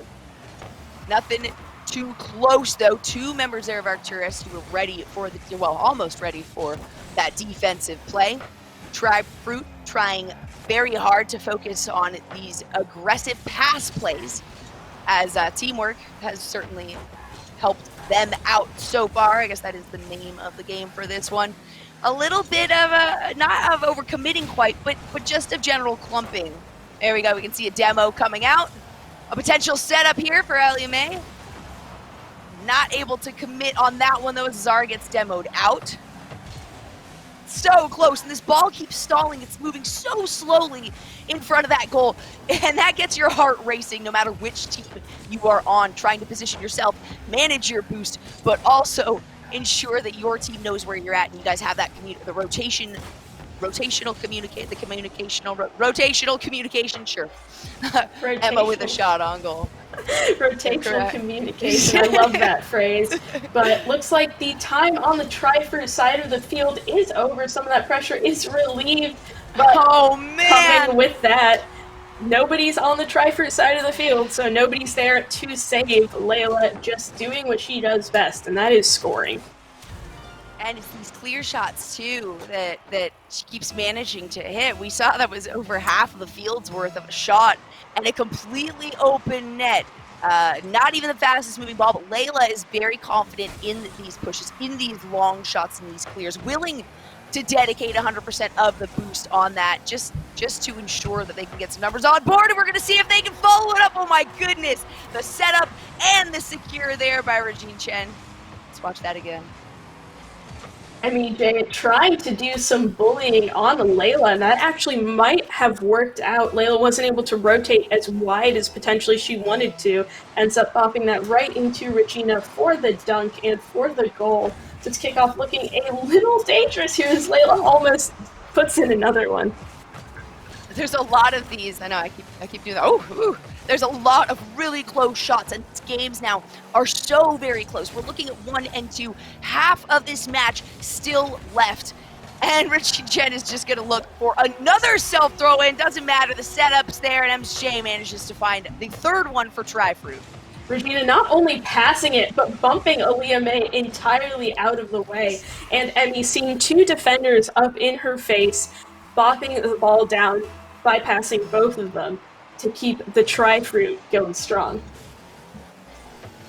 This is much more reminiscent of the first round here. Took a little while to get a point on the board, and now we've got 4 total, 3 in favor of Trifruit. So we are getting close to 2 minutes left on the board. Trifruit really now focusing on boost control, and they're doing a great job. Arcturus has had a really hard time now at this point in the game of getting those clears here.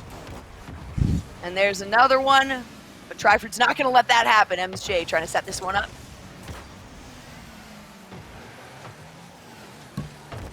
And there we go with Layla with a great wraparound here. Did get interrupted.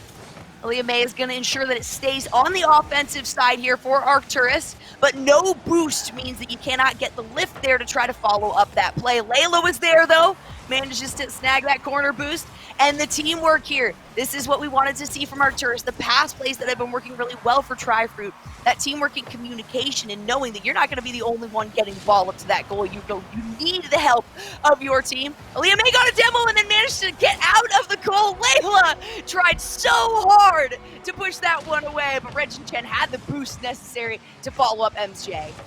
Oh my gosh, Layla trying so hard, gets the save off of Emmy's first shot, then Regina comes in full speed out of right field. There was no stopping that with the great setup that Trifruit had.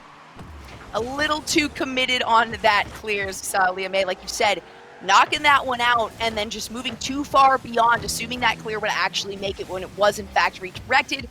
And boost control, I'll say it again, is now in Trifruit's favor. That's going to make all of those plays very difficult for Arcturus, much less in terms of committal. Emma's going to set one up and a beautiful save by MJ. You say boost control, I say boost theft. Tri-Fruit is absolutely stealing every corner boost from Arcturus.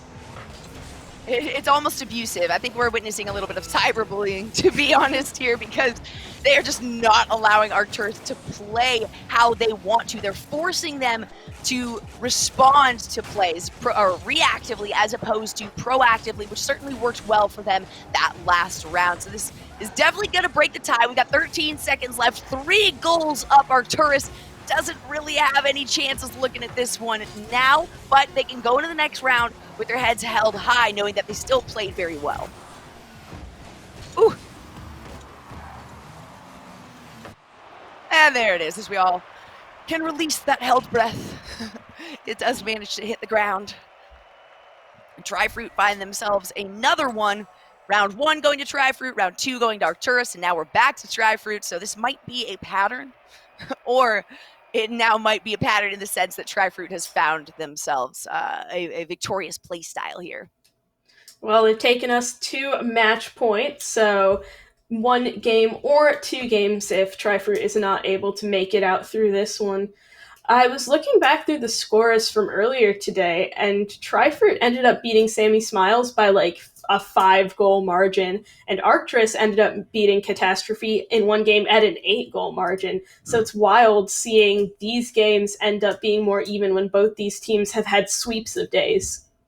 That's the hope, too. You know, you get this far in the bracket, and the idea is that you're going to be getting closer and closer in terms of those teams just being on par with each other, being level and playing in more parallel manners is definitely how you see it turn as the games go on and get closer to the end of the bracket. So it is satisfying to know that these teams, while they've witnessed clears, they also know that they can be taken down. They can see a really large goal deficit, and at the same time, they can provide that for their own team, their own side of that. So it's good to see. It's definitely good to see these games as even as they are and very aggressive as these matches go on. The way that we started, really mostly just aggression on the side of Tri-Fruit. That's how it felt. And now Arcturus is saying, hey, we're not going to let it stay that way. We are going to fight for this because whoever loses is out. And oh my gosh. Oh goodness, Arcturus is already starting off with a rough one here. You can see Arcturus trying to be aggressive there. If Aaliyah was able to get that touch, she would have had the ball over 2 members of Tri-Fruit, but because she missed that one, she left her last teammate back alone with a ball coming at her really fast. Tri-Fruit with the earliest of leads. Yeah, being able to get a 50-50 like that too, with such a high aerial play that you're able to then play off of, is spectacular. And so it hurts to know, oh, I should have really committed to the defensive move for somebody from Arcturus on that 50-50, maybe something to keep out for the next one, as we're about 30 seconds into this game. And now things are evening out a little bit. Arcturus not going to let that first goal take over, and not going to keep them in a little pit here. This is their chance to stay in this tournament. And Tri-Fruit once again finds an open net. And since Arcturus is, I don't know how many times it's happened here, but that has been one of their biggest flaws, is they try to play reactively instead of proactively, but you always have to expect that there is going to be an aggressive play in response. And so that defensive, proactive play is what is necessary here from Arcturus to ensure Tri-Fruit does not just nail home goal after goal after goal.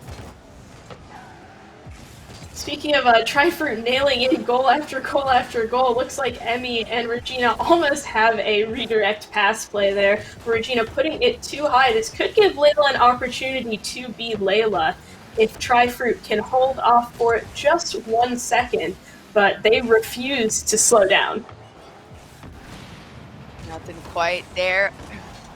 Ooh-wee! Such a great save there from Aaliyah May.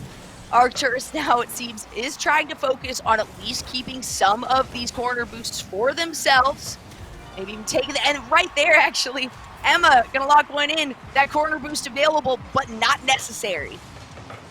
Oh, Regina going for that corner boost, and Emmy coming in from the corner. Not quite sure what happened on the Tri-Fruit side since they've been holding it down so well, but it looks like Arcturus decided to throw caution to the wind and simply full send it. That's going to put us 1 and 2, much more promising here for Arcturus. Having a single number on the board makes everything feel much better, especially when you are that close in terms of those numbers across either side of the scoreboard. Arcturus, very low on boost. Tri-Fruit acknowledging, recognizing, hey, that is absolutely something that will limit their play, obviously. But Tri-Fruit can acknowledge that we can easily control these corner boosts. Leah May almost with a fantastic setup from the roof there. It's going to be redirected away from Tri-Fruit, but Arcturus has great opportunities here. They're just trying to center this ball back around. Not going to be close enough, though, and MJ doing a great job of setting up to a defensive position, and then able to follow this one up. Layla, thank goodness, Layla, you are there to help this team stay alive. MJ full of boost, though. Seems like Tri-Fruit has recovered from the Arcturus push. Arcturus stuck in their own corner, but Layla with the dribble, could that be all it's needed? No, Regina's still there for the save, but Emma might have the rebound here. Another read from Azara, keeping that one out of danger. The ball is on the Tri-Fruit side, but it just can't get in the Tri-Fruit net. So much wasted boost, too. And only wasted because you have to utilize a lot because the positioning is bad. And there we go. Tri-Fruit's going to find yet another one. And would you look at that? If I'm not mistaken, it was another, essentially, it was an empty net. There you go. Yeah, Aaliyah was up in the Tri-Fruit corner, taking the Tri-Fruit boost, which would have been a good move if only Tri-Fruit wasn't already shooting downfield. Yeah, you got to focus on staying on the back. Oh gosh, the same thing happened to me last week. Terminology is just going in one ear and out the other. We got a stall here in front of Arcturus' goal. Luckily, it looks like those blue members were able to sneak that one out, send that back over to Tri-Fruit's defensive side. A redirect there essentially for Arcturus, but nobody in position to respond and react to it. Layla doing a fantastic job of utilizing that boost, just the boost economy, really. Utilizing it to its best effects here. Azara's going to snag that corner one. MJ's going to try to set something up. Azara and MJ working together here. But just such, just so very bullying in terms of knocking around Arcturus when they're trying to get into an offensive setup. And Tri-Fruit is working on these long clears. We'll see if that might be something that Arcturus can try to take advantage of as Emma gets another shot on goal. Azara there is going to get the save. 1 minute now left on the clock. And Arcturus, it's not looking good, guys, but you got a minute left. That's enough time to make 2 goals here and tie things up. They're still putting on the pressure. Emma ready for the pass from a teammate, but ends up getting demoed by Azara. Aaliyah rotating back in time for the save, and this time the Tri-Fruit net is the open one. Only one to beat, and Aaliyah almost with the tightest of angles, but just can't quite get it in. 30 seconds now. Last thing Arcturus wants is for one of these aggressive plays to turn into another score for Tri-Fruit. This is their last chance here, as we are on match point for Tri-Fruit, having already taken 2 of these rounds. Arcturus really just not able to play off of those setups. Not enough momentum going forward or going around the corner, and a little bit too much grouping from Arcturus, but still very well played. Hey, there we go. 1 second. 1 second is all that is left here, but Arcturus has got to feel good about that one. Emma showing off that mechanical skill, and Tri-Fruit not expecting. Usually when a ball's coming towards the back wall, you don't expect the person to jump off and straight up score it, but this kickoff could be important, though it does not go in the air at all, and that is Tri-Fruit taking the series 3-1 against Arcturus. Very hard fought, though. We did see an overtime, so that's always good. Much closer than we might have expected based on that first round. Well, it's decided then, I suppose. Tri-Fruit come out ahead of Arcturus. They are really the first team we see crack the top 3 outside of the main 3 we've seen in Europe, and a close series. But you know, with how Tri-Fruit was playing here today, RJ, I don't think it's a surprise to anybody to see them move forward. Yes, indeed. Yeah, that definitely. This is my first encounter here, and It certainly felt that way towards the end. The control really was in one team's hands, and that was Tryford's towards the end, whether it was the boost control that we were talking about, whether it was just defensive play and rotation control that we were also talking about. Towards the end, we could see that they were much more comfortable than Arcturus was in how to deal with each other. And I mean, ultimately, that will lead them to the losers final, where they have a date with the Sakura Blues in just a little while. And we will get to more about Tryfruit here after a short break. We'll talk about the roster change and what seems to be working out for them. So don't go anywhere. We've got the top 3 teams left, ready to sort it out. We'll be back in just a minute. I am who I'm meant to be. I am who I'm meant to be. Over and out again. My future needed clarity, so I could see how you react, how you react to me.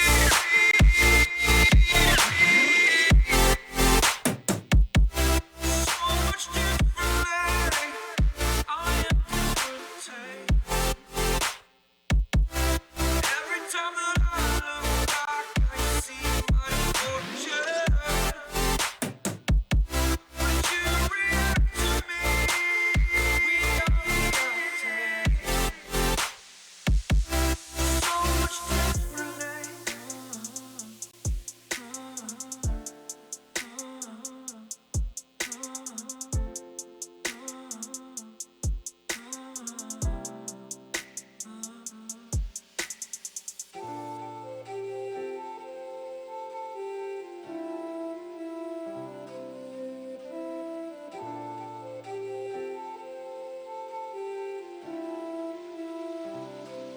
Doubted all that I could do, knowing what I need to do.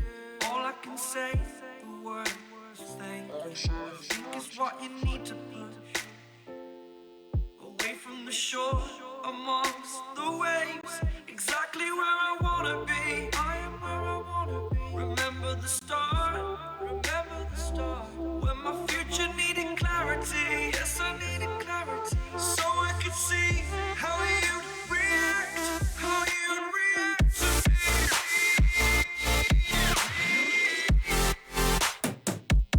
So much differently, 'cause I am different to you. Every time that I look back, I see my fortune.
Welcome back, ladies and gentlemen, to the WCBC. Hunted, RJ, and Jelly still here with you to bring you the remainder of this bracket. And we finally know who are in the top three. Of course, Cat Jam and the Sakura Blues, as we saw earlier.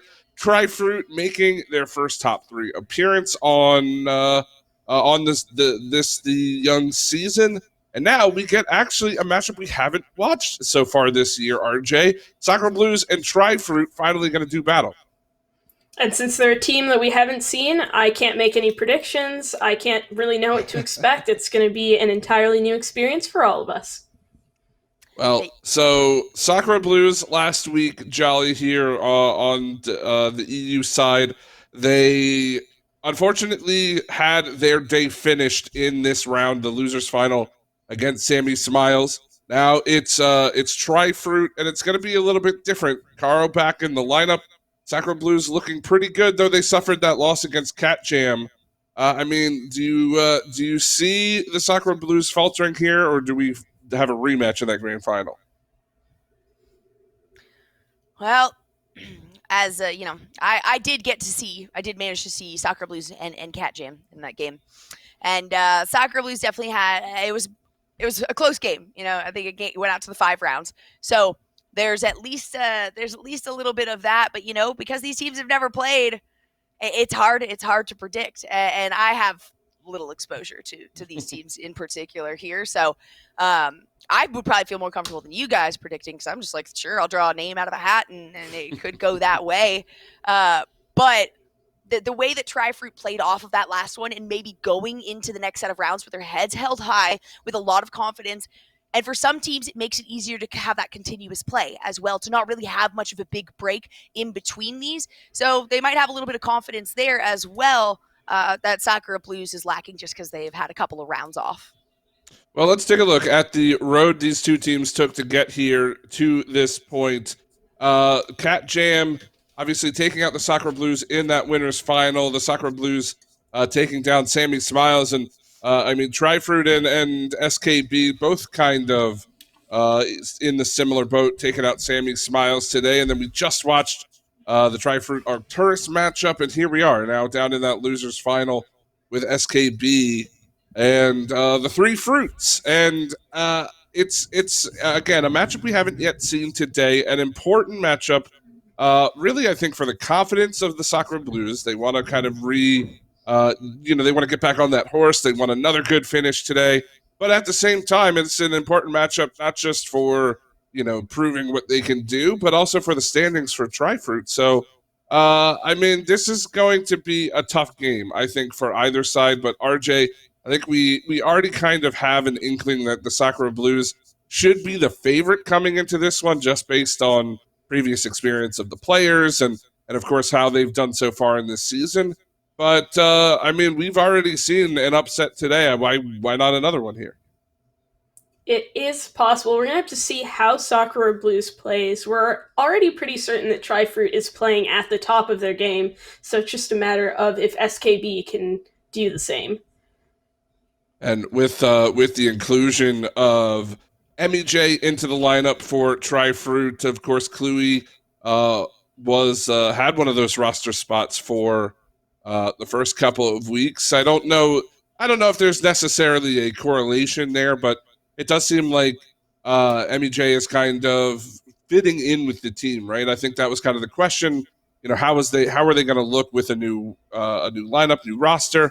And so far, so good, I would say, for Tri-Fruit. And going into this matchup, Jolly, again, when you're kind of the team that people don't expect a whole lot out of, does that add pressure to you to try to perform, or does it take away from that pressure and kind of lets you go out there and play your game?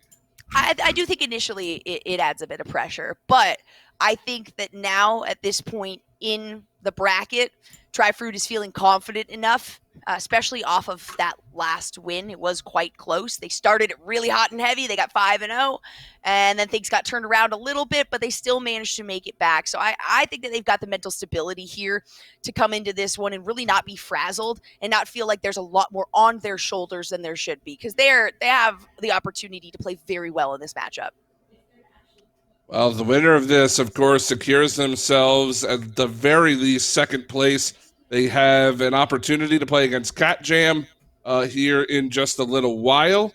And, you know, for both teams, it would be an opportunity to try to take revenge on the first place team here in the league. So we will see if that does come to fruition. I would certainly... You know, I would love to see either one of these teams, you know, go up against Cat Jam. And I think now it's finally time. Sounds like the lobby is up. And Sakura Blues, Tri-Fruit, getting ready to find out who makes it into the grand finals here on the WCBC EU Week 3. All right, let's get into it. That's my drum roll, by the way, pounding on my chair. The drum roll for this, Tri-Fruit and Sakura Blues. Tri-Fruit was just on the other side of the field. They should be all right with everything here, though. And already a demolition to start things off. Elisa, oh my goodness, doesn't matter. Elisa doesn't need to be part of that. That was a distraction. Crimson and Caro able to get the first one on the board 10 seconds in. Well, that's an answer to the question that I was asking myself before. Is Sakura Blues going to play at the top of their game? And I think the answer is yes, considering they pulled that off in just 10 seconds. Luckily, like you said, RJ, Tri-Fruit does appear to be playing at the tops of their games as well. But that might not be enough going up into the Sakura Blues team. As a scary position there, Elisa trying to line something up there for the Sakura Blues to get another goal in, and there was another opportunity, just nobody in position to follow that through. Tri-Fruit really needs to clear this ball. It needs to get out of their side, but MJ does not have the boost to do anything. Azara clearly does, so you can see Elisa gets demoed out here, and finally that clear comes through. Carl actually tipping it back towards Sakura's side. Elisa gonna make another clear though and follow this one up. There's a redirect though by MJ. A good save, trying to avoid something there. An open net, and that is the name of the game today. Open nets across the board. Sakura Blues, as good as they are not immune to that issue. Sakura Blues was spending the entire game so far, the 1 minute of the game so far, on the Tri-Fruit side, which works wonders for pressure, but doesn't quite work out for defense. All it takes is one breakaway ball, and the two teams are now even. And Caro's tip back actually potentially helping Tri-Fruit there tie things up. Just a minute in, and we've already caught a really tight game, 1-1. Caro there with a good shot. Azara in position just in time. Already phenomenal defense now coming from Tri-Fruit, so I can expect things to be a little bit harder than that first 50-50 for Sakura Blues to get some more goals in here. Carl, we're going to see if we can drive this one home, and there we go. It was a bit of an open net to start things out there. Somebody managed to get into position, but not quite quickly enough. Yeah, Tri-Fruit just coming off of an offensive push, leaving only MEJ back to fight against Kara, which is a tough one, considering Kara pulls off shots like that on the regular. Hard ones to defend against. Oh my gosh! Did someone say kickoff goal? That. Yeah, just a little bit, tying things back up. A minute and a half in this game, and there are 4 goals, 4 points on the board right now. This is already going to be insane, and that was clearly mistakes made by several people. Hopefully we won't see something quite as easy as that, but it did allow Tri-Fruit to tie things up, which makes the game much more exciting for us. There comes a demo. Crimson gets a save up of a redirected play there. And once again, an open net. Nope, Crimson's going to make sure it's not quite open, but that is a scary place to bounce the ball, and Regina manages to secure it. And that is a lead for Tri-Fruit, really taking it back. Crimson trying her best to save that one, but ends up just teeing it up for Regina, as all of Tri-Fruit saw that opportunity and decided to push up for it. We'll see if we see any more open nets. That's something we never want to see. And we know that these teams are capable of avoiding that. Oh my gosh, Caro, though, is showing us, hey, you guys might have teased me a little bit ago, all right, for making more goals than the number on my team. But we're going to ensure that that name is rewritten here, as that is the second one, I believe, for Caro so far. 6 goals, 2 minutes, less than 2 minutes into this game. What is happening? They're shooters on the field. We have not seen Tri-Fruit play like this. We've not seen Sakura Blues play like this, as Crimson almost gets another one. Regina with the save, but Kara with another attempt there. It's just so fast back and forth. Ooh, we'll see a few misplays occur there. Real boost committal on this one because they are very aggressive plays. They're going for the long plays here. Em's given a little bit of a halo there. Reggie coming in to snag that setup, actually, and allow Ems to go for the commit, and there it is. Beautiful. Azara actually getting the assist on that one, but really a solid play from every member there of Tri-Fruit. Yeah, Zara 15 Crimson in the corner, setting up the perfect pass for Ems. And even if that ball ended up bouncing out, Azara was ready to back up her teammate. Just some good luck and some good mechanics from Em to have that one bounce in. All mechanics. I hate saying luck. All mechanics. All mechanics, even though we all know there is a bit, a bit of luck involved. But this is one of those games where really it mostly just is, it's confidence, it is skill, and it is, practice makes perfect kind of thing. This is one of those games where the only way to get better is to play a lot out of your mind, and these players have shown us that they have committed hours and hours to this game, as this has been so heated. We're now 1:45 and there's 7 goals total on the board, so much more than I have seen so far here yet today. And both of these teams playing confident that there is a great setup from Ems, but Regina just barely not able to get there in time. Sakura much quicker on the movement to defense there. Now Caro trying to set this one up, but Ems is going to redirect it, send it back over to Sakura Blues' side. Sakura Blues keeps thinking they have these amazing aggressive plays, and then Tri-Fruit just has some incredible redirects, so using their boost much more efficiently than we might have seen so far otherwise today. Looks like Sakura Blues is stealing some of Tri-Fruit's boost, putting them in a bit of a tough spot, but Azara is still able to keep the ball out of her own half. The Regina in a tough space here with no boost, and Elisa demoing Ems in net. Regina still able to make that clutch save, as Caro is sitting in the Tri-Fruit net, bullying anyone who dares try and make a save.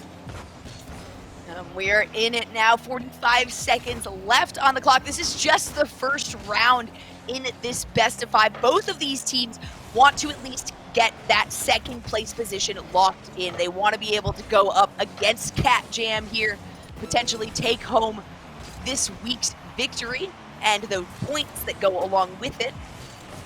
Let's see if any big plays can be made. Low on the boost for all of Tri-Fruit. Sakura Blues gets a shot on goal, and Ems is going to get save on that. Azara now trying to send this one back out. Sakura Blues, it appears, is also struggling on the boost as the play has taken place for the most part there. Last little bit on Tri-Fruit's defensive side. Things are looking good for Tri-Fruit to start out today. Azara given another halo there, another savior trophy. And my goodness, I was expecting a good game, but I was not expecting that to happen. I mean, you're saying this is a game, but it honestly feels like a series has gone by between these two in the past 5 minutes.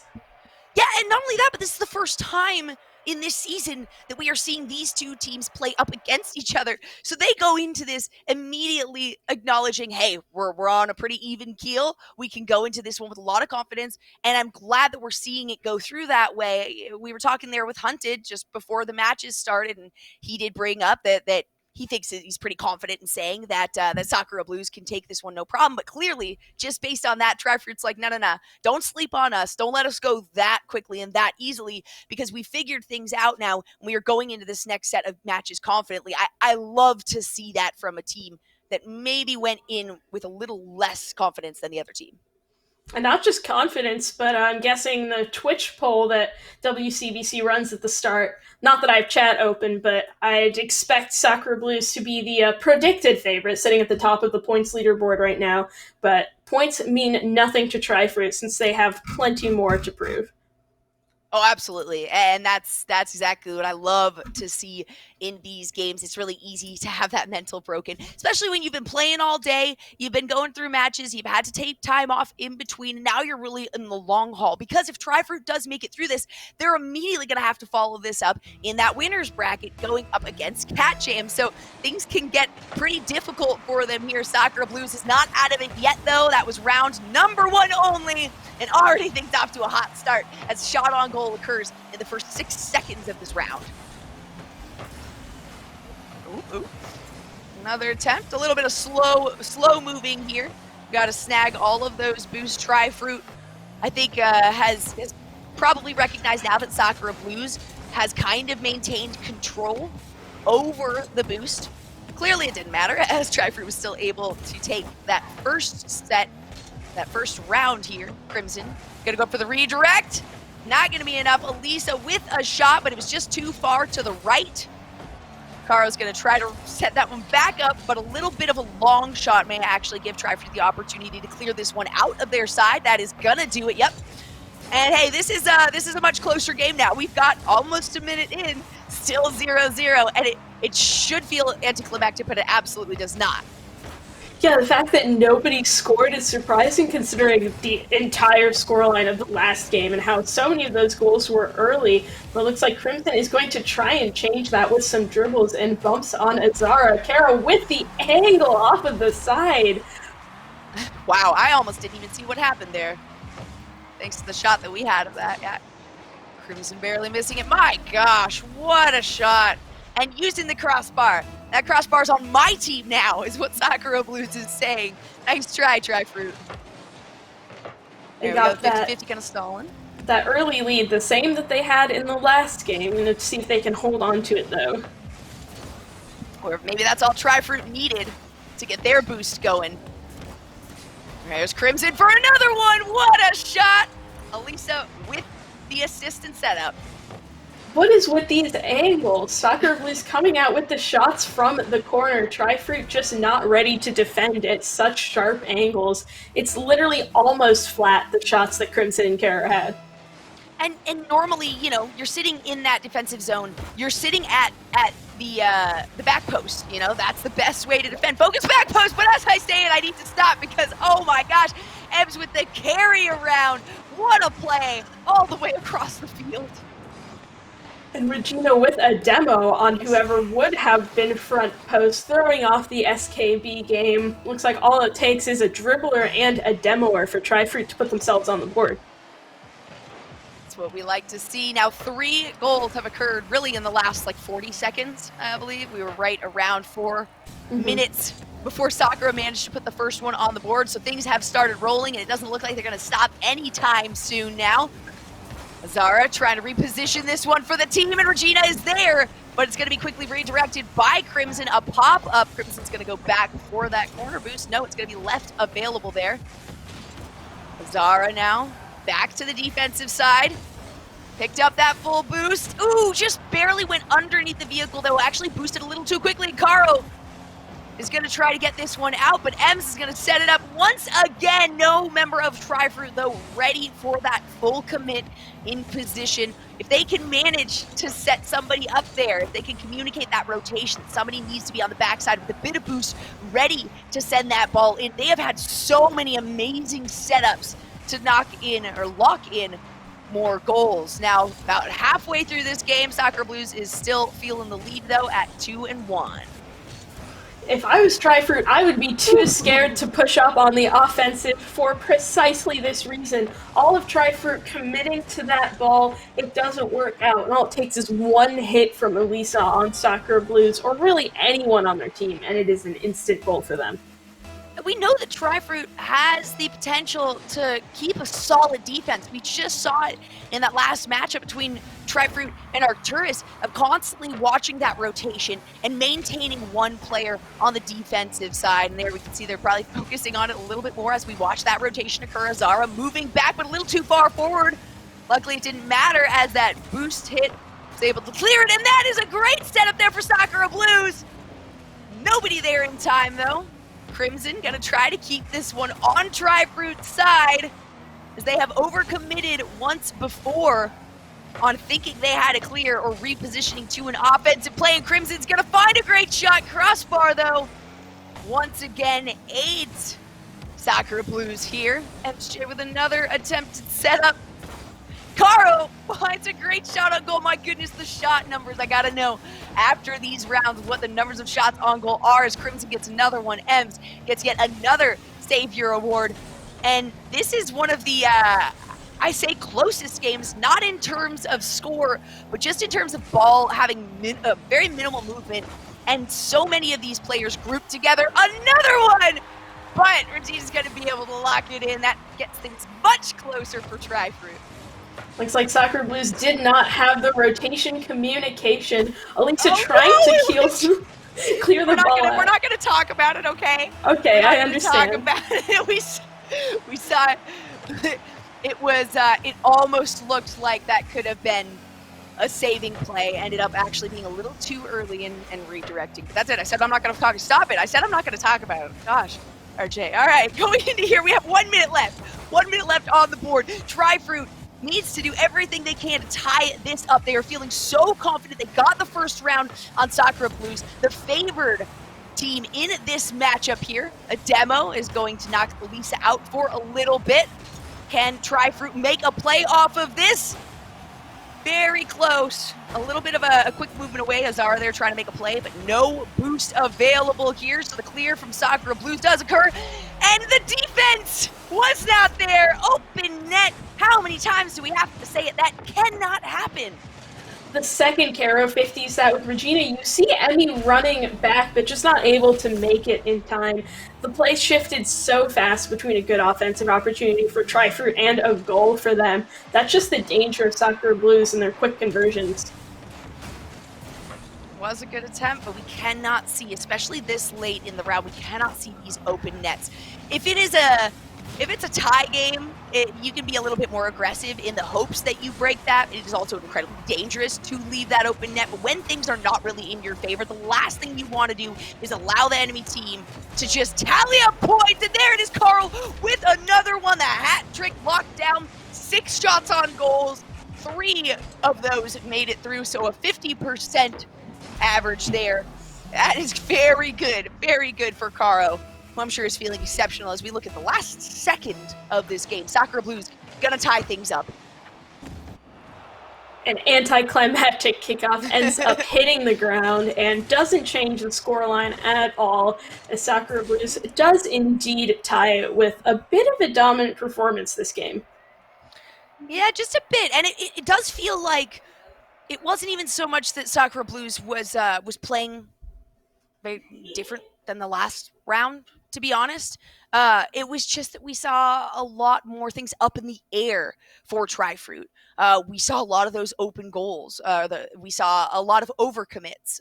3 members on the offensive side leading to that open goal, but really you got to focus on those rotations, and they were doing such a good job of defense up against Arcturus. So it's just, I'm wondering what happened to this team. Did they get too much confidence? Did they get too big for their britches there after taking that first round and then kind of let that defense falter? We need to see an improvement on that end. I'm starting to think that Sakura Blues is actually the team that's speeding up those conversion plays. It's like they're literally just waiting for Tri-Fruit to make a mistake, and the second maybe there's a bit too much of an overcommit or someone misses a touch, then bam, it's a goal. They are dangerous. Yeah, they're definitely progressing in their play. So I certainly agree they're progressing in their play, but I feel like Tri-Fruit should be able to hold off a little bit, and that the main reason, again, has got to be that defense. You got to focus those rotations. You have to ensure that you are communicating them. That is the biggest part. You can't just assume that your team is on the same rotation schedule that you are. It's not quite how it works. We are all women, but it doesn't line up like that. Elisa getting a redirect here. Caro is getting into a defensive position. There we go. And the goal, slow ball here, potentially dangerous to leave the goal at that point. Sakura Blues is heavy on the defense. And no kickoff goals, which is a good sign for both teams so far. The Sakura Blues looking to try and get something going. Caro being very aggressive in the Tri-Fruit net, but it is for nothing as Ems might counterplay this, but Sakura Blues always ready for whatever's coming their way. Trifruit doing a good job of focusing those corner boosts, ensuring that Sakura Blues does not take all of them like they have enjoyed doing here in the past. Great little pop-up there to prevent Trifruit from regaining control. We are going to see a solid clear, though. Karo is the defensive player there. Azara is going to get knocked out, so that gives Sakura Blues a bit more of an opportunity to clear this one back to Trifruit's side. It looks like it's going to stay there for a little while now. Here we go. Lisa with a shot on goal. Tipped up, though, by Regina. Fantastic save there. And much more comfort in this one, at least in terms of not wanting to risk things, not wanting to go too far out of your boundaries. And that's what we wanted to see. That's what I was kind of begging for from Trifruit. Trifruit still doubling and making some mistakes, but nothing that puts them in too much trouble, except for that double, which ended up putting Emmy out of the play, putting Regina out of the play, and leaving Elisa an open net to get a goal on. And you can see there the reason behind it was because two members of Trifruit were each going for that midfield boost on either side. Great to have that boost, but it doesn't help if you're not there to commit. Oh my gosh, Sakura Blues. Hey, they found their footing. That's all it took. Now we can expect these numbers to start rolling. That's one of the kickoff goals. So we are used to MEJ trying to cheat up on the kickoff. Maybe get some offensive pressure, but if you miss on one of those cheat-up kickoffs, then it is an instant goal for the other team. Sakura Blues saw that, and they took it. Elisa with a nice save. And Azara is going to knock that clear away. Attempt to redirect it back. There we go. A good stop before it actually reaches the goal. Trying to play it off the corner here. My goodness, though, Elisa has been spectacular at preventing these shots from even being considered shots.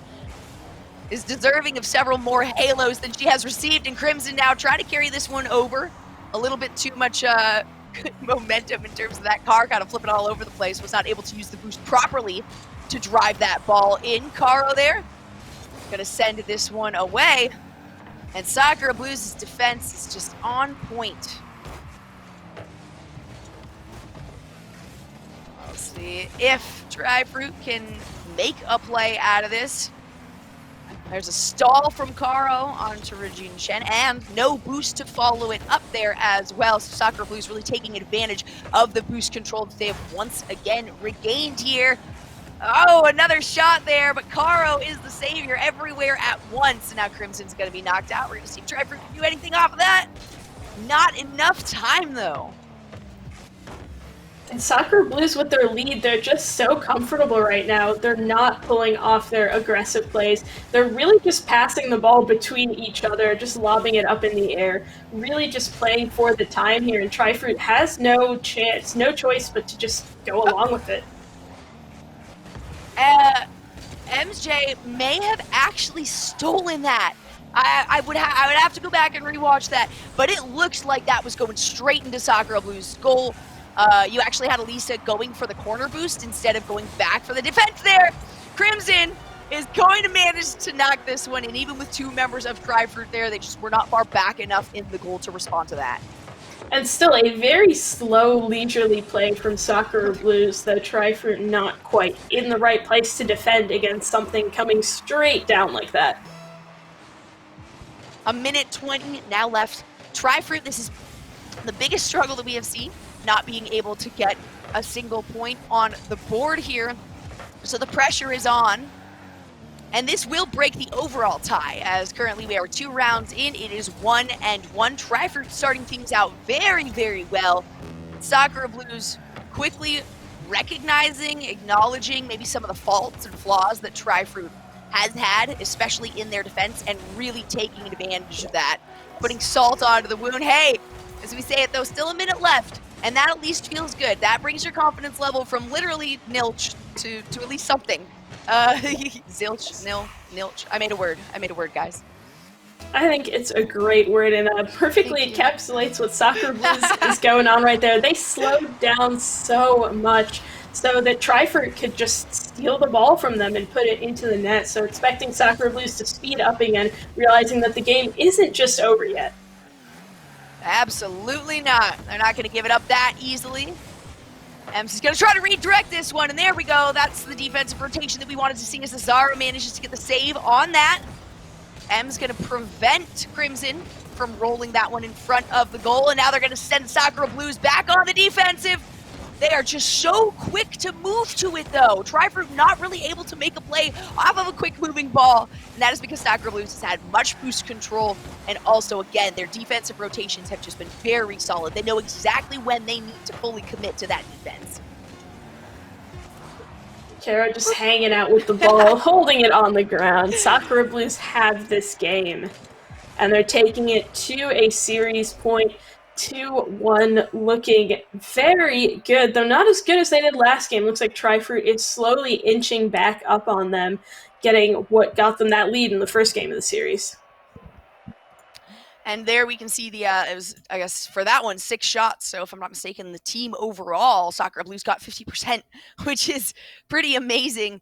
And they were so quick to turn and clear. And that defense, while we did see a big improvement from Trifruit, we still saw the same mistake of very early on leaving that goal open. And it's not even on incredibly aggressive plays where it's the only times really that's okay to do is if you are 90% certain you and your team have the confidence that you will get that goal. 90% is my cut of like, you got to be way up there.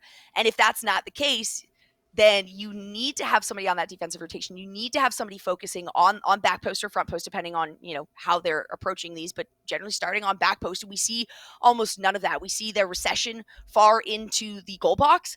And while that is good for long clear shots, to actually encounter and touch the ball, you have to leave the goal box. So the idea is set yourself up on that back post. That way you are lined up, ready to go for either a front shot, if you do have boost, which you should if you're at the back post, at least a little, or just staying where you're at and getting the redirect and trying to help out your crossbar. So we'll have to see if Trifruit can nail down their defensive play, because it was there before. It was absolutely there. Sakura Blues has just kind of knocked them back on their heels. Rotation communication is the name of the game. I'm going to be saying that for the rest of my life now that you've given it to me. The Trifruit almost making a shot off of that one. Crimson able to save it. Though it's still on the Sakura Blue side. If Emmy can get that down to her teammate, it's Azara on the midline. Passing that up, ends up going right to the other team. Regina 50 and Kara, though Lisa is there for a rebound. Azara saving it. Emmy up in the air for the redirect. Another touch off the back wall. Kara stealing that 50 with Regina. Again, it is dropping in front of the Sakura Blues net. If Azara can score off of this, and she can't, Sakura Blues is waiting.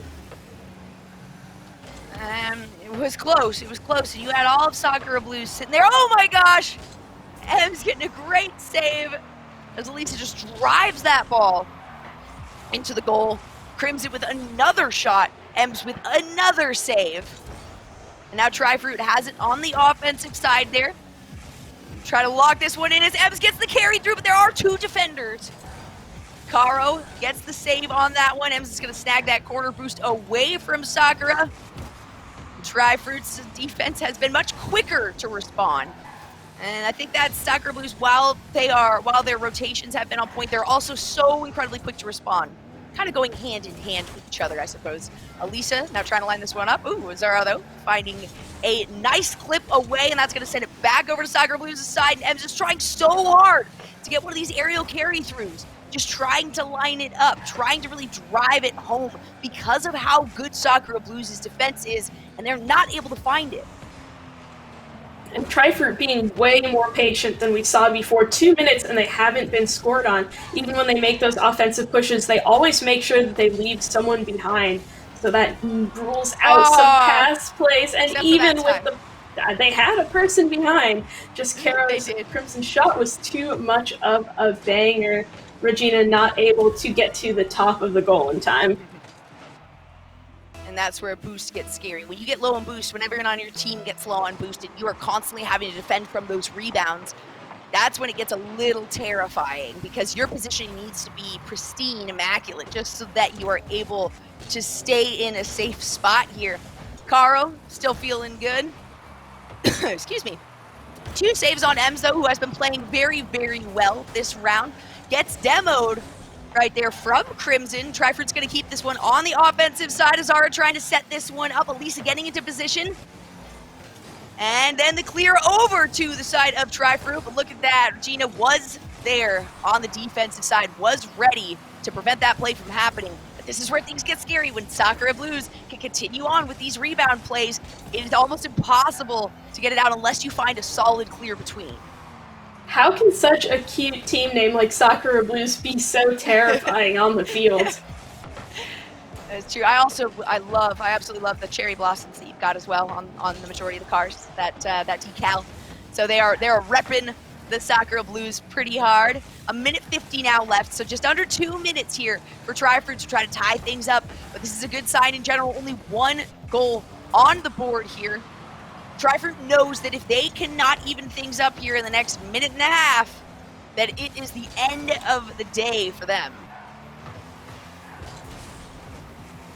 Looks like they're able to get the ball out of their half thanks to Regina, though. Caro's going to be pushing that one right around with those skills off of the ceiling and straight down. Regina's able to make that clutch save before Crimson can bop it in, though. Lisa's going to keep the pressure on. MEJ up to Regina, who is bumped and can't go for the redirect. Things are starting to get physical again. We got to watch out for that open net there as Crimson's going to carry it along. Good response by Tri-Fruit, sending 2 members down over, keeping one at about half field, maintaining that aggression and the opportunity for a potential redirect there. Regina just trying to find something. We got 45 seconds left. All Tri-Fruit needs to do is tie this one up and maintain that, get into overtime. And that is a whole different game when you get into overtime, a much different mentality. With a lot of those 100% commits occurring much more often and being a little bit more reasonable than we might see in these standard matches. And there it is. Crimson is going to really put that last nail in the coffin. 26 seconds. There's still the opportunity for Tri-Fruit to come through here, but that makes it a lot harder. Yeah, the rematch between Sakura Blues and Cat Jam is looking more and more likely. Losers finals. The loser of this ends up 3rd place, gets the 3rd place points, and is out for the day. Tri-Fruit is running out of time to take that spot. And there is another one. Caro finding first goal out of second shots, maintaining that 50%. I don't know if we've seen, at least in this matchup, Sakura Blues averaging under 50% for these shots on goal. It has been very, very high for that committal. 17 seconds. Tri-Fruit now really facing the end of the barrel here. Not a lot can be done to prevent Sakura Blues from moving on, but still so well played by Tri-Fruit, taking that first round and playing aggressively, just losing a little bit of footing there at the end. Oh, they're gonna do it again. How many games have we seen Sakura Blues make a goal? Or Tri-Fruit, just last game, Tri-Fruit making a goal. 1 second left. I love that Elisa was coming in to finish that one, and Crimson literally just flipped upside down to still finish that goal on her own. All it needs to do is touch the ground here at this point. There it is, Sakura Blues letting Tri-Fruit finding one, but Sakura Blues making their way all the way back through, and now they find themselves back at the top of the bracket.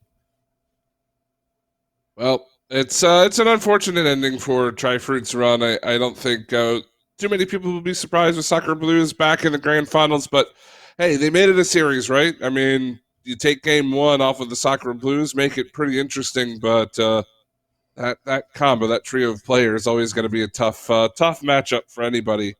But we get Cat Jam and SKB again. RJ, are you excited for that one? I am excited to watch that one again, though I think it's going to be a little different with how Sakura Blues has been playing recently. Not sure if that was just their performance against the Tri-Fruit or if they're going to be able to put that up again against Cat Jam. And I mean, a good performance here from Tri-Fruit. All things considered, Jolly. It catapults them up the leaderboards. They get some much-needed points, and I believe with that finish, they will finish above Arcturus after this week and inch themselves ever closer to that Sammy Smiles 3rd place position. So, can't complain about a 3rd place final here today. Not at all. And this is the opportunity to, you take that confidence, even though you didn't make it to second place, you still lock in that third place set of points.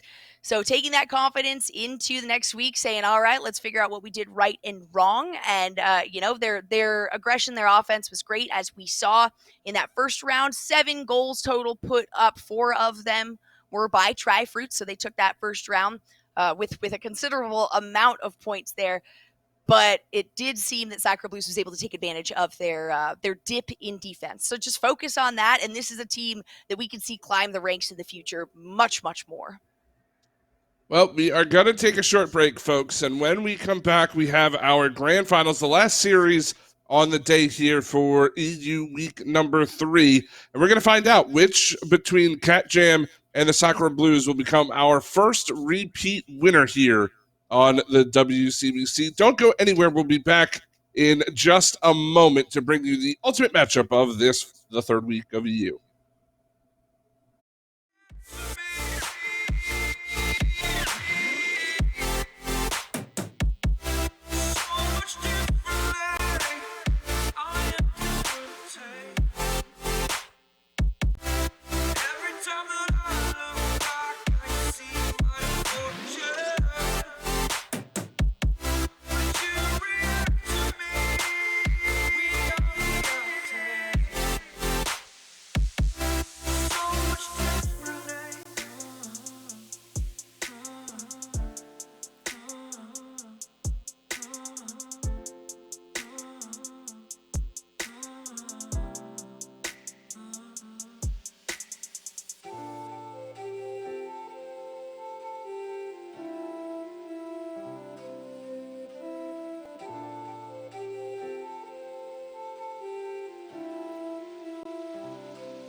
Doubted all that I could do, knowing what I need to do. All I can say, the word was thank you. I think is what you need to push away from the shore, amongst the waves. Exactly where I wanna be. I am where I wanna be. Remember the start, when my future needed clarity. Yes, I needed clarity, so I could see how you'd react, how you'd react to me.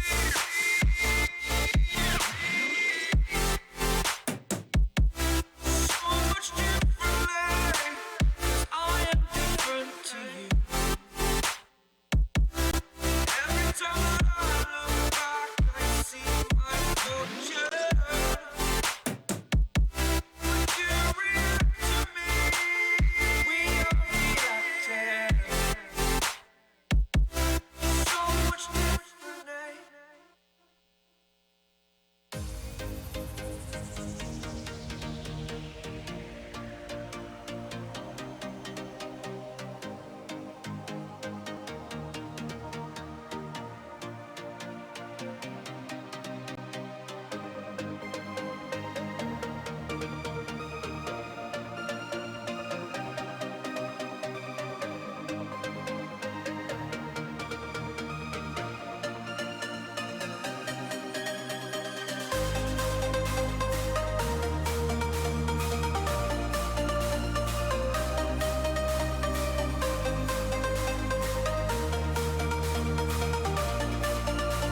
Welcome back one final time, everybody, to the WCBC EU Week 3 broadcast.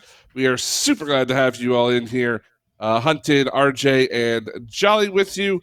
And we are just about ready, set to go for our last series of the day, a rematch between Cat Jam and the Sakura Blues. And, we kind of predicted this outcome. We've seen it time and again. It's only fitting they do battle here in the grand finals. However, RJ, this time it's a best of 7. Cat Jam comes in with that 1-game advantage, and we've seen it work out both ways. What do you see Sakura Blues needing to do to kind of get the series even early on? Sakura Blues are looking really good today, so I think hit the ball, score the goal, and stop the other team from score the Drive goal. the car. Drive the car. Drive the toy car forwards and backwards. Play the video game is typically pretty good advice. And, unfortunately for the Sakura Blues, they're playing the video game against other players who are also very, very good at said video game. They're all going to be playing. Yeah, in Cat Jam. So, for Cat Jam, we'll see all of the, the Cat Jam spam in chat. Always love to see that as well, getting all the fans out here. But last week was their first win of the WCBC Season 3. They won week number 2. They lost week 1 against the Sakura Blues in the grand finals. How does the series kind of develop when you play this team time and again? They always match up at least once, normally twice per week.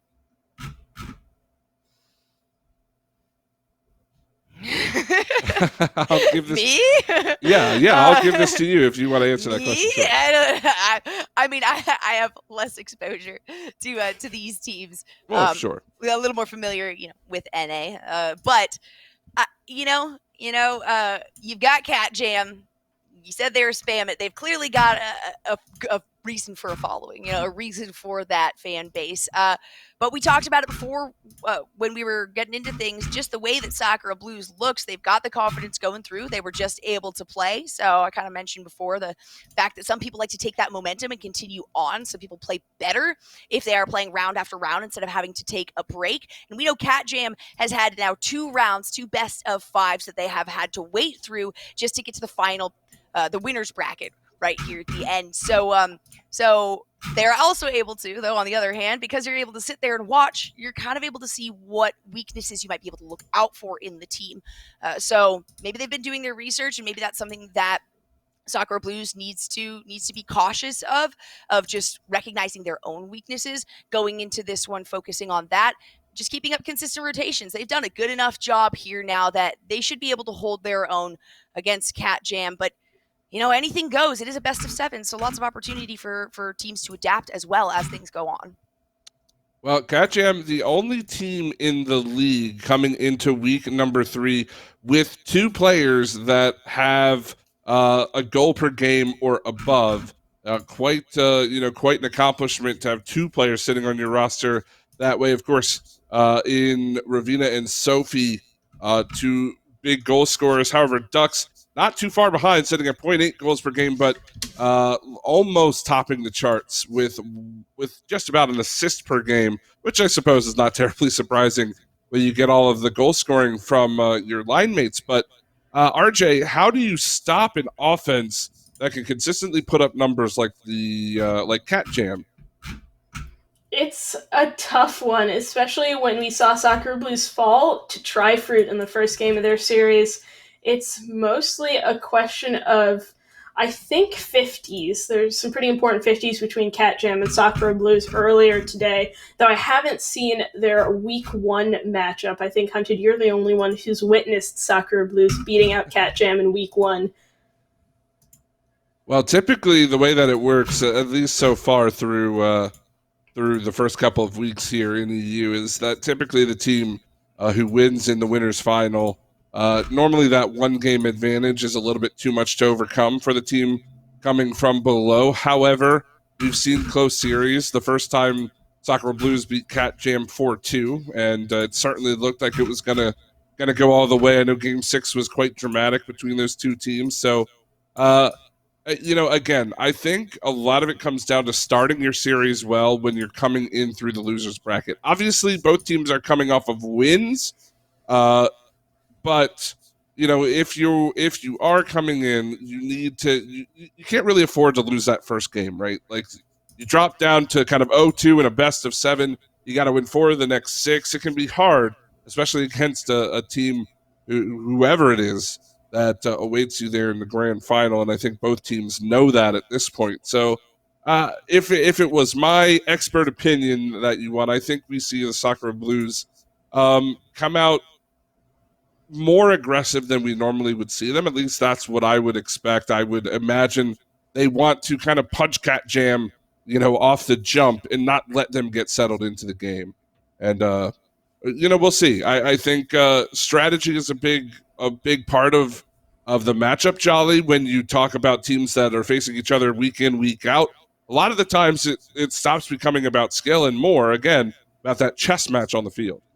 Absolutely. It is a huge part of Rocket League. Because at the end of the day, it is one of the simplest esports in terms of breaking it down. It is the easiest one to explain to your mom, I'll tell you that. It's soccer and cars. This is the Women's Carball Championship, literally just calling it Carball. So I mentioned during one of the games that practice is the only way to get better at this game, putting in immense amounts of time as an individual and also with your team. And so I do think that is something they can go into this one, or that both of these teams really can go into feeling good about themselves. I'm afraid that we're going to see something close at the start, like we've seen with a lot of these matches today, and then really just that sway occur, just that one team saying, okay, this is it, this is your Achilles heel, this is that pressure point, let's dig our thumb in, not take it off, and see if you're able to respond. So while I love proactive play, I think there's going to be a lot of really important reactive play on this one. I would agree 100%. And while we are waiting for the lobby to get going, we can take a look at that bracket just to see how we got here today. Through all of the awesome matchups that we had, 6 teams joined us in EU this time around.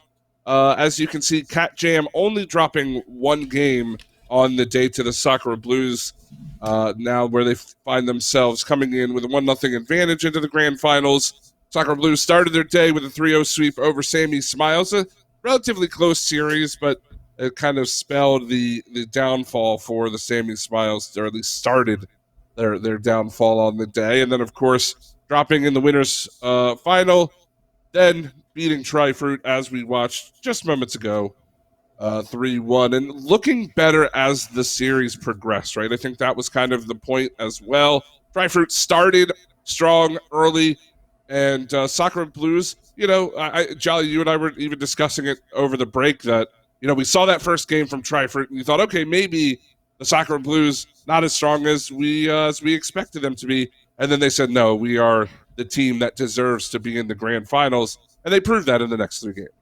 There's a reason we're here. They were definitely saying that and thinking that as the game progressed. And that was a lot of what RJ and I were talking about throughout the entirety of it, is just the progression and the way that Sakura Blues was able to really just recognize those little flaws, those little things that they could take advantage of, because that takes a lot longer for a lot of other teams, falling behind and then saying, all right, this is what went wrong, let's fix it. And they did instantly. So that's something that Cat Jam needs to be afraid of going into this. Hopefully their adaptability is as high as Sakura Blues is, because that really makes a difference as you get further on as rounds go through. And I mean, really, we can analyze this all day long and talk about the ins and outs of this matchup. I think ultimately it's just going to come down to who's playing better on the day. And kudos to Cat Jam for putting themselves in the advantageous position by winning the first match and giving themselves this 1-game advantage. I think that may play a crucial role in what could be a long series. And we apologize for the delay. We will be getting everything rocking and rolling here once the server and everything is ready to go. We'll get those grand finals for you. And I suppose while we have a little bit of time, of course, want to just thank our sponsor in Psyonix. They are have been generous enough, obviously, to boost the WCBC into what it is today into Season 3. I mean, the 10K prize pool for both regions is certainly an improvement over last season, an improvement over Season 1, and we get more awesome Rocket League, RJ, more broadcasts and more screen time for these wonderful competitors. Yes, indeed. It's been exciting being here since the start of WCBC and watching it grow and watching it split into 2 separate regions especially. And EU is looking very promising. One of my favorite things is that so far I think all teams are making the playoffs, so everyone gets to be a part of the fun. Well, certainly, and that seeding that we were looking at earlier, the standings and everything, and how Dry Fruits Day really propelled them through to get up to where they are is another really awesome thing with this little group that we have here in EU. So it's certainly going to be a lot of fun to watch. Sounds like the lobby is up and ready. So we're going to get this grand final. We're going to finish off week number 3. Who is going to be your repeat champion here on the WCBC? Let's go ahead and find out. All right, this is the most exciting part of my day right here. Oh, we never like to see that latency variation. Hopefully nobody's having any issues. And this is a best of 7. As you can see, Cat Jam does have that single round win for being in the winner's bracket, getting into these grand finals here. So Sakura Blues already has a little bit of a hill to climb. Ducks has managed to get a shot on goal. 2 demolitions, 2 or 3 saves. Already in the first 20 seconds of this game, I can't even keep track of the top right-hand side of my screen. I don't know about you, RJ. Looks like after 30 seconds, Kara was able to get that out to the Cat Jam side, but it goes straight back in to the Sakura Blues back half. Crimson bopping that one out. Sophie getting bumped out of the way, but Ducks is there, able to grab the ball. Not much boost to work with, but still able to push it upfield. Elisa to Crimson to Caro. Back to Elisa and right on target. That 4-girl passing play for a finish that is wonderful. Beautiful. A touch by every member there of Sakura Blues. Start things out well. This is what we're used to from them. Less than a minute into this game, and they're already putting one on the board. But we saw there, Cat Jam left an open net. What don't we do, guys? We don't leave an open net. And what Cat Jam ended up doing there, that's something that I would have done myself too. With every single member of Sakura Blues touching the ball, who knows which one is going to score it? You really don't know which direction the ball is coming from. And this is definitely the fastest game that we're seeing today. You don't know where it's coming from, but you know exactly where it's going to. And that is in the goal box. And Sakura Blues managed to find an open end there and take advantage of the boost control that they had, and it was just a beautiful touch by touch, and you certainly don't expect that to be so clean right off the bat, but there's lots of opportunity here. Cat Jam already has the upper hand on that single round, and we have seen how this team plays. Also, keep in mind, Sakura Blues is coming off of a win from just the previous round, so they've been able to kind of play pretty consistently. Sophie, though, manages to break through the defense there of Sakura Blues. Cat Jam is here for the tie. Ravina 15 that one with Caro in the corner, and Sophie with a hard cut on the ball. Elisa had already committed. You can't undo flipping towards the ball, and that is 1-1 3 minutes left. This kickoff looks pretty even so far, but Cat Jam is going to try and take possession of it. There we go. Sophie trying to get into position, stalling on the wall there. Fantastic positioning. Ravenna, well, we'll go with that. If I'm wrong, it's your fault again. 2:45 left on the clock. Elisa's going to clear this one back over. Crimson with the touch. Now they're going to try to play it off of the corner here. Crimson gets demoed in the meantime, though, and it is back in Cat Jam's favor. Good play there by Ducks, trying to slow the ball down just a little bit so that it was not a high shot that's going to come immediately off of the crossbar. But in the meantime, Sakura Blues manages to find a little bit of control here. Ducks and the rest of Cat Jam with these roof plays have been spectacular as well. They keep control. It appears they keep control there in these mid-air plays. And that is something that they might be able to take advantage of for Sakura Blues. Ducks there gets a demolition. Crimson with the follow-up here. We'll see if they can rebound this one again. But no, it looks like Sophie is going to be able to clear that. These pass plays are phenomenal. I am so wildly impressed by the ability of both of these teams to focus on pass plays and focus on including as many touches as possible, getting as many redirects as possible to kind of throw the other team off. Woo! That was almost a redirect back into your own goal. We got a minute 36 now left, so not a ton of time. The pressure's on. It is 1-1. The first team that can break this just needs to maintain the lead that they have.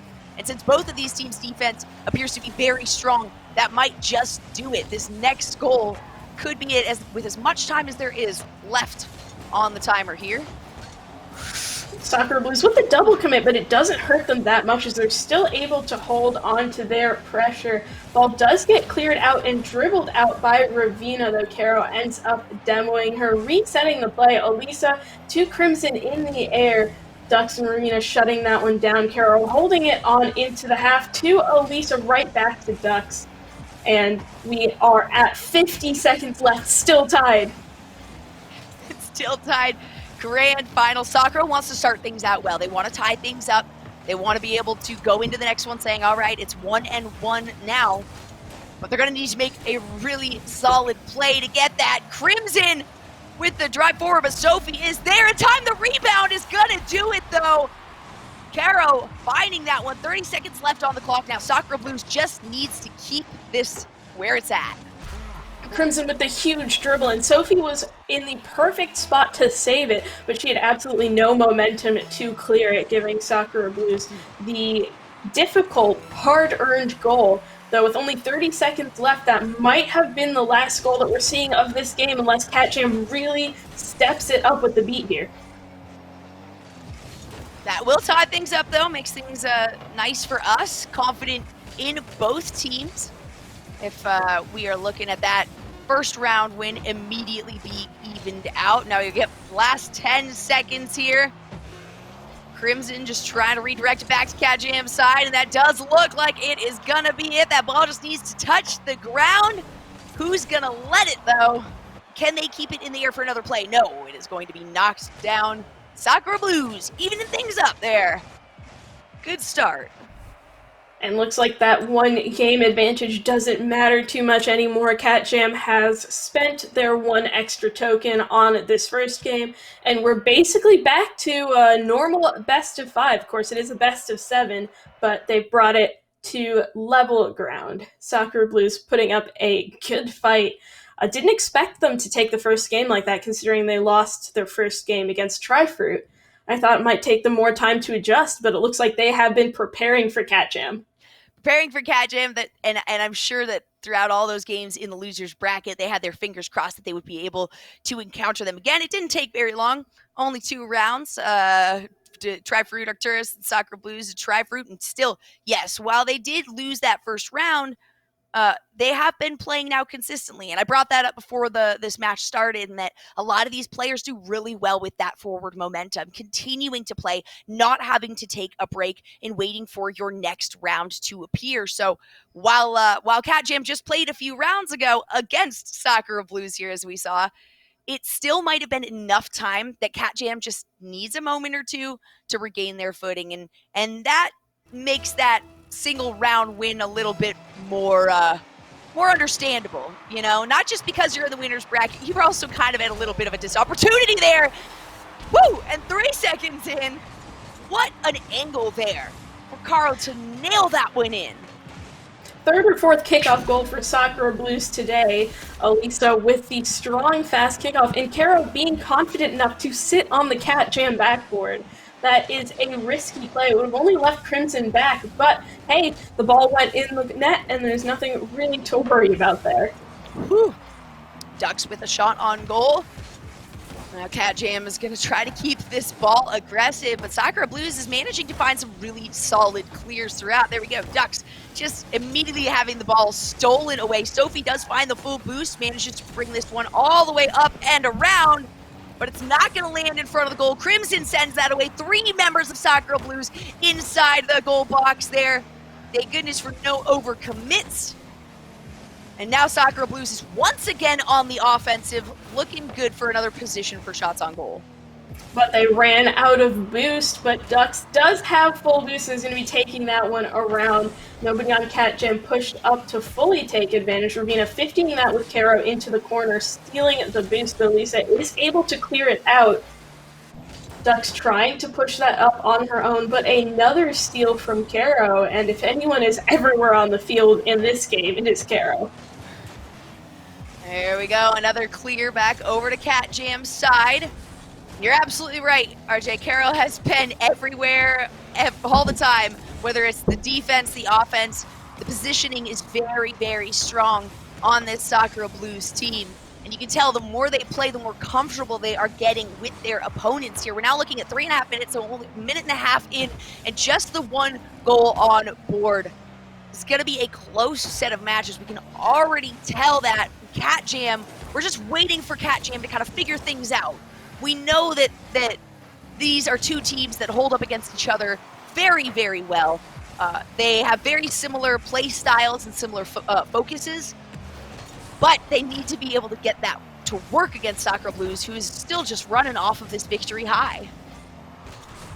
I bet if I had Twitch chat open right now, it would be a heck of a lot of Cat Jams just bobbing their head in sync to the game. That energy, that community energy has got to be really good for Cat Jam here. That they'll give them the moral boost no matter what. We know that those fans, Cat Jam fans, Cat fans, there's nothing I can do with that. We know that they will always be there for this team. Sakura Blues also has a few shout outs. We got some really good calls, some, individual player shouts, and there we go. There's another one. You guys give one to Elisa there in the chat, because my goodness, this team is coming together. This is not what we were expecting to start things out with the first two rounds. At least not the case for me at all. Yeah, seriously, and even looking at like how today's gone and how the entire rest of EU's gone in the past 2 weeks, Sakura Blues is underdogging it pretty well right now. That they are, and Crimson goes in for another shot. Dux was in position, prevents that one from going in. But Cat Jam has been stuck on the defensive plays for a very, very long time here. There we go, redirect back to Sakura Blues' side. But so quick is this blue team to just get that redirected over. Oh my goodness, beautiful play. A quick tip up to the top of the goalpost there. And now Sakura Blues needs to get position for defensive plays here. This is what Cat Jam was looking for. They need control of something. They need to force reactive plays by making these proactive plays, because as of right now, reactive plays from Cat Jam are just not working. Sakura Blues has been way too quick to the gun every time. Sakura Blues is ridiculously fast, sometimes even too fast for me to keep up, and I'm watching this game from above. Cat Jam can't quite get the clear out here. Dux does get it, but Elisa steals that a bit. Ravina trying to score on Crimson, who is just waiting in the back. Sophie with a big dribble, and that could have been a goal, but it just gets stolen again and again by Sakura Blues.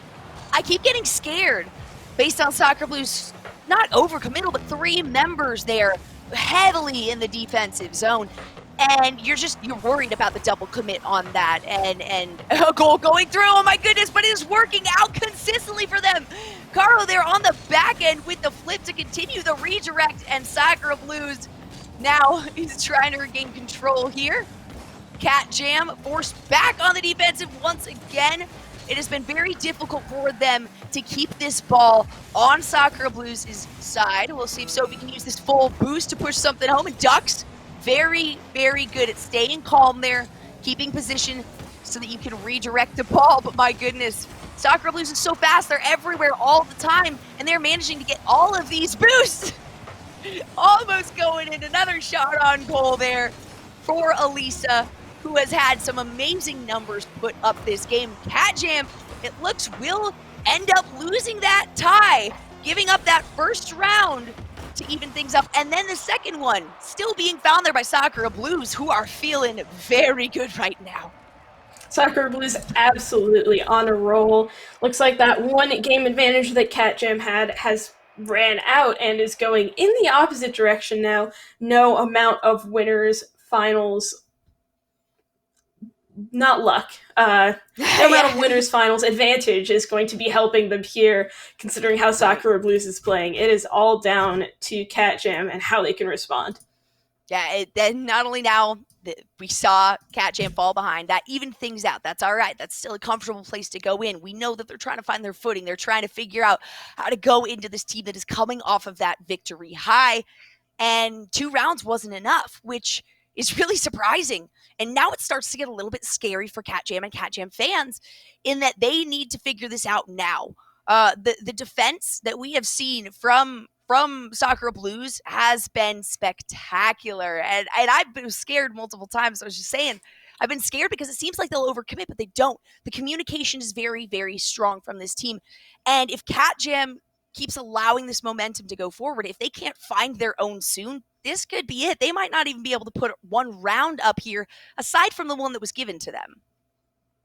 I mean, this is starting to look more and more like week 1 of EU. I think the scoreline for that was 4 for Sakura Blues and 2 for Cat Jam. So we are inching closer and closer to history repeating itself. Hopefully, not hopefully that they started out a little rough, but hopefully, even if they did, they were able to quickly pick things up. That's not going to make it easy for them. Once again, Elisa, who are you, girl? Oh my goodness. 2 seconds in, constantly getting these early goals. The kickoff control is insane. Even in the last kickoff goal that Sakura Blues had, which was Caro scoring, it was thanks to Elisa positioning the ball and winning that initial 50. So they are already up, and that has got to feel good. And we've seen Cat Jam do so well. I know that when I had seen that first matchup a little bit earlier today, before the Tri-Fruit Arcturus match, that Sophie was spectacular in terms of dribbling the ball, carrying it up, the aerial plays, and managing to set things up for the rest of the team. And I'm a little surprised that we haven't seen a lot of that. Sophie there just getting demoed, trying to just have control over the ball. And we can see that a lot of this is due to boost control being absolutely right now in the hands of Sakura Blues. Ducks there, trying something, but not getting nearly close enough to actually be able to commit for the team. 1 minute passed. Elisa's going to try and dribble that one and pass it to Caro, but a double on the Sakura Blue side leaves only Crimson back. She's able to hold that one across the arch of the goal. The Ducks is popping up with that. Caro reads that one perfectly, and Elisa reads Ravina's shot too. No matter how well Cat Jam plays it, it seems like they just can't get the ball in the net. And there we go, Crimson with the carry across, and that's going to do it. Caro did get the assist on that. And Sakura Blues is going to continue riding this momentum forward. Their defense has been almost immaculate. We just saw a double rebound, so 3 attempts at a shot, and every single member of Sakura Blues managing to send that one away. Their timing is prestigious, really, in terms of And as if saving it isn't forward. impressive enough, they still managed to turn that into a goal of their own. Sakura Blues is indeed popping off, as the kids would say.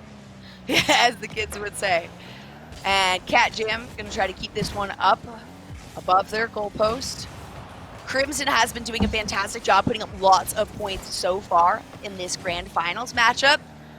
And I know Cat Jam has so much more available for us. Sakura Blues is just shutting them down so much harder than any of us would have imagined here in this matchup. Yes, indeed, though. Ducks looking little promising here with that hit onto the Sakura Blue side, though Crimson takes control of that immediately. Sophie going to try and pull off one of those dribble plays that we know that she can do, but still not enough, even with Elisa to back her up, even with, yeah, there's a goal. There's another goal. Once again, 2 shots, 2 goals for Crimson. And I just said it, I just called Crimson out. She has been everywhere you need to be. Really, every member of Sakura Blues, their rotations are spectacular. They're not allowing Cat Jam to get anything through here, and we're not used to seeing this from this team. The adaptability is so slow. They're just really not able to figure out how to go across this team. But there you go, a great shot on goal by Ducks, but Elisa in the right spot at the right time. That was planned. That is not luck or a coincidence right there, and Elisa's gonna try to carry it up for another one. Shot on goal redirected by Sophie. Ravenna ends up getting that corner boost, is gonna push this one through the dribble from one side to the other side of that field. Finally, we see Cat Jam making some Cat Jam plays. They are not getting shut out here. Crimson going for that corner boost, giving Ravenna the perfect timing to boost into that ball hard and get it past and into the net. This is not the earliest goal, but it's not the latest goal either. There is still some time for Cat Jam to pull it back, and that goal has got to help them get in the right direction. At least, if anything, it's going to help the mental. Going from a goose egg to one is a huge step. That mountain that you have to climb now is suddenly a hill because you have the reinforcement on a positive play. Ducks going to redirect that one away from 2-3 members of Sakura Blues. But those clearbacks are just so consistent. These dead balls that are coming as well when Cat Jam tries to get a solid push, a solid dribble, really. And we know that Cat Jam, I do think Cat Jam is absolutely phenomenal at aerial play, and we haven't seen really as much of that as we might be used to. And I think that might help them here in the long run if they try to focus on keeping up the boost and, you know, not leaving an open net would also help. Cat Jam definitely trying with the aerial plays, though Sophie and her teammate doubling on that one. If they had won that 50 in the air, this might have been a different story, but the fact that both of them ended up missing the ball just gave Sakura Blues the easiest shot of this series. And it is a 50 for a reason. If it's a 90, commit. But when it is a 50, you gotta have somebody there on the defensive side. You have to have that expectation that 50% of the time, this will not go my way. And there, we see another one that's going to help Cat Jam out quite a bit. Sophie with the setup. A very quick recovery, looking really good for Cat Jam, even though they just got scored on. That's a good pushback against what Sakura Blues is doing to them. This is what they need to keep moving forward. You guys have so many Cat Jam calls in the chat. People want to see what they are used to from this team. Sakura Blues is making it so hard, though, with very strong defense. The best I've seen so far today. There's a demolition onto Ravenna's Crimson. It's going to try to continue the setup here. Elisa now lined up. We are 50 seconds left into this game. Sakura Blues is looking to put themselves at match point unless Cat Jam can get 2 more to just tie things up and then break that either before it ends or in overtime. It's not looking great for them, though, because of the control that Sakura Blues has consistently had on this ball throughout the game. Oh my goodness! Can Ducks get this one in just a little too high? Multiple members there available for the rebound, and finally it goes through the crossbar, stopping so many of those goals. Cat Jam now has 23 seconds and only 1 goal away to tie it up. Oh my gosh, 10 seconds and so many touches in such a short amount of time. Sophie, Ravenna, Ducks all making contact with that, and it finally does go in, and things are suddenly looking really hopeful. Ducks taking out Kara, Ravenna pushing that up to Sophie, waiting in the left corner. Another demo on Crimson. The goal is open, and Sophie has the angle to tie it up with 3 back-to-back goals in quick succession. Oh my gosh, this is it. This is the adaptability that we were expecting to see a little bit earlier from Cat Jam. We now have 13 seconds here on the clock. Things are tied up, and Sakura Blues is getting a little bit concerned. Maybe that confidence is getting a little bit of a damper on it because they have been doing so well. Crimson gonna go in for an attempt shot. We might be looking at overtime here. It's very likely. Demolition onto Ravenna by Elisa. It is on Sakura Blues' side. They have to be careful. Cat Jam can take this if they maintain this dribbling. If they keep this ball in the air, Sakura Blues is going to do their best, though, to set that one on the ground. And they do manage it before Cat Jam can make another shot on goal. So we go into overtime.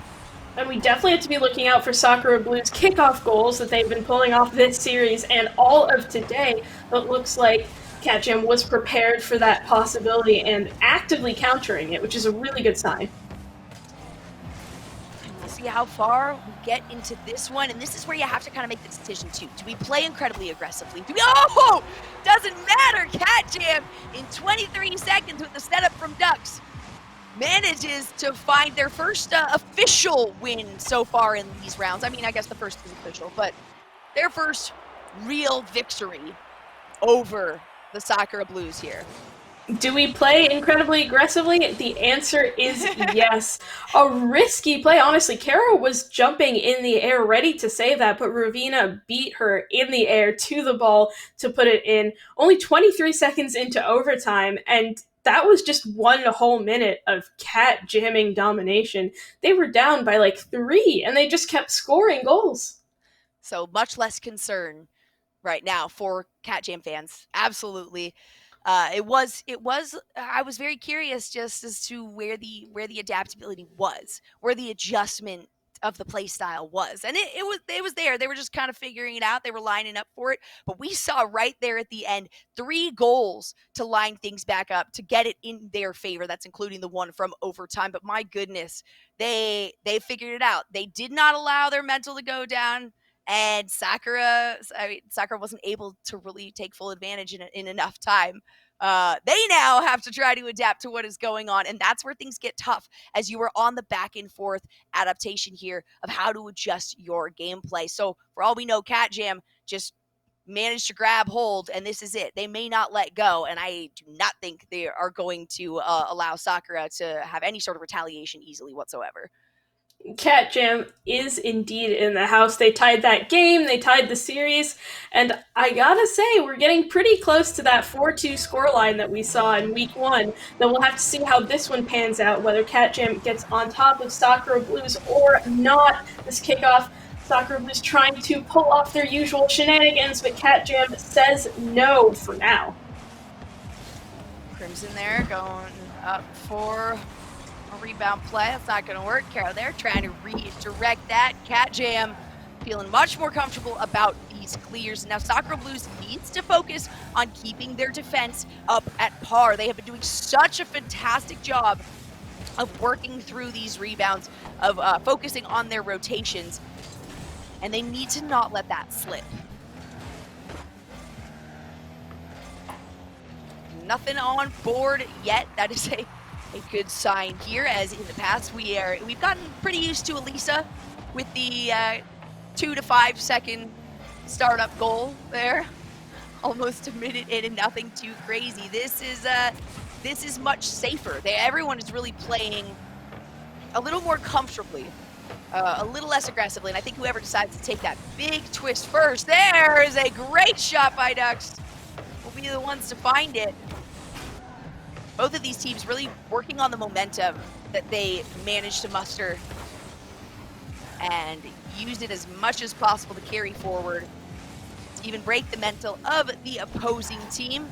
And we're seeing a lot more aerial plays too, which I also appreciate from the higher end players.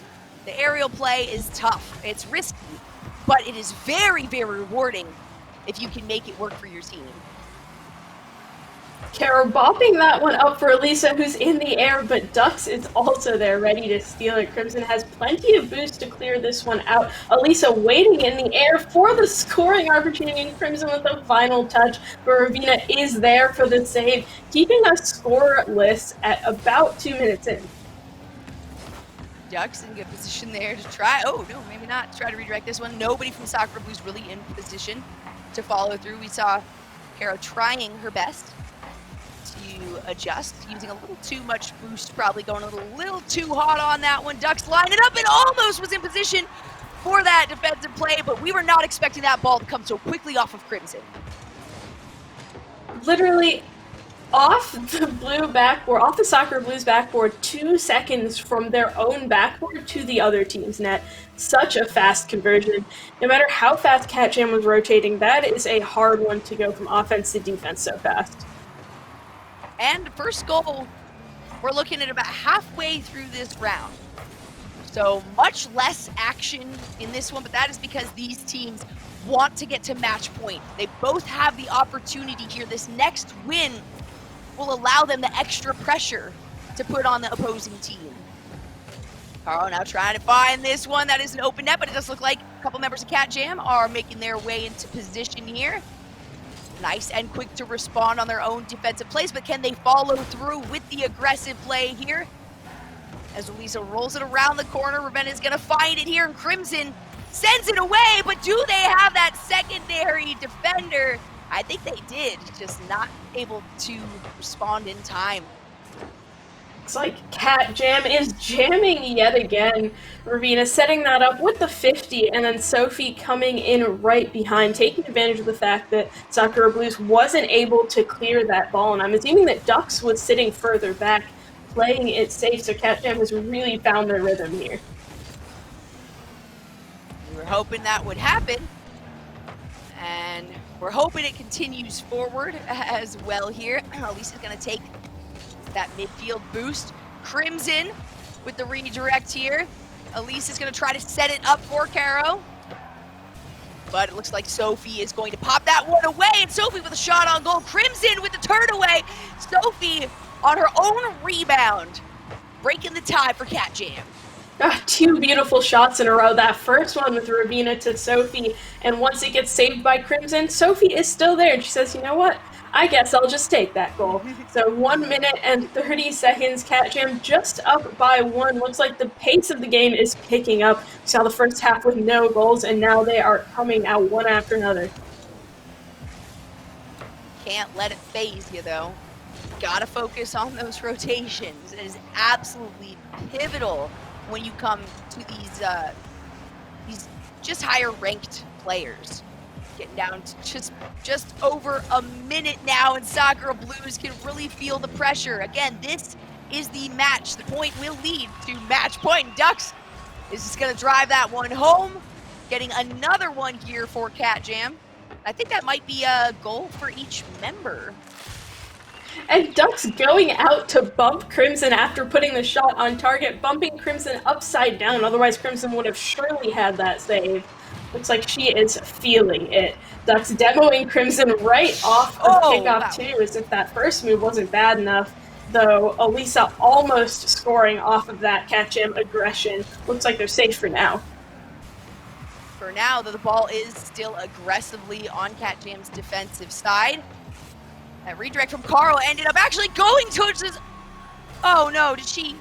No. Oh no, she did. Oh no, she did. Okay, no, it was actually a touch. We get the orange streak. That's my cheat. I get a little cheat, you know.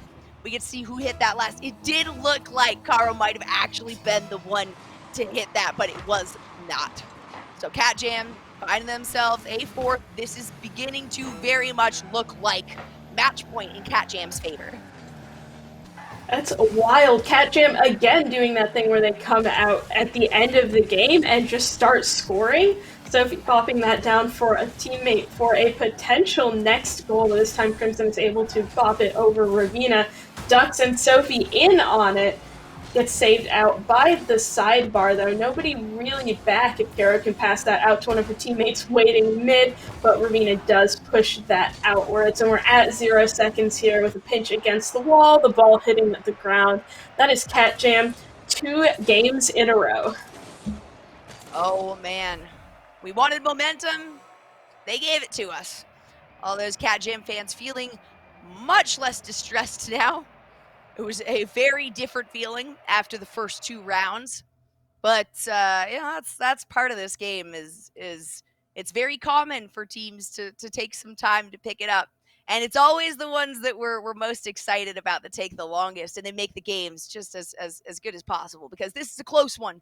It's a very close one. It is feeling like it is starting to sway much more heavily in Cat Jam's favor. The control that Sakura Blues had before, the boost control, positioning, really the rotation control, it's kind of all just falling apart. And a lot of that has to do with Cat Jam just being like, all right, let's figure this out. We're going to take care of some things. We're going to get back on track. And then they just can't lose sight of the end goal, which is very close now. 1 point away, 1 match away here for Cat Jam to take things home. That's going to look really good on their scoreboard in terms of winning this Grand Finals and getting the good seeding for playoffs, which means you have to play less games. And I think with 2 wins for both teams, we're now even, although Cat Jam does come in with that 1 game advantage, so they're now on match point. Yes, that makes things a little bit easier for them. And Sakura Blues is really not a fan of that right now. The fact that they have that 1 free point and are now at match point. Granted, just the way that Cat Jam has been adapting their play style I feel like things might have turned this way anyway, even given that one extra round. Because Sakura Blues has lost a lot of their confidence, and as I say that, we get two spectacular saves from two different members. There is another one. Scar redirects this, and some of that control might be going back to Sakura Blues. This is a really good start to this match for them. Looks like their defense is back to where it was before CatJam got their 2-game streak. They're going to have to hold it up for much longer since CatJam has already taken 4 shots in just 45 seconds. There's a 5th one.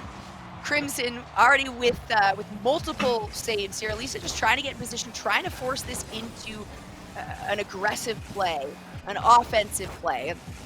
But CatJam is just not allowing that.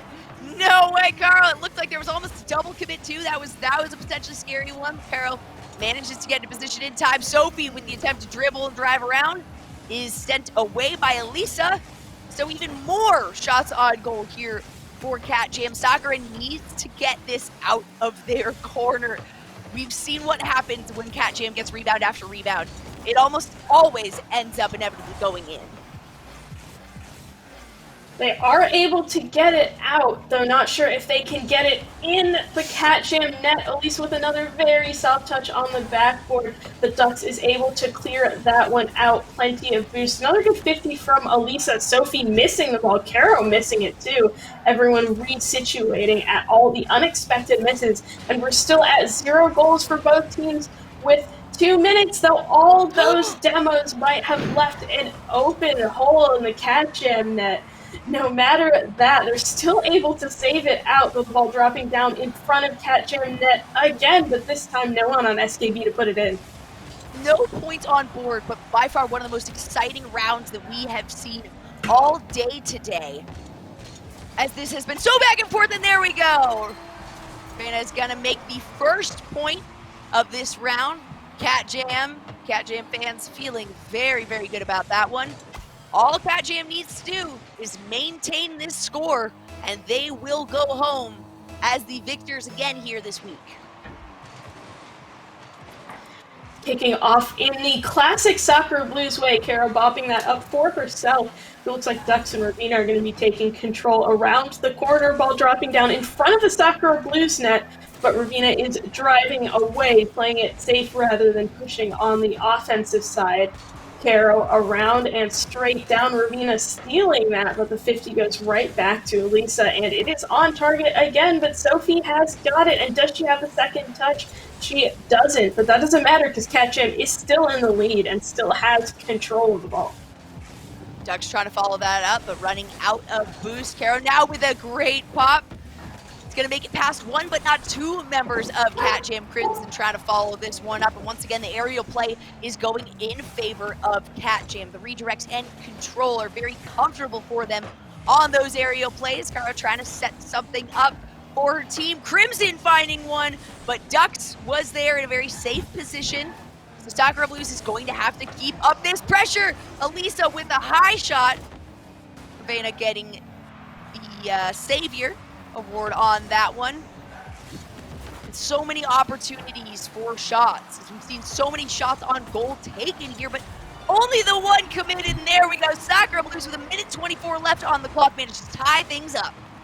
It's like all Sakura Blues needed was the backboard. Caro putting that one lower than the last defender on the backboard of CatJam expected, and Crimson there to finish it off, reading her teammates' bounce perfectly.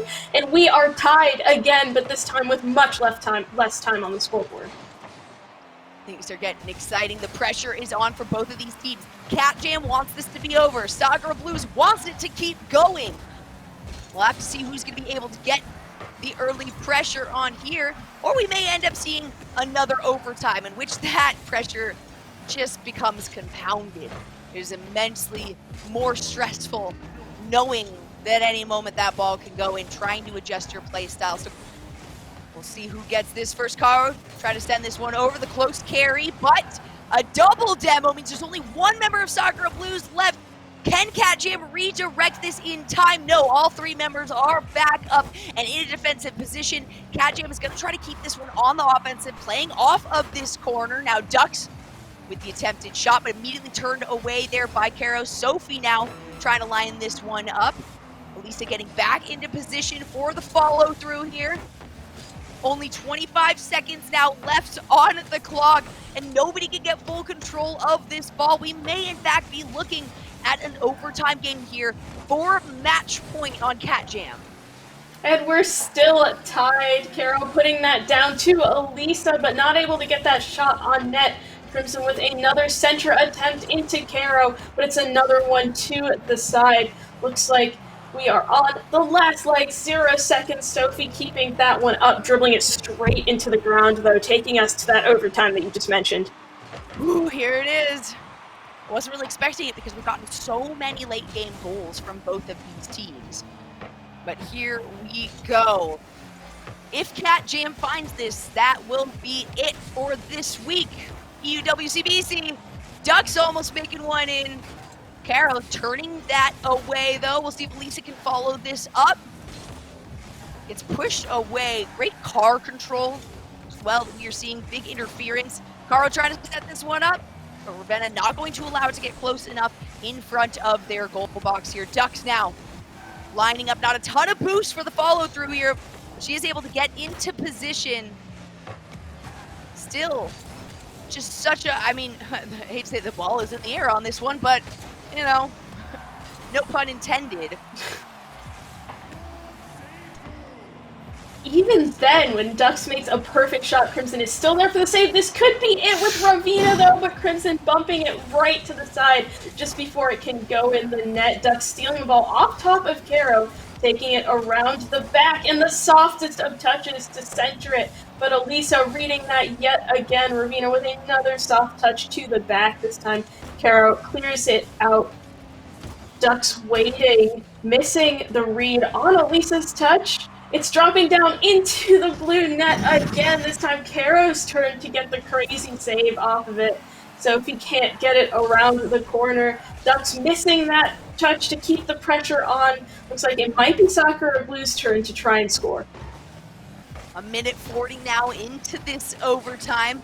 Cat Jam has had some really good opportunities and some really good shots, but Sakura Blues' defense is on point right now. The question is, can they make these offensive plays as consistently as Cat Jam has been? Sophie trying to go for the ball, getting pushed away there by Crimson, gonna steal that corner boost and turn the ball away from Elisa, redirect that back to the center, following it up herself, and also with Sophie on the other end, and that is gonna be it! The attempt was there for Sakura Blues, but Cat Jam taken in overtime, 2 minutes 8 seconds, with a spectacular finish. That is the most terrifying of shots. Sophie throwing that into the net and it bouncing up and down and back up and down again before Ravina finally goes in and gives it the softest touch to finish it. That is quite the way to end an overtime. Wow, I can breathe again. Right? Exactly. Woo-wee. Wow. Well, ladies, that was quite the series, and it's going to be Cat Jam back-to-back weeks as your champions here on the WCBC. But we've got to talk about that series at least a little bit. I mean, what happened to the Sakura Blues in what was that game? Game number 3, I guess. Game 4, technically. How? I mean, you go from 3-0 to a 4-3 comeback loss in overtime. I mean, it kind of felt like that was the turning point for me, Jolly. Yeah, it certainly felt that way. And it especially felt not even so much of what happened to Sakura Blues as why did Cat Jam maybe take a little bit longer? Because once they found that control, it was pretty quick. So I was a little more concerned that Cat Jam wasn't gonna show up as much because Sakura was so fully in control of everything. Their defense, though, from start to finish was beautiful. I will say that. I think Sakura Blues had probably the best defense that I've seen out of all the matches that I've watched here today. It was so consistent. Their rotations were great, but Cat Jam, they managed to find their footing. We said that eventually would happen. They had a few more Cat Jam calls out in the Twitch chat. That's all they needed. And once they got that momentum going forward, they did not give it up. And I mean, speaking of momentum, game what was that? Game number 6, overtime there, and you know, Cat Jam kind of they pressed the offense from start to finish in that OT. A lot of big game-saving plays made by the Soccer Blues, RJ, but it just wasn't enough. They just couldn't quite seem to get out of their own zone, get on the offensive side of the ball, and eventually the pressure just a bit too much. The craziest part is this was so close. Like, it could have very well gone either way. And at first I was thinking, like, nah, it doesn't matter, like, who's playing better today. Of course, like, Cat Jam's going to win. But I think you were completely right when you said that before the game. It really is a matter between these two top teams who is on at any given time. It looks like Soccer Blues was on for the first two games and Cat Jam was on for the rest. You know, I think it's a little bit of a heartbreaker for the Soccer Blues, but you have to congratulate Cat Jam overcoming some early adversity in that series and eventually taking the win. Again, the first repeat winner here in Europe for the WCBC Season 3. So back-to-back week wins for Cat Jam will certainly propel them up the standings. Well, you can't really go any higher than first. They'll propel them farther ahead of everybody else, we'll say, in those standings. Soccer Blues, of course, taking second place, solidifying themselves again in that second place spot. But, man, what a series. I mean, what a day all the way around. We saw Tri-Fruit have an awesome day today. Unfortunately, Sammy Smile struggled a little bit. So, at the very least, there's stuff to talk about. It's not the same, oh, look, this is what everybody did today, you know, same as last week. There you go. There's the point totals. The first team with a 2 in that ones column there for Cat Jam, signifying the 2-week wins. So, as you can see, Sammy Smile still hangs on to their third place spot. Tri-Fruit vaulting a little bit further ahead of Arcturus, up by 60 points now. Catastrophe rounding out the bottom with 120 points on their day today. And ladies, I mean, any final thoughts? Anything that you'd that you want to talk about before we wrap the show up? I'll start with you, RJ. Just want to say thanks, EU, for having me. I know I don't have an accent, and sometimes I don't know what's happening in your region, but it's always great to come out and see what's happening. And Jolly, anything you'd like to add? Thank you, yes, for allowing me to be here. Thank you to everybody in the chat, so supportive of all the teams. Thank you to the players who come and join the chat after the fact to support, your opposing players, and to the WCBC and everybody here. Thank you guys both. You're fantastic to work with. RJ, I look forward to doing more with you because this was good. This was good. Well, with that, I have a few things a few people I need to say thank you to. Number one, of course, being Psionics for sponsoring us for season number 3. We appreciate everything that you've done for this league there. And then, of course, our partners in broadcasting, TGS. Huge shout out to Jordan. These EU days are super early for him being on the West Coast of the United States. So get some rest, Jordan. You've certainly earned it today after this broadcast. We appreciate everything that you're doing. And, of course, the gaming stadium as well. Jordan Wright and the City of Sound for their work on the intro music and the music you enjoy on stream. And Girls House and Girl Boss for creating their wonderful communities as well as supporting ours and all of our endeavors. I think we might even throw you over. I don't know what the rate is going to be. I'm sure we'll have one. I know that if you would like to check out one of our sponsoring organizations, I believe Girl Boss is running an event that started about an hour ago. So go check their stream out as well. And a huge thank you to them for everything that they do for us and for keeping their communities fun and active for women in esports. But ladies, thank you for joining me on the broadcast today. Of course, shout out to our casters from earlier. Stealthy Will filled in while we had a little bit of a switch and then faded, and Tamashi or Layla on the broadcast earlier on today. So that will do it for EU week number 3. We will be back right here on the WCBC_RL channel for NA week number 3 just next weekend. Make sure you follow, turn on those reminders. We will see you then. Until then, please stay safe, wash your hands, and have a great rest of your week.